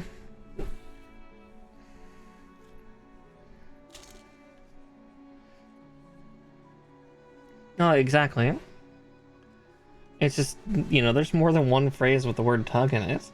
And they both still mean kind of the same fucking thing. Okay, back to that queue runner. I think we're gonna get these queue runners cleared off with this, Also, I love the fact that of all the ones that you do, tug love. Oh dear. Here, I'm just gonna cut this part off because I'll need it for the other one, and I accidentally snipped it off the other queue runner. I want this queue runner cleared for me. But that's for the other knee. But I need Q5, 18, and 21.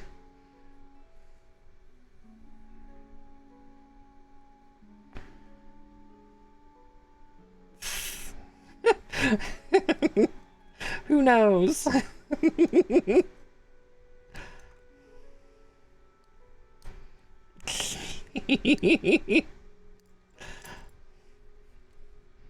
Alright, one piece left. That will be the next step, and this queue runner will be done. Soon. And then it said what? Needed B12. I need a little bit of vitamin B12. That sounds helpful right now. Help light up a bit of my life, I guess.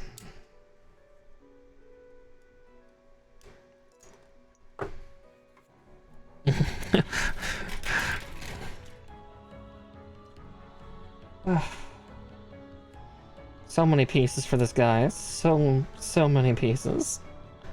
Yeah, so next stream, or next week, we'll get the fuel cells, the weapon systems, the fin funnels, all the parts that this guy has.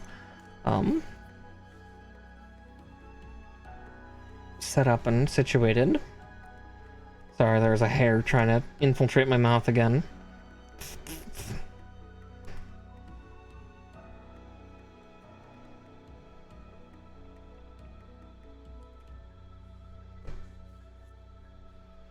Okay.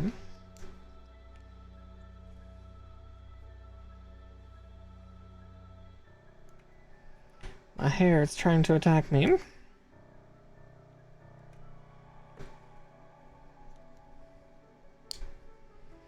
We still have one more leg to do, don't we? The other one's only half built. And technically this one is too. We're getting the other side of the leg armor done. God. Yeah, that hair's really trying to go from my mouth.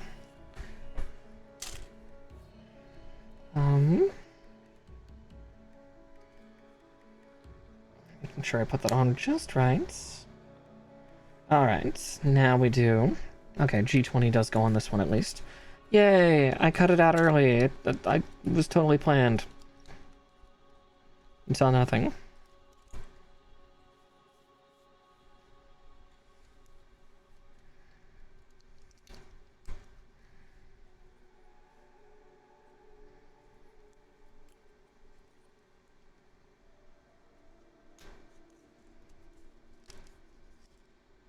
All according to Keikaku.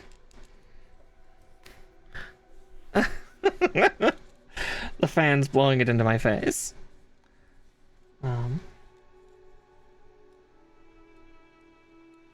Oops. I got hasty again. It's like, alright, this one's supposed to go on first. Yippee! No. I'm supposed to build the interior plate first and then put this on. Dang it.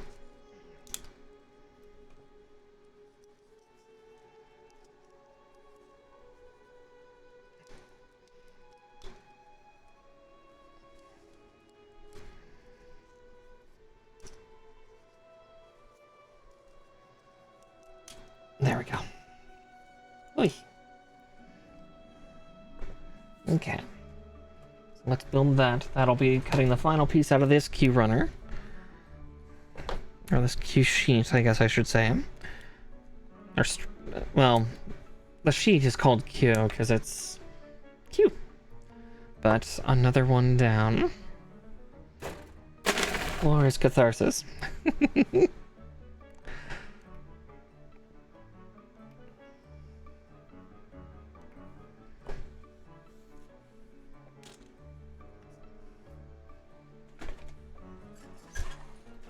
Sliding back to J. Using 12 and 9.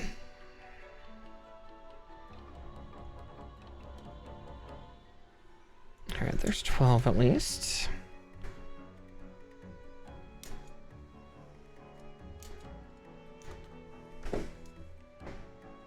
And 9 is that one.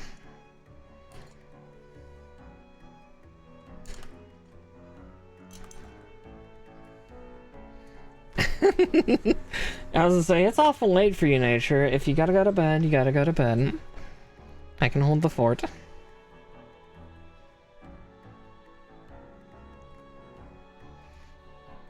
Or if an emergency happens, I'll conscript a roar or something.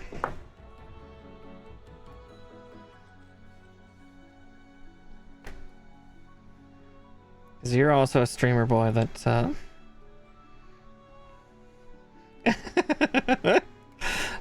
numerous and plentiful.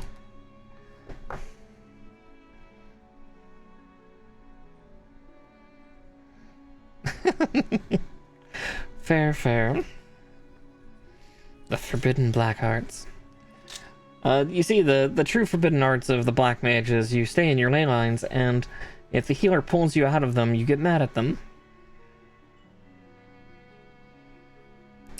Yeah.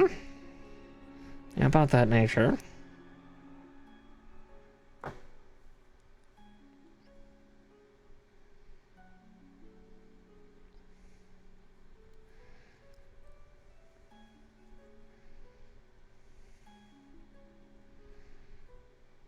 All you need to know about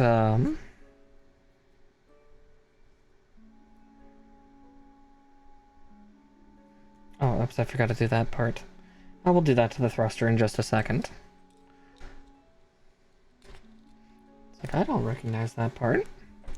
But this also forces me to build it in a proper order in operandi.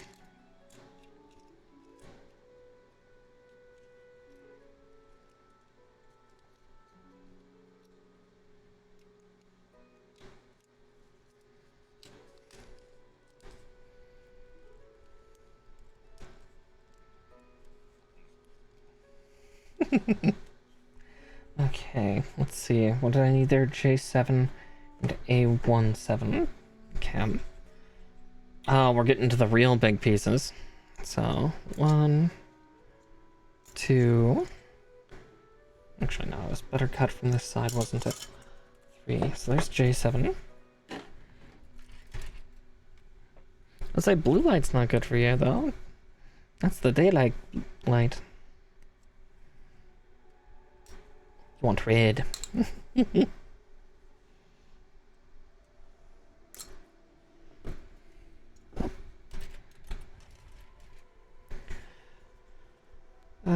Let's see. Unless blue light mode is like minimal blue light. It's been a while since I've had a laptop, so I don't know what they do. I don't know anymore. So my last laptop was a Yoga Pro 2, so I don't really think I have much avenue to talk.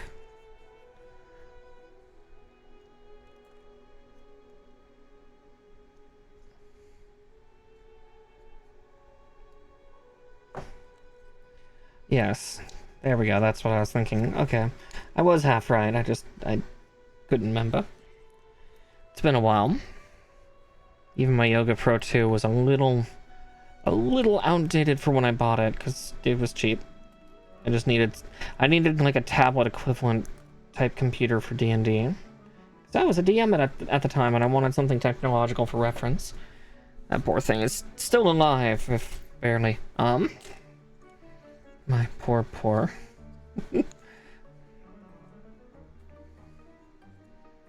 poor machine.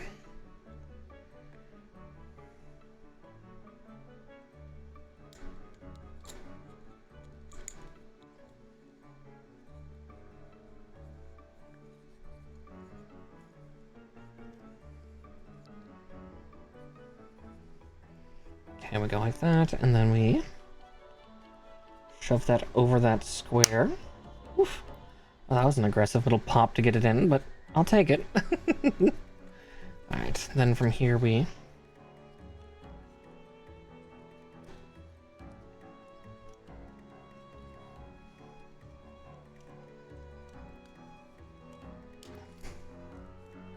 Did that lock on already? Shit. Okay. I'll take it.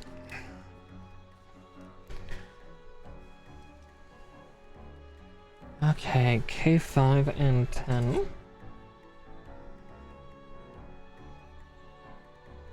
C5. And 10 is that plate over there.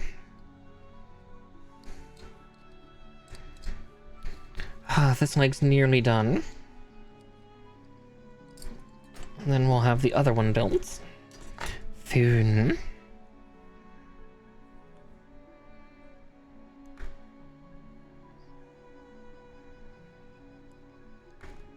It's okay, I might also go back to sleep after I eat tonight. We'll see. I seem to be hibernating most of the time if I'm not on stream. Not exactly great for productivity, but we'll take it.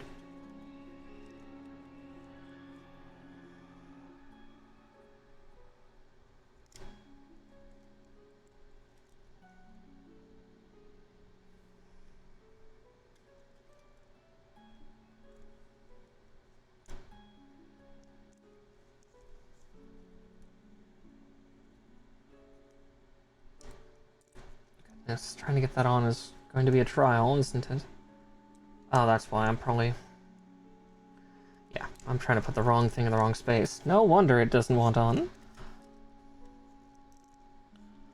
There we go. Wow, even the back of his knee is armored. That's ridiculous.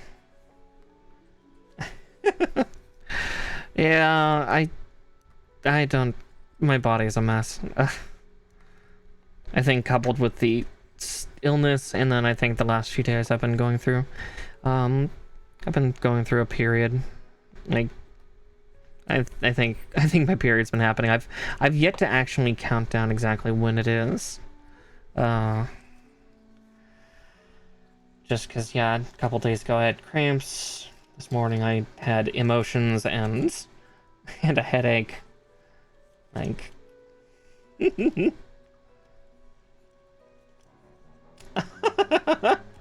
I mean, it kind of looks like it, doesn't it?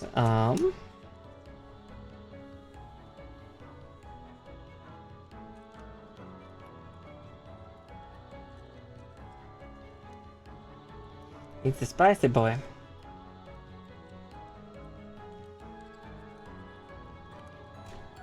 Oh, there we go. It was not as far in as I thought it was.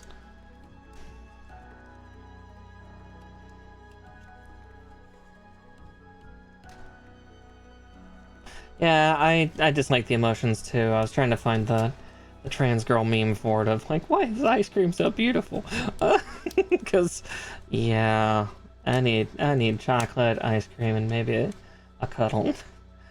But just be warned, that cuddle might result in me like just smacking you or something. Just, yeah, what was that? Emotions.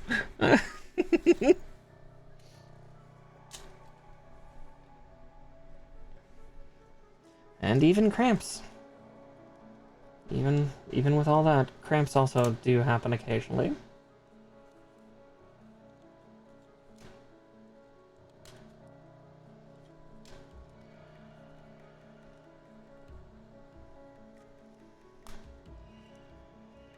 Yeah, I'm just fiddling with the bits. There we go. But there's almost the leg done. We got 2 more parts to do. K2. K2, not J.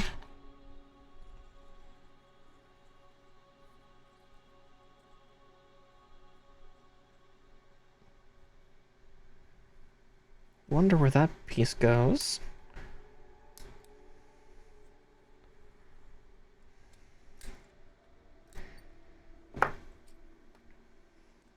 Trying to see if I missed a step. Let's see. Oh, that looks pretty complete in armor.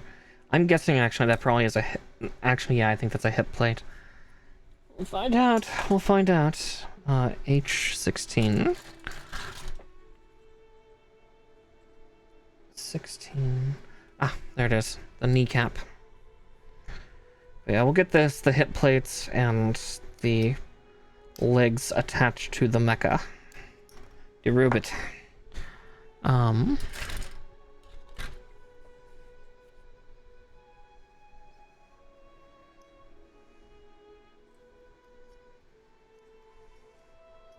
Okay, this part's supposed to go on first.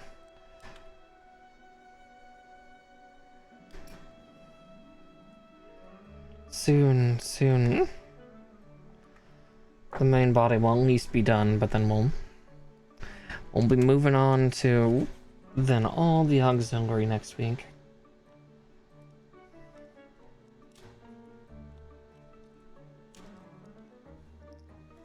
Let's see, I've pulled it as far down as I can.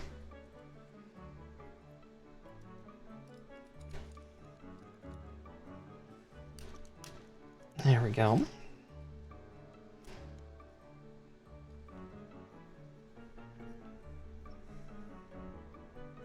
And then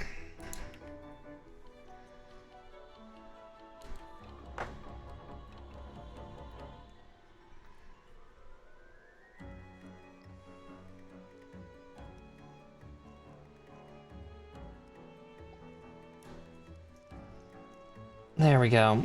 Now that leg is complete. And look how big and huge that fucking thing is. Good fucking night.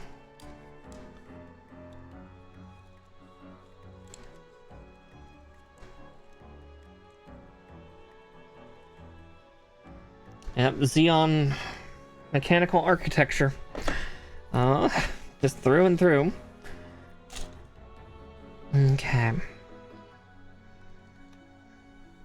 So from here, I need that other T5. This guy is done, so I need just to move him out of the way. Let's get the compatriot out, huh? So 2019 and 22.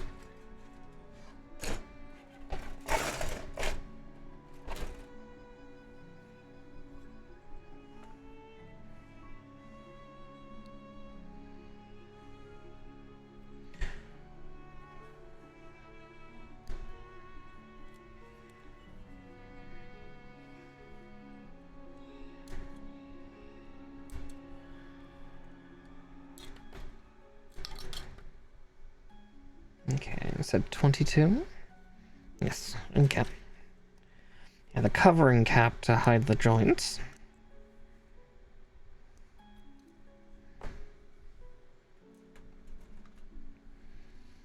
Okay.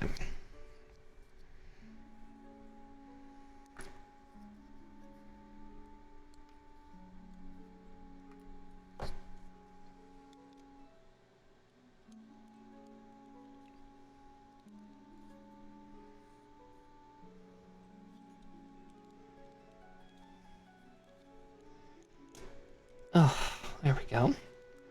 At least my hands aren't too calloused or in pain today. I appreciate that just because these parts are so big that basically they're not cutting into my skin as much, so my hands aren't callousing nearly as bad. Like, they're still kind of a little sandy, a little calloused looking, but they're not as bad as other days. They don't hurt, which is good. But still, that does not mean I get to go further than building the legs tonight.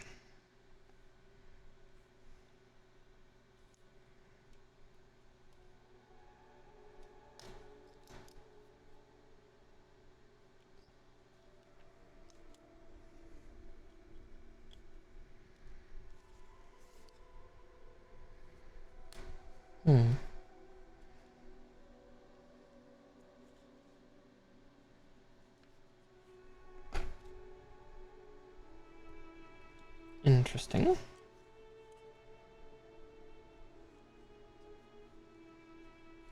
see, do I have a pinhole?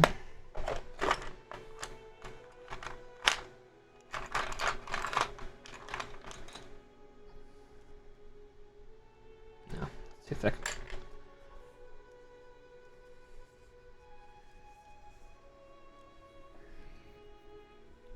The one time where you wish you had a pin driver. Fortunately, I don't keep one of those on me too often. I don't think this part's actually going to go on.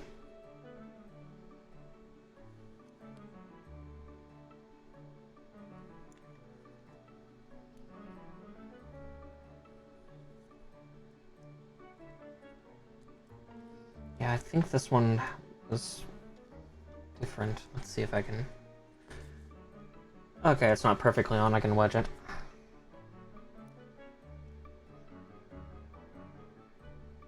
It's gotta be extra ginger about it. It's a good thing I'm a ginger then.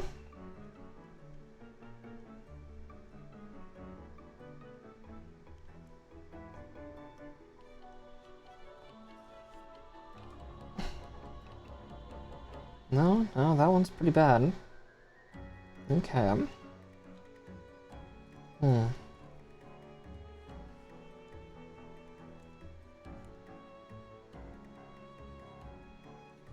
Oh wait, I know what's wrong. Where's...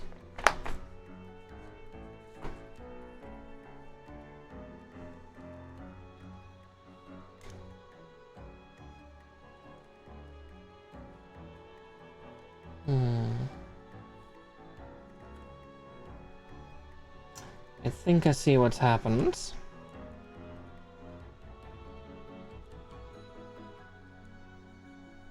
Yeah, I see what's happened. We will fix. We must fix.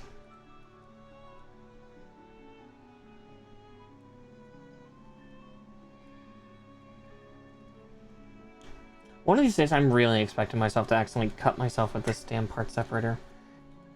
feel like it's going to happen someday.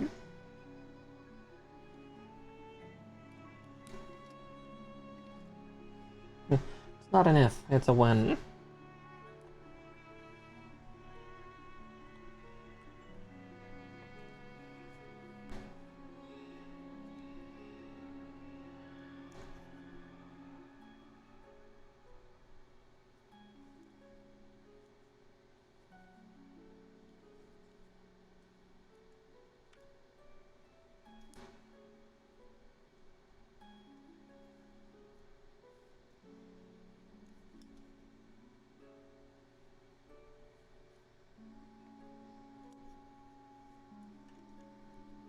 Yeah, I nearly made a big oopsie there. I'm glad that I caught that when I did. Because after all that armor cladding goes on, I would not have been able to fix that.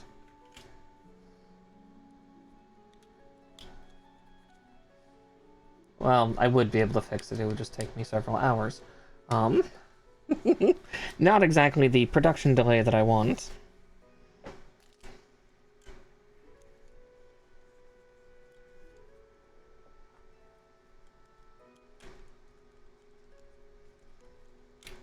There we go for that, at least.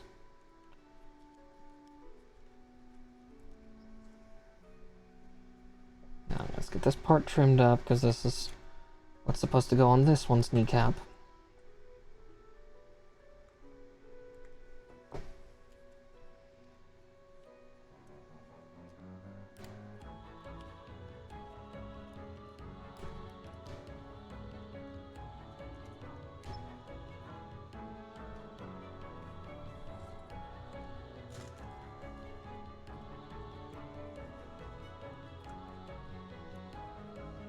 There we go. Because, yeah, that's how the thrusters are supposed to sit in the leg. It's like this. But it's hard to do. Okay. And now we get to the other Q runner. And get this sheet cut out. Luckily, it's not that many pieces, and now that I've done it once, I'll be able to do it pretty darn quickly. Just the question is, with that swiftness, will there be accuracy? That's always the question of the day. Gods know that I can sometimes be a little fussy with it. Okay, J13 and J3.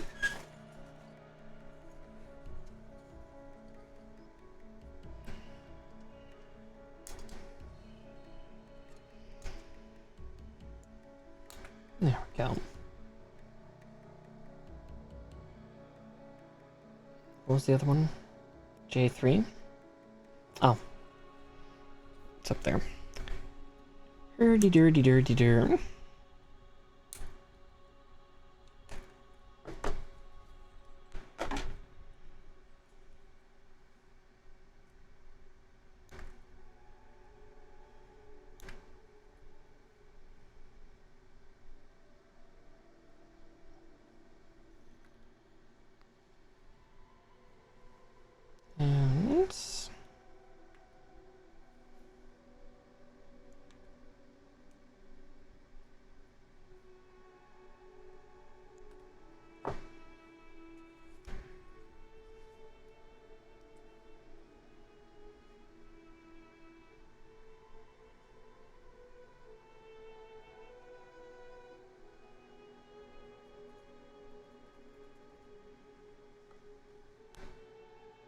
And okay.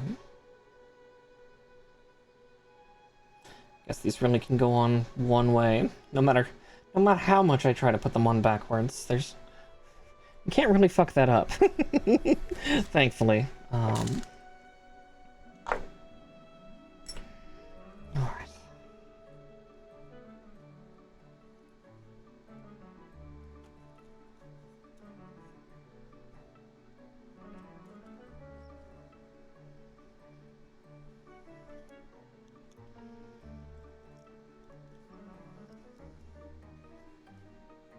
K11 and 12.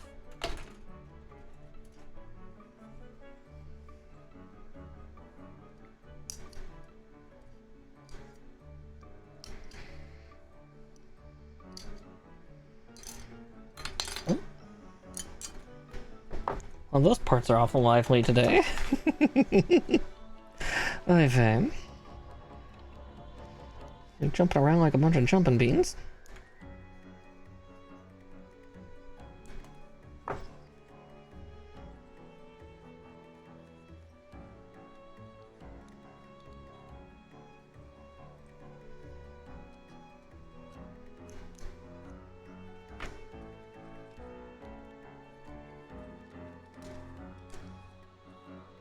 There's that one.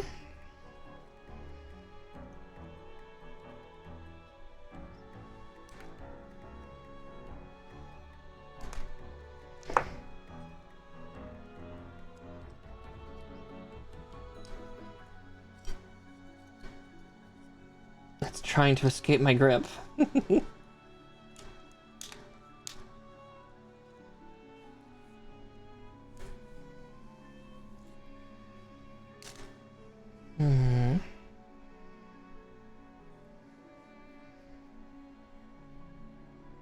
Let's get that J6 cut out real quick.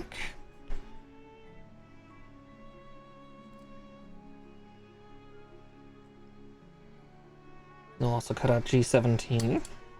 I'll slap G17 on first before I get the Q bits that this one needs.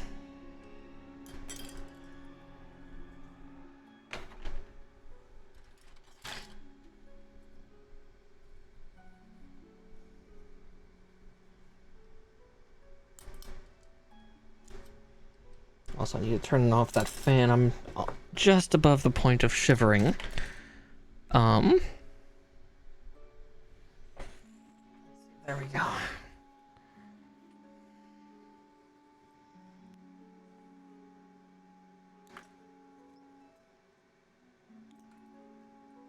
And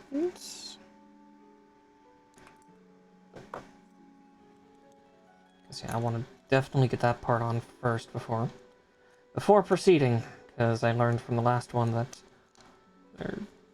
there's a reason they have the build order in a certain way. God, it's like they've designed it or something. Okay.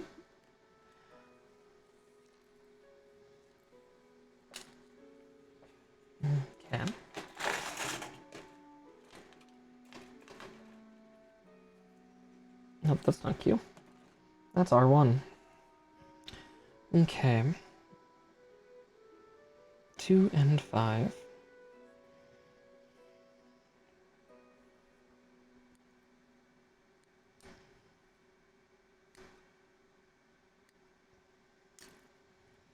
And snip. Snip at a tip. Ugh. Trying to cause chaos. I feel like my giggle is gonna cause a cough to come up or something. Ugh. Ugh. I don't like being sick. Or whatever the hell I am at this point. I don't feel well. But the show must continue. I'd be bored out of my skull if I wasn't streaming, so...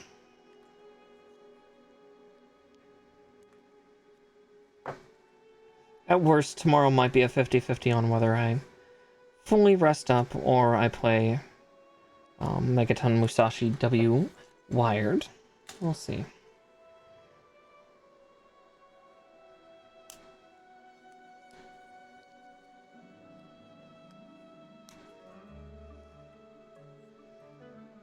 Alright, and then this gets stuck in like that.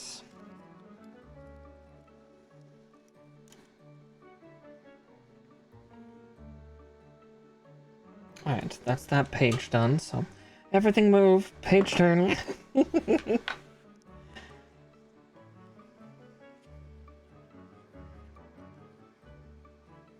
Wait, transformation system, does this thing? No, the Sazabi doesn't have a flight mode, does it? It better not.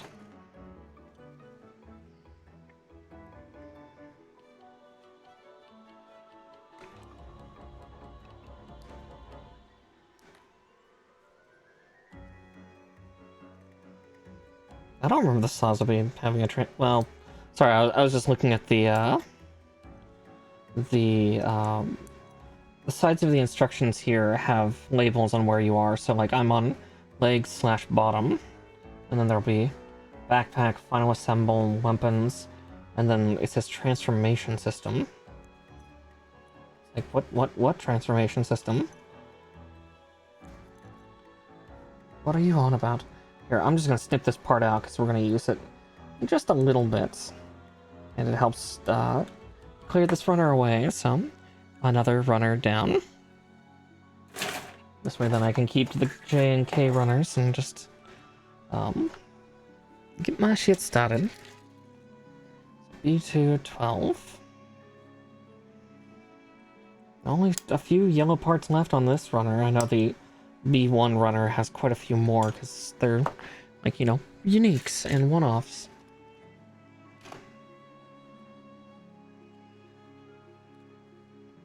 But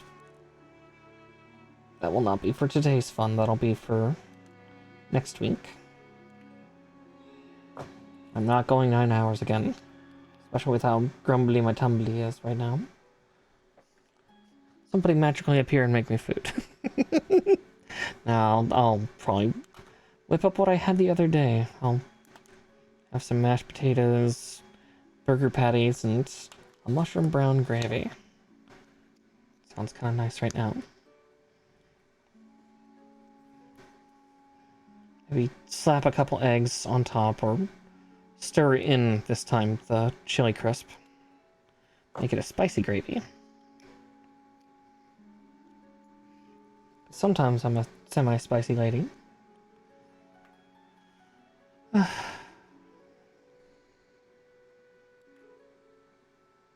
Bear with as my bitrate kind of freaks out.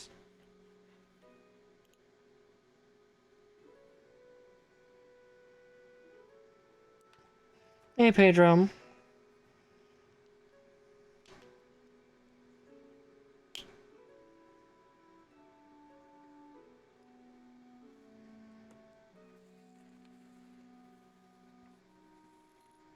Yeah.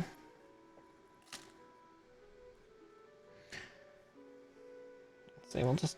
Actually, no, let's not trim that one until we're ready. I wonder why my internet's freaking out.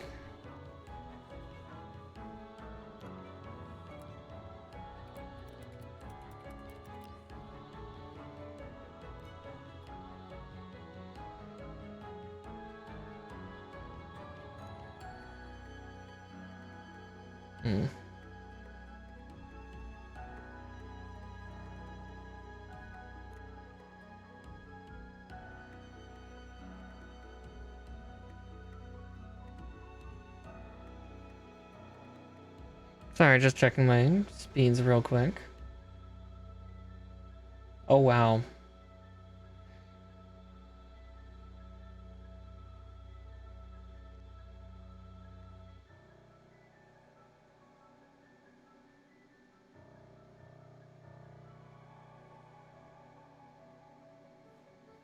I wonder why OBS is freaking out then.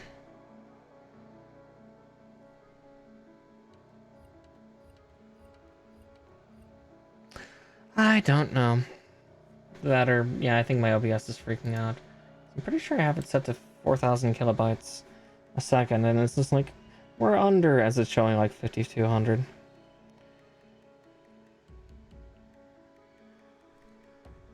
I don't know. I just don't know. Well, at worst, this VOD will be complete on YouTube eventually. I need to get my backlog of VODs done. Quickly do some quick splashes and then just get going.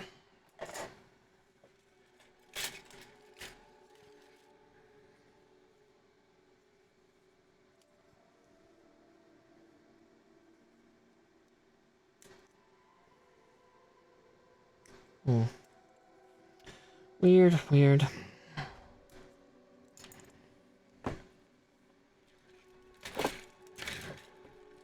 Still looking good on my end, but again, I might be lucky. Who knows? Who knows? Sorry if it's being a little chunky for the rest of you. My ISP is apparently freaking out. The speed test shows it's just fine, but, yeah, I think OBS is just shitting the bed a little bit.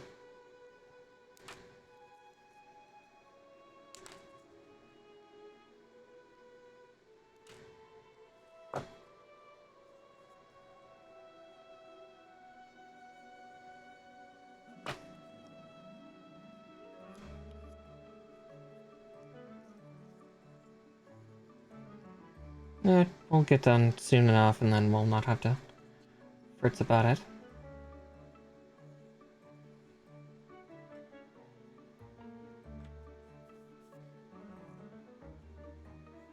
That's so weird. It's like showing a lower number, it's like, it's orange now. Bollocks. Oh well. Again, hopefully it's going just fine for all of you. Oh, there it went. Oh, no it didn't. Okay, yeah, I think OBS is losing its shit. Like, even Twitch is like, you know, yeah, you're hiccuping all over the place, and it really doesn't look like I am.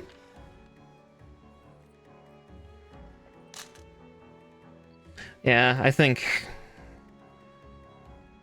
Yeah, like, OBS is showing, like, red line, but Twitch is now showing green, so... Yeah, I don't know.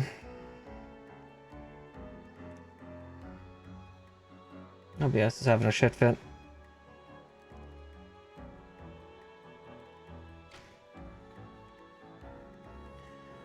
Oh, well. Let's see. This needs J10 and 11.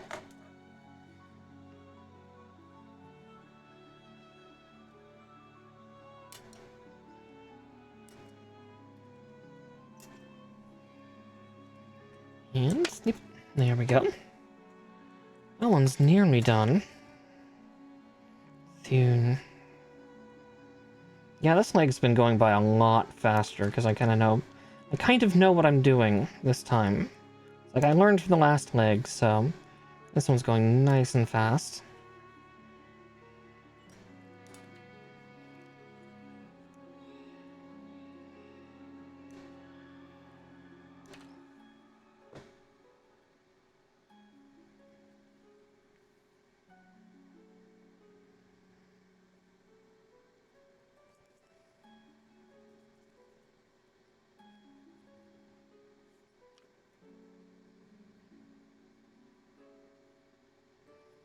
Okay. Feel no rough edges. Sharp edges, sure, but that's different.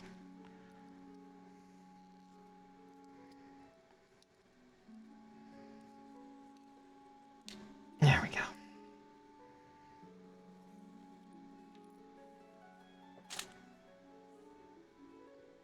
And G18. The last of the leg cowling.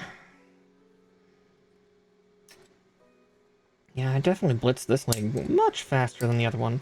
The other one felt like much more of a slog.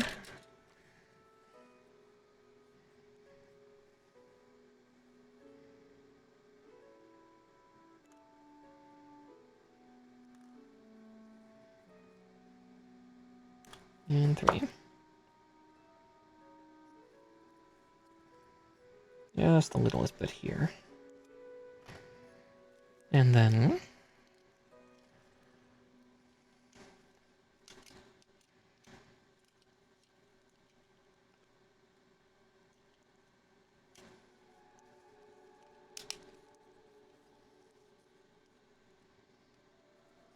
There we go. Okay. And then we get this big old thruster slapped onto the inside of this thing, so... Just like... So... Okay. And from here, it's... what? Yeah, K5 and K10. Not that one. This one.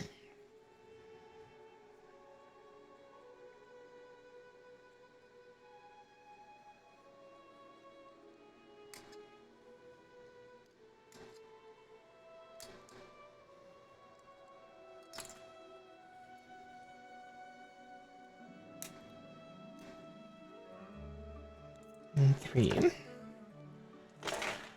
Yeah, we'll get this back of the kneecap done first, I think.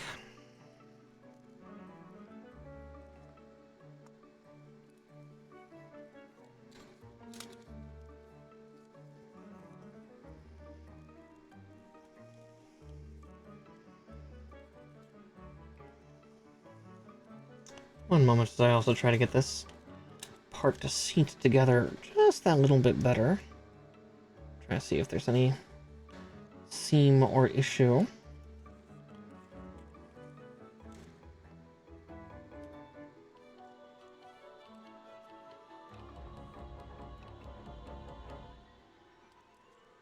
Ah, I see what's up. There we go. That'll do it.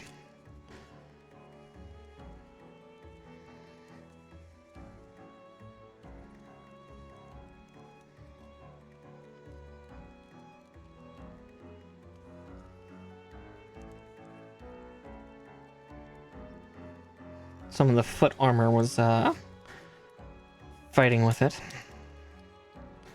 Still not perfect.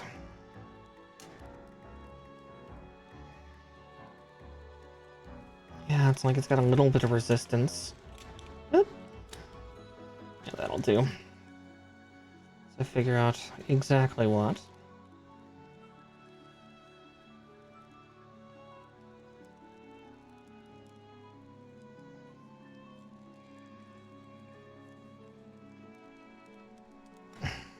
There we go. Now it's fixed.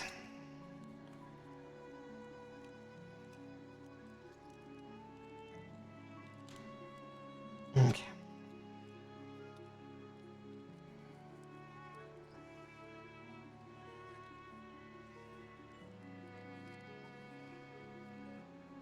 Okay. Damn my perfectionism.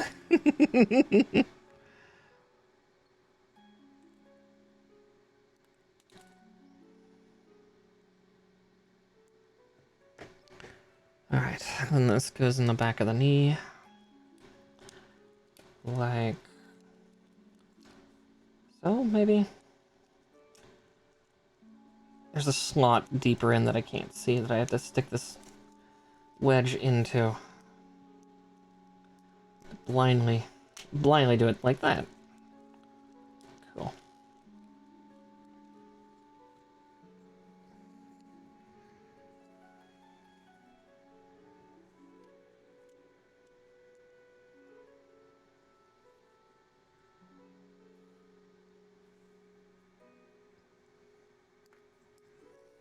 Yeah, and we'll be stopping at this step once we get it together.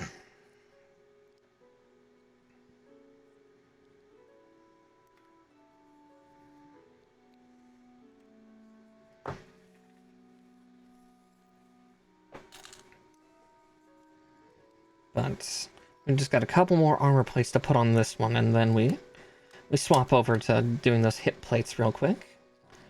And then we will be finito.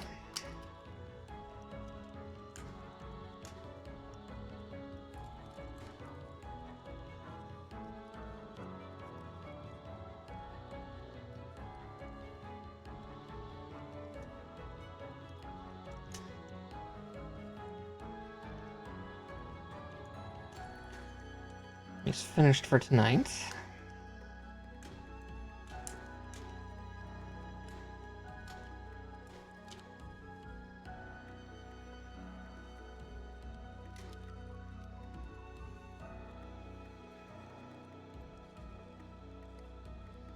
Okay.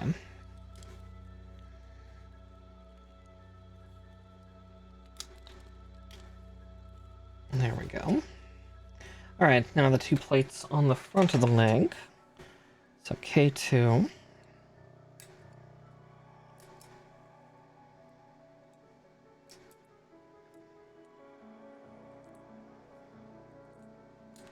There we go. And the other is H16, which is still on this runner. There's 2 H runners, much like there are 2 Q ones, 2 P ones.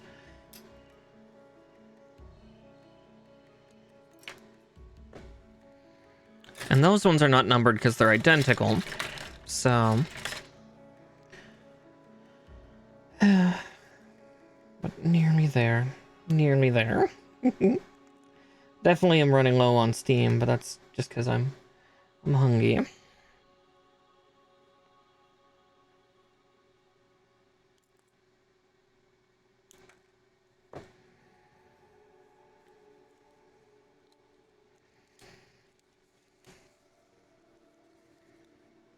Somebody feed the puka.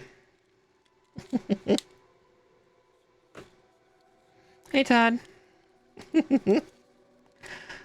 Just getting the last of what I'm going to be doing tonight done. Just got a couple more pieces to put on. We're going to do the hip plates, and then we're going to slap all Sazabi's top and bottom together. Up. And ad break immediately hits. I'm so sorry.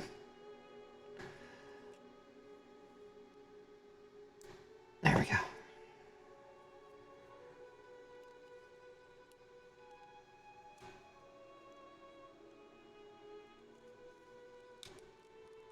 There we go, another leg completed. Oof. Alright, let's get those hip plates together real quick, and then we'll close out for the day. Foon. Okay. R1 16 and R2 16, so the back of the shelf. 16 and 15. Okay. Cause more thrusters, cause Sharaznable. Motherfucker. Fucker has to have so many nuclear thrusters on his systems.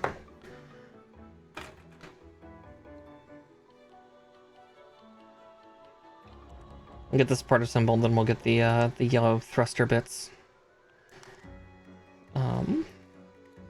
Right after.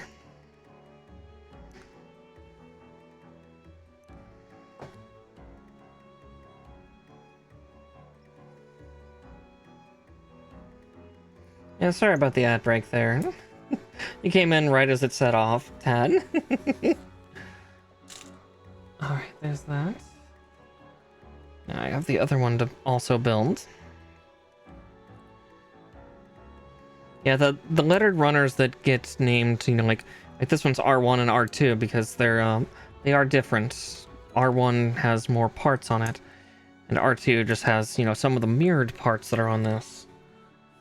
So you can do like 2 of the thrusters. But yeah, then like the P runners, there's just 2 of them, no number designation. Because yeah, they're identical, so they're printed off the same or injected the same. Nothing inserted, nothing swapped.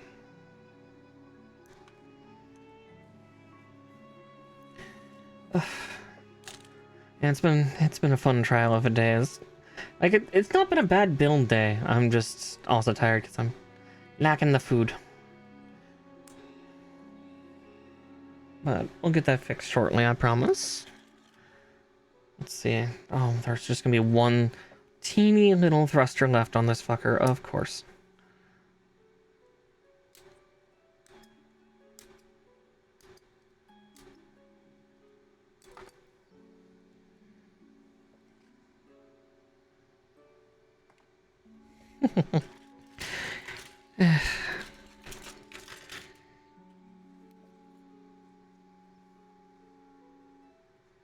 Just making sure here. Yeah, those are B7s, okay.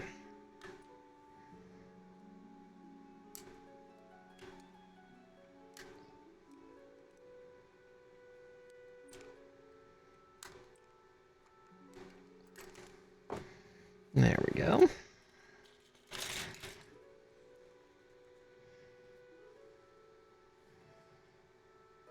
So much thruster stuff.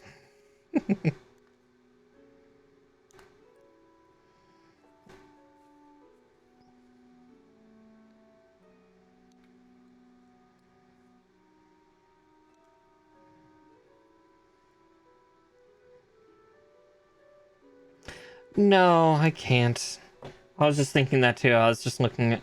I can hear a cat snoring, but he's under my desk. And unfortunately, I would appear on camera if I were to force a cat to be on cat cam. Yeah, Sherlock's under my desk sleeping. I just went to check with my foot and just kicked him gently in the head.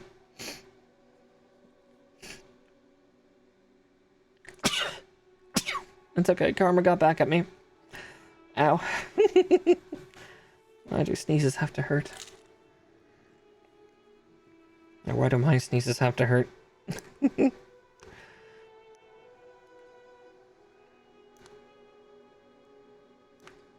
I partially know why. Was my fault after all. Yeah, I wish I could convince my cats more to, you know, be on cat cam. It's like, I got this camera for you guys. Now you refuse to be there.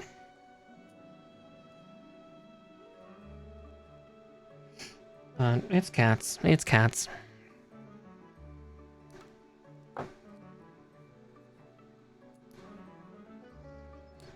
Alright, there's that. So close. So close. So... R113. R213.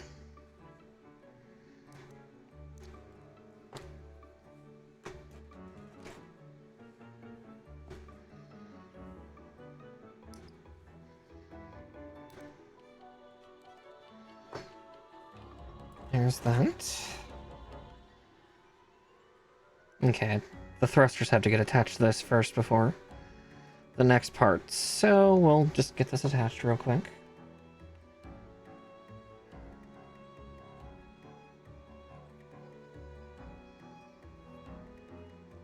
And...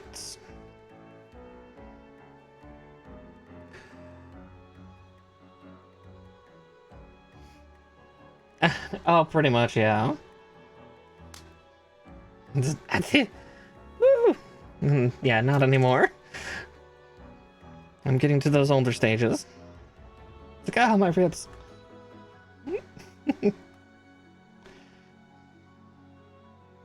Yeah, I definitely tense up a little too hard when I sneeze these days. Again, it makes sense. I used to have a much louder sneeze when I was younger. Unfortunately, back then, yeah, I was very self-conscious of what people thought of it, because I had horrible hay fever where I live, so I was sneezing all the time for about 8 months a year out of a year. So I taught myself how to do kind of semi-internal sneezes to try to make them quieter and maybe cuter. And yeah, that just taking all that energy into my own body instead, it hurts. It hurts a bit.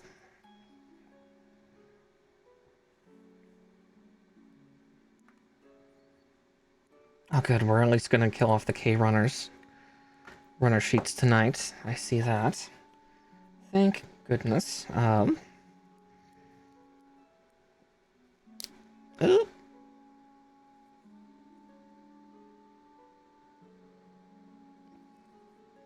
Might have to fix that real quick. I just snapped that one. Yeah, okay. One moment, I will be back in a second. I'm going to... Oof. That part's a little fragile.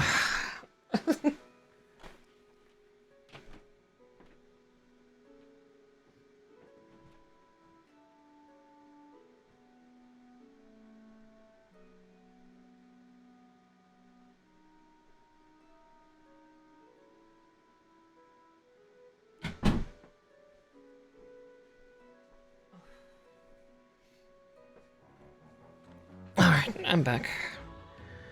Let's do a little bit of operation. How many more builds? I mean, like, kits? I'm constantly getting new ones as much as I can. But here, let's... Fix this real quick.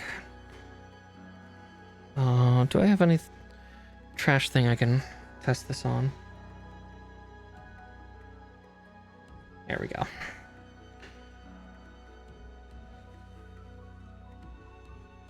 One moment as we do a little bit of repair.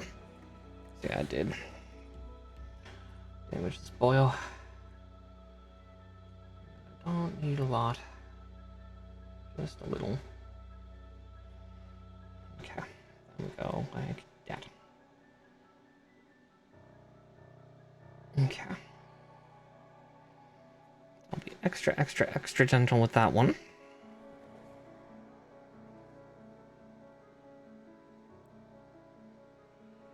Yeah, let's see. I bought a bunch of kits this this month, making things a little tight towards the end of the month.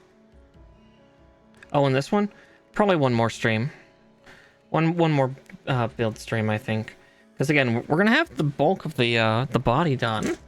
It's just a matter of okay. Now, this I got to be careful with, so. I will brace behind the part. God, yeah, the fact that they don't have that, like, further braced in any other way, that's so stupid. Okay, this one part is frustrating me. But that's just because it's so delicate. Okay, that one's on without damage.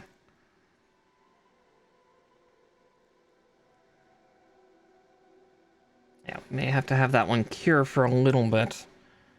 Just to get it going. It's starting to melt together, but...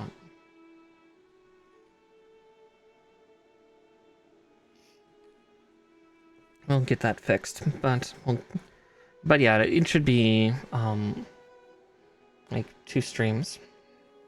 Or one more stream, and we should be good. H18, I'll get both these cut out.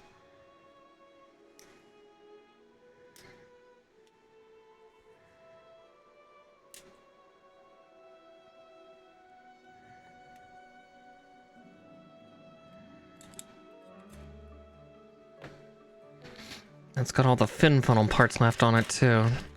So the H runners will be there with us till the end, I think. Actually, no, it'll be till that stage.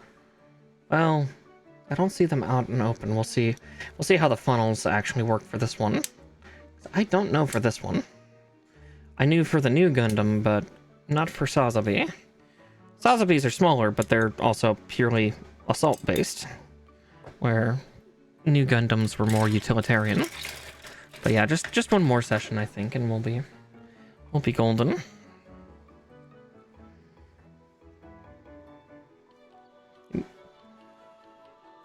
Had 2 streams, like 1 river. But yeah, now I was guessing this was going to be a total of 3 stream builds. Today was stream number 2 for it, so 1 extra big river.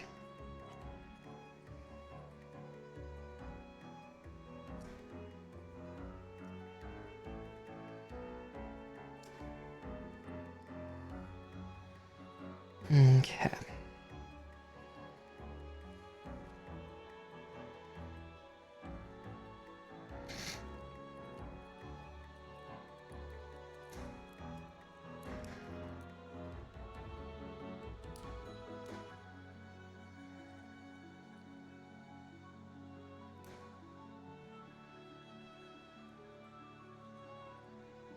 Okay.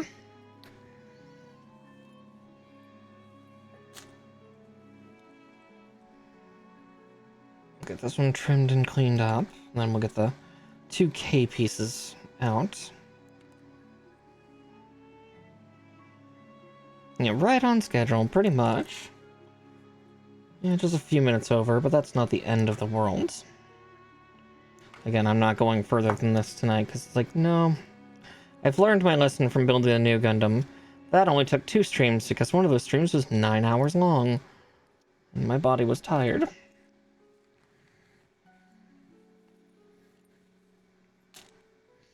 Okay. Oh, no, there's also pieces here for all the runners in the thing beside me just started falling like dominoes. Like, no, no, no. Or cue the Cleveland voice. No, no, no, no, no.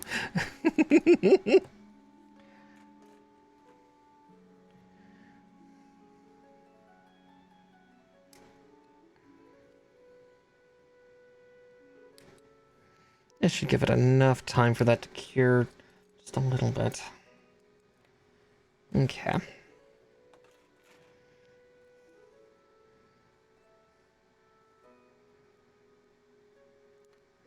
Because broken bits, broken bits. Oh, exactly, yeah. Oh, these kits are silly, loony even. Let's see. Yeah, again, for cause for me, take about 15 hours roughly, I'm learning. Some of the simpler ones maybe 10. Standard master grades can take me upwards of 10, but I tend to average it about maybe 8. Again, I'm also aware, like, compared to some of the other VTubers I've watched somewhat recently that build Gunpla, I am very, very fast. And I don't know why. But I just am. Guess I'm good with my hands. Alright, and runner down. I'll do that again in just a second, because double catharsis.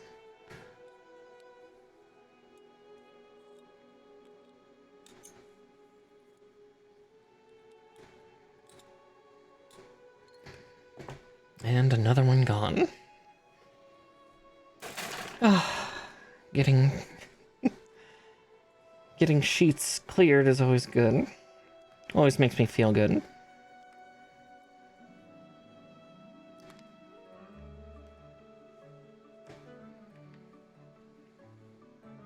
Yeah, I was gonna say that was kind of the trap that New Gundam did. It's like, oh, it's just the weapons, but then I also forgot that I had an expansion kit for more funnels. You get stuck in the loop.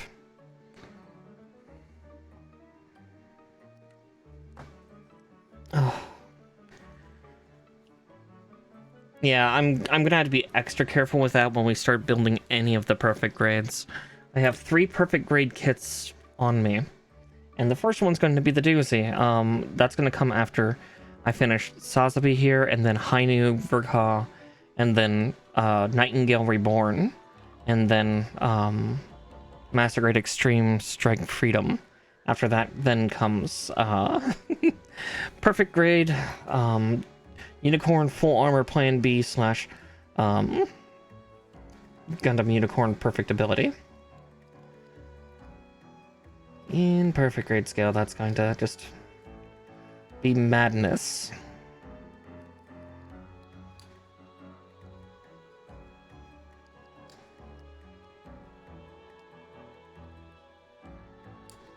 It's going to be fun, but it's definitely going to be just utter lunacy.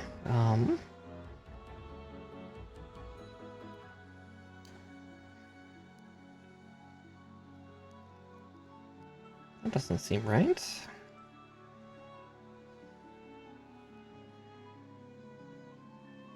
Oh no, it is. I'm just crazy. Yeah, that one's gonna be like, each of the next ones are gonna be like wild. Like Nightingale is gonna probably be the easiest of the gang. But again, that makes complete sense when you at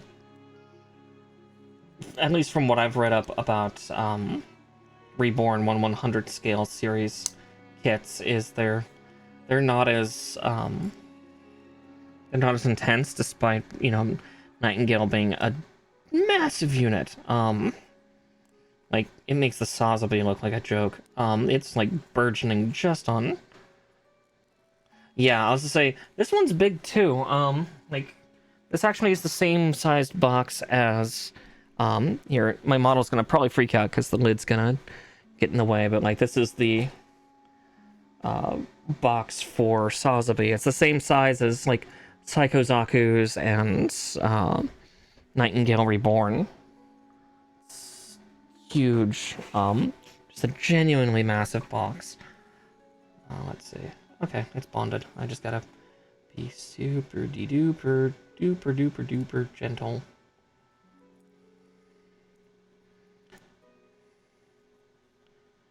It's still curing, and I'm being hasty.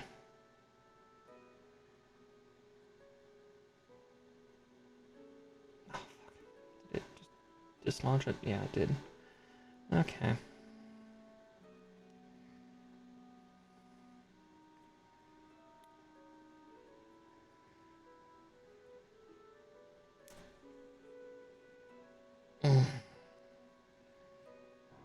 Don't like this one. But if I can give it the illusion that, oh wow, my delay is really big. I just noticed that it's just getting to the box now.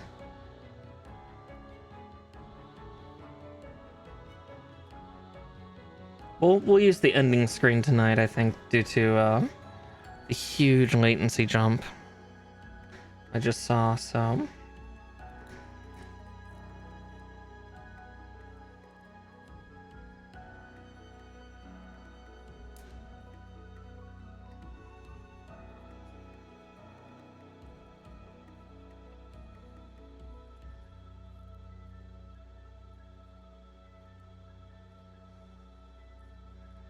OBS, what are you doing?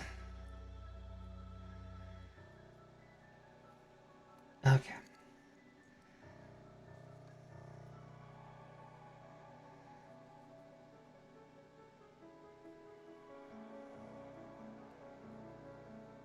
It's together, that's all that matters.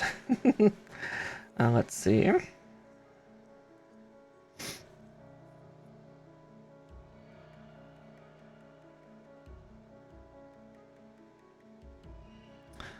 It might be a little on the smaller side,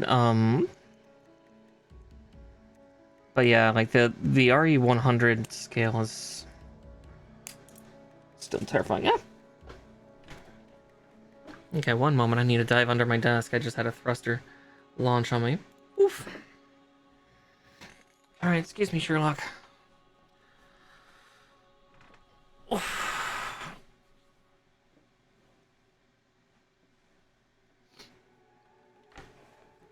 Oh, oh, oh.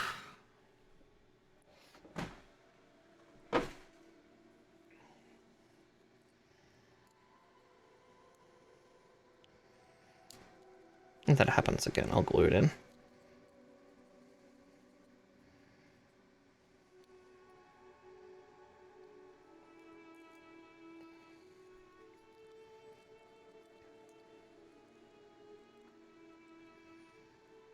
Okay, then this goes just right there. Okay, yeah, this is the damaged one. So I gotta be careful.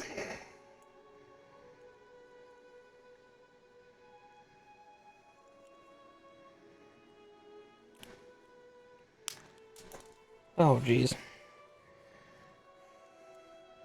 The snapping force is strong enough to dislodge thrusters.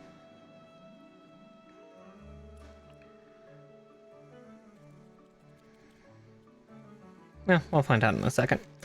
Alright, let's get the... because that's the end of that, so... let's... get down...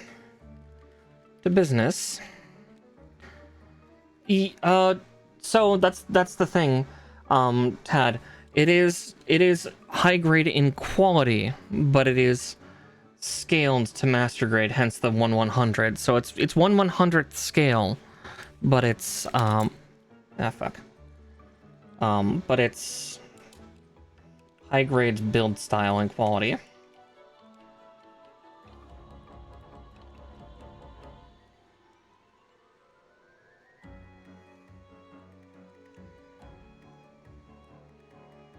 Well, RG is still 1/144th.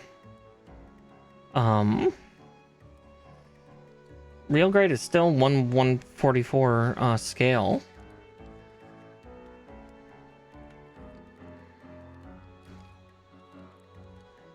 Basically, real grade, entry grade, and high grade all are 141 to 144, and then Reborn, Full Mechanic, it's like Reborn, Full Mechanics, and Master Grade and Master Grade EX are all 1/100. So I'm expecting it to be pretty big. It's just, yeah, its quality rating would be closer to that of a 1/100 scale, because it's working off of the original kit of that the Reborn series are working off of is the 1/100 scale high grades, which are very few. Okay, you're getting glued in. You're going to keep falling out like that. I'm not going to play games.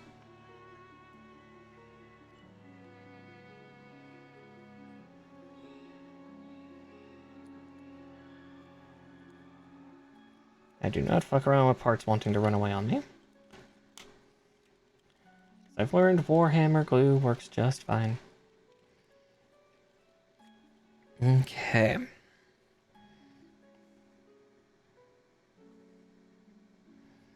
Yeah.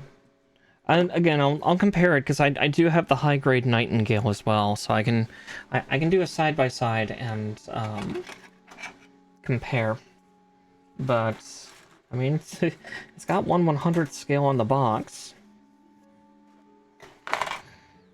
so it better be. Otherwise, that's false advertising.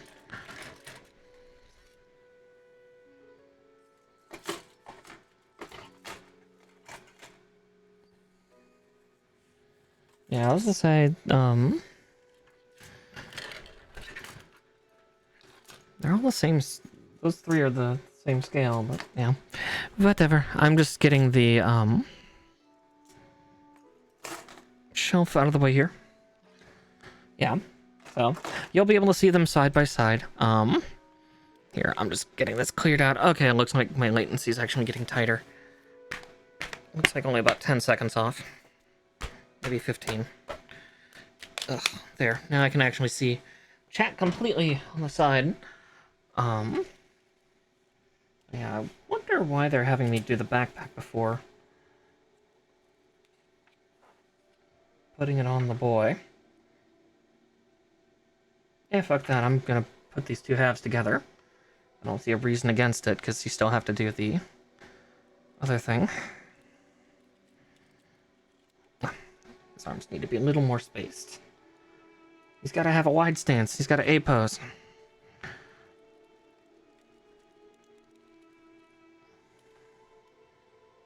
Just making sure here real quick as well. Oh, yeah. Oh, yeah, I'm about to stop. We were just getting the last bits done. I'm just double-checking my hip plates real quick. Making sure I don't have to paint anything. I don't think I do. Nope, I don't need to paint anything. Cool, cool. But here we are so far. Now, admittedly, Sazabi is a big honking boy. But again, the Sazabi's supposed to be. But yeah, I'll try to showcase when I do build the Nightingale Reborn. I'll compare it to the high-grade Nightingale, because I did get hold of that kit a long time ago, and I got that built. So I can compare the sizes, because it should be 50% bigger, roughly, which will be fun and terrifying. But yeah, here's Sazabi so far. Again, we are far from done. He still needs his backpack and his weapons. So that'll be a few hours next week. It might not be the full 5. Again, if it's not the full 5, I'll fire up Gundam Battle Operation 2 or Gundam SD Battle Alliance and do that, because I have both those installed. Or if I can get hold of the illegal Gundam Evolution server, I might hop in there and get my ass kicked a few times. We'll see. We'll see. God, he's a big'em. And he's not done. But with that said, let's see if I can find somebody to raid. Sorry. Sorry. Had a I felt a hair on my lips. Ugh. Ugh. Let's see. Kaiju's building style. Building and weathering.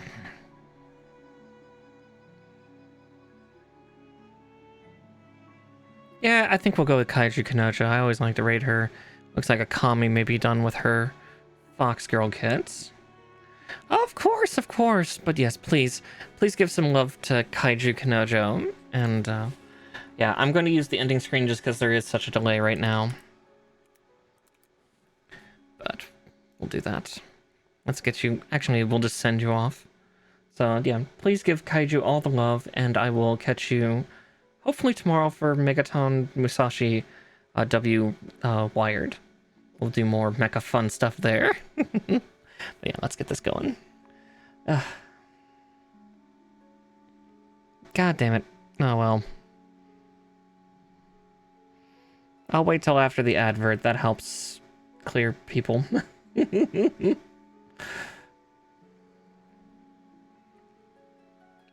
Let's see.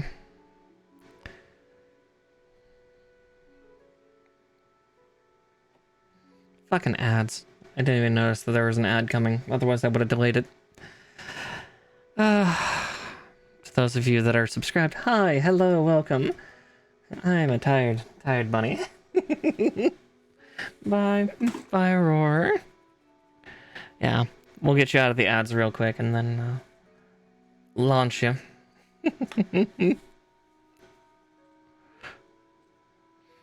I didn't notice that the ad was coming up. It's like, damn it. Also, if any other parts start to fall from this thing, I'm gonna fucking glue them.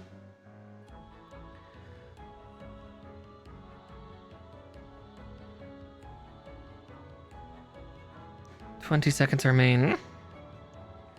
Gives me a chance to put away my other tools, I guess.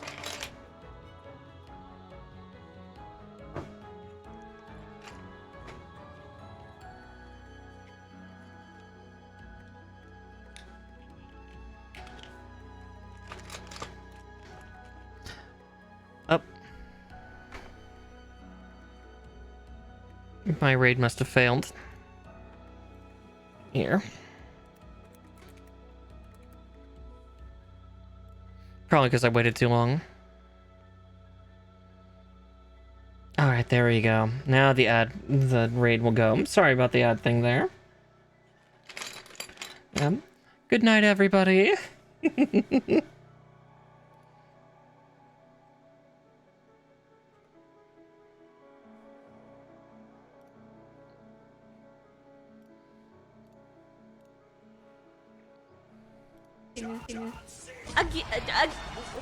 Notification, the sequel!